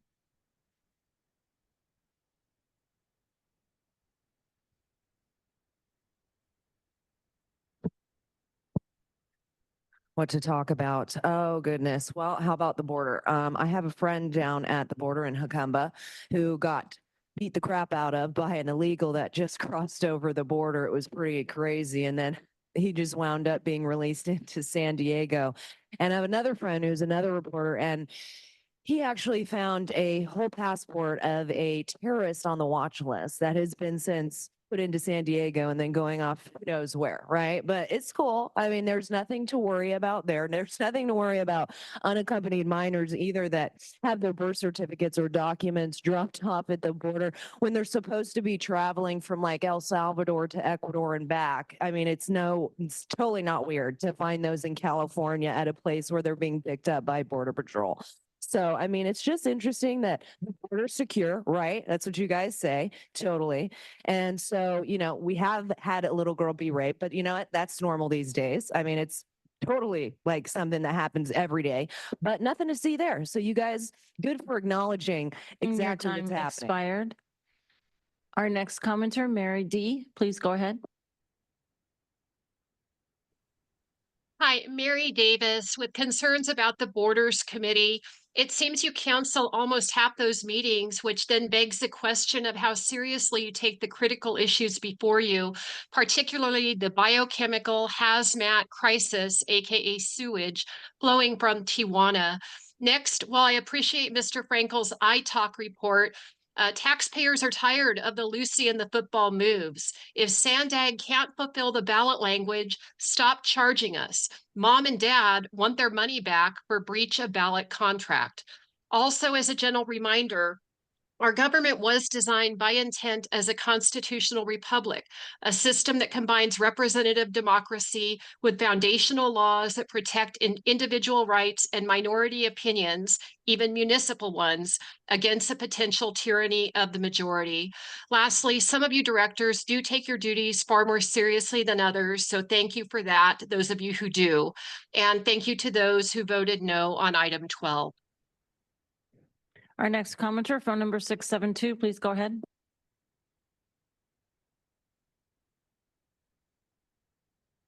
Consuelo here. Can you hear me? Can you hear Yes. me? Okay, great. Let's see. The best statement of the meeting goes to, drum roll, Mento, saying taxpayers lose every day. Also, when he admitted that he too has made decisions based on a pay raise. A politician telling the truth, it's a sign of the times, isn't it? And cheers to everyone smart enough not to fall for the political divide and conquer agenda. Yeah, that just keeps, the reason why is because if they keep us fighting each other, we will never focus on who the real enemy is. Government. All right, take care. Happy Friday and best to you all. Mwah. Phone number 415, please go ahead. You are self-muted. There you go. Hi, Paula Bowles. I'm not sure what happened to my computer, which had my remarks, but they just disappeared, and I'll get them back in a minute. But let's see, what I was going to say was, you know, the audit reports we've heard, I mean, they were really horrible. And as an example, I mean, I was going to use as an example, SANDAG and the Los Angeles corridor and all. You know, I mean, while you guys while SANDAG dithers and delays and does everything and shows these silly spaghetti maps, I mean, my nature is just going ahead. Your time expired. Our next commenter, John Stahl, please go ahead. There you go. Hello, everyone. Here is Board Member Huebner at your 628 meeting saying that she is not trying to remove option A. Now, my motion does not include eliminating alternative A. It includes analyzing it during this team analysis. 2 days earlier at a city council meeting, that is exactly what she was trying to do. The comment letter from Solana Beach urges SANDAG to remove option A. Can anyone spell hypocrisy and disingenuous? Option A is the only one that does not require direct eminent domain, does not run hazardous materials under people's homes. Only option that removes unsightly trestles from the 2 lagoons and restores them. The only option that has the potential to provide 6 acres of green space. And option A meets more project objectives unless you are taking a pure Solana Beach selfish view. Huebner and Edson need to let the process play out and stop with the fear mongering and disinformation. Double shame on Huebner and Edson. And to Board Member Chu, we live in a constitutional republic. Our next commenter, Blair Beekman, please go ahead. Hi, Blair Beekman. Thanks for the meeting today. I'm worried about the future that people want to be cutting off the future of Zoom. So I'm concerned that the more austere traditional standards of a representational republic with public meeting processes or practices we all tend to like when we fold our clothes well. But in the long term, it should not be considered as the final word about best practices You muted yourself. in the There country. you go. To also offer a thank you to President Biden, who's willing to work towards a team effort for the future of this country. And to conclude, I'm hopeful the work we do together as everyday community, local government, and SANDAG with the Board of Cities of Mexico is to offer simple, helpful ideas and practices so that people simply do not want or will not find a need to engage in the concepts of civil war. I think we're accomplishing this goal. Good luck in how we can continue a well-balanced, informational, yet sometimes difficult, yet positive conversation here at Public Comment in San Diego and with the Tijuana area. Your time expired. I'll be calling the final 4 public commenters on continued non-agenda: Karen Lair, Michael D., Camilla Ring, and Mark R. Karen, go ahead. Thank you. The discussions about the rail realignment have been going on for decades. It is now getting closer to becoming a reality. Don't get this wrong. Take the time needed to do the right thing that will not disrupt so many of those lives who you are paid to serve. Find a solution that prioritizes minimizing impact to communities. A breakthrough discussion has recently started about looking at changing some of the existing train stations. Give this discussion time to play out and look at it seriously. Think outside the box. Don't settle for the easy option that will cause so much disruption to residents and visitors and is causing communities to turn against each other. Let's all work together on this. That is the way to get the best solution for the long run. You have some smart team members challenging them until every possible alternative that won't harm residents and visitors is examined. Look at the different placement for the portal of Route A if residents are too upset about your first thought, but don't abandon the idea. It is the only option that uses public lands and does not take residents home and businesses. Realize this is more than just another project and it deserves your careful consideration.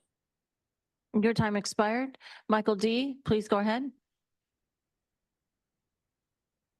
The Lausanne Realignment Project provides a historic opportunity to correct the mistakes made more than a century ago of placing the railway on coastal bluffs and through coastal lagoons and floodplains.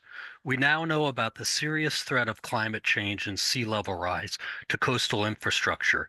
It would be a very costly and preventable mistake to decide to place a new railway alignment in the San Diego River floodplain, a riverine floodplain that is also susceptible to sea level rise. That is exactly what alignments, alternatives B and C would do. I urge you and the project team to reconsider the alignments and to develop one that does not place a railway and a portal in the floodplain of the San Diego River. A new railway costing many billions of dollars should be designed to last much more than 100 years.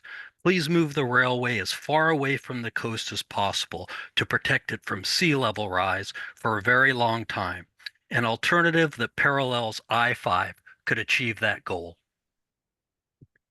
Our next commenter, Camilla Ring, will be followed by the final commenter, Mark R. Camilla, go ahead. Hi, this is Camilla Rang from Del Mar. I would like to give my strongest support to the I-5 option that Tony Kranz has suggested for relocating the train off the bluff of Del Mar. I don't know the details or how it could be done practically, but please treat the I-5 option as the most serious and progressive route that will hold for the future and not just a patchwork of many small lines which will all eventually have to be moved due to sea level rise. If after thorough investigations, Tony Kranz's I-5 suggestions turns out not to be possible, there's only one of 3 options A, B, and C that does not lead to environmental and human tragedies, and that's Route A, but with a different northern portal that addresses community and fairground concern. Route A has to be kept on all along, together with Route B and C for all environmental cost-benefit studies. Also, the construction of the extremely expensive new trestles should be kept on hold until a route is decided. Otherwise, that cost should be added to Route B and C since it's not needed for Route A. The cost for eminent domain should also be added to Route B and C, which can go up to $500 million. Your time expired. Our final non-agenda continued commenter, Mark R. Please go ahead.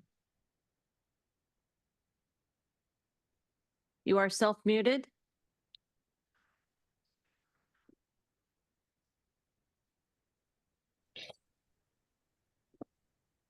As I urge the SANDAG board to hit the reset button on this project, we need to get this realignment right, and I believe we're on the wrong path to do so. A lot of valid concerns as well as new ideas have been voiced by both the SANDAG board and potentially impacted communities. Communities are not rallying around any of the solutions in the pain or fighting with one another, trying to avoid the same consequences. This is occurring because years ago, the project prioritized train speed and cost over public health, safety, and impacts to communities. I asked the board to start with reviewing and re-examining the project's objectives and its priorities. Put first public health, safety, and minimizing impacts to communities. Alignments that meet these objectives should be ranked highest. Tony Kranz's I-5's proposal meritorious, as well as Solana Beach resident provided an option that has no tunneling at all. And an alternative A with the new North Portal would also address this concern. Let's think outside the box with all stakeholders' involvement and do so in a transparent and open manner. Your time expired, and that concludes the continued non-agenda public comments. Thanks, Tissa. Okay, before we proceed to closed session for item number 16, I want to note for the record the following entities with whom SANDAG's negotiators, who are identified in the agenda, may be authorized to negotiate with. They are Parallel Capital Partners, Lincoln Property Company, and Hager Pacific. Now let's take public comments on the closed session items number 16 and 17. Thank you. If you're still present, allegedly Audra, Truth, and Mark, I will be calling Truth first. Please come to the podium.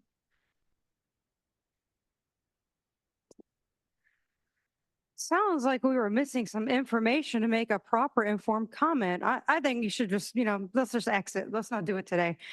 Or hurry up and sell the property so we can all move on to the pizza party that none of you are invited to. However, if you use the property proceeds as a less than $50 donation to the pizza party, then you can come and don't have to report anything according to the made-up government rules. Item 17, not quite as fun as pizza. This is very interesting, though. The Barrios alleged damages to their properties in Spring Valley. I can't help but think about what happened 6 months ago on January 22nd when so many people were unnecessarily flooded out of their homes due to government negligence. Because it doesn't matter how many times does the government lie and try to say there was a magical climate-driven 1,000-year storm like it's a movie, doesn't change reality that there was people-driven negligence of the basic job of government, maintenance of public property. Now, what does SANDAG have to do with this? I have no idea. Perhaps they meant to sue the city of San Diego. Many people have to every week. It's a very toxic council. I don't recommend anybody go there, and they may even demand your address if you try to call in. We need to talk to each other Your better time than SANDAG. expired. Broken told. Allegedly Audra, please come to the podium. Mark left as well. Yeah, I don't know why you guys leave it so ambiguous and then you're like, let's have public comments. I'm wondering if the two properties are part of your value capture, land value capture whole ordeal, trying to make money off of other things. But what is this property going to be used for? None of these questions will get answered. And then it's like, you could have a lot more transparency in these items by writing more about what's that property going to be used for? Potentially, what is it that caused this? Was the flooding from the storm? It's just weird that you want to get public comment, but leave things so ambiguous and open for who knows what it could be anything. But with the flooding, it's like if that has anything to do with the negligence that took place in the county from infrastructure not being kept up, then they should definitely, that should be mitigated through a settlement with them. But it's just sad that the people have to pay more money due to your negligence. Your time expired. I believe Mark is no longer present. I will call the final two commenters virtual, Blair Beekman and phone number 672. Blair, please go ahead. Hi, thank you, Blair Beekman. Yeah, the second item about flood victim issues, I don't know if it is either if it's related to the flood victim, the flood issues of January 22nd, I guess, in San Diego. If it is, or if it's not, just a reminder in the importance of accountable practices right now to describe. You're talking about a lot of funding dollars at SANDAG at this time, and to be accountable to our lives and our practices before January 22nd and afterwards, it's important, and it really helps the community. It helps government better understand the process. Good luck in being clear with funding dollars and ideas and concepts before and after to explain clearly the events of before and after January 22nd. Thank you. And our final commenter, phone number 672, please go ahead. Amen, Blair.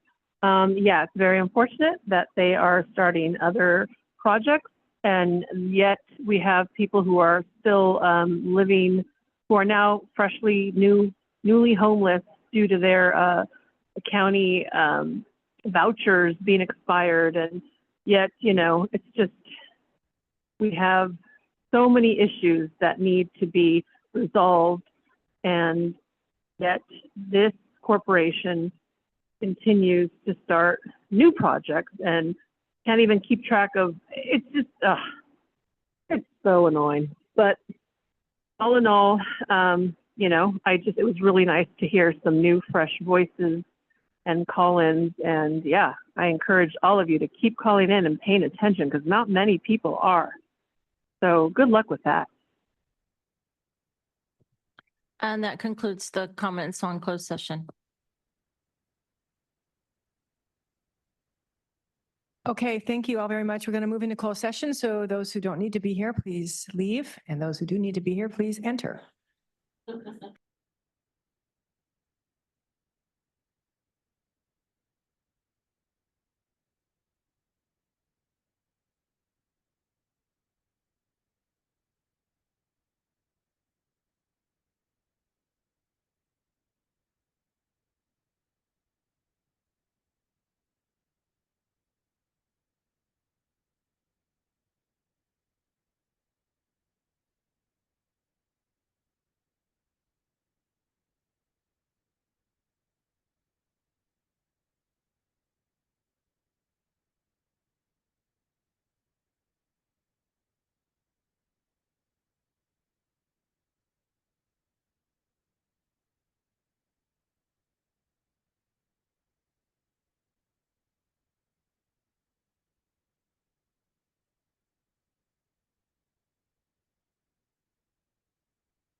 We good? Okay. Amberlynn, please report out. Thank you, Chairwoman. The board met in closed session on item number 16 and provided directions to its negotiators. The board also met in closed session on item number 17 and took direction to deny the claim. Very good. Thank you. Thanks very much. Okay, before we conclude today, I want to recognize that this is John Kirk's last board meeting. John's been with SANDAG for 18 years, and his expertise has been crucial in navigating the very complicated legal landscapes that an agency like SANDAG encounters. He's always been a consummate professional in ensuring the board's compliance with our bylaws with great integrity. Over these years, he's attended all board meetings, advising us upon every time we called upon him with professionalism, but with firm authority. John's been fair and someone I always felt we could rely upon to impartially present the law and even explain it in a way that we could understand it. On behalf of the board, John, and the entire organization, I extend our gratitude to you. Please give him a round of applause. Well, thank you for your dedication and your wisdom and your support, and I wish you all the best in your retirement. Thanks very much. Okay. This concludes our meeting. Have a wonderful brat summer. That's why we're all wearing lime, right? This concludes the meeting. The next meeting is Friday, the 13th, September 13th, 10 a.m. This meeting is adjourned.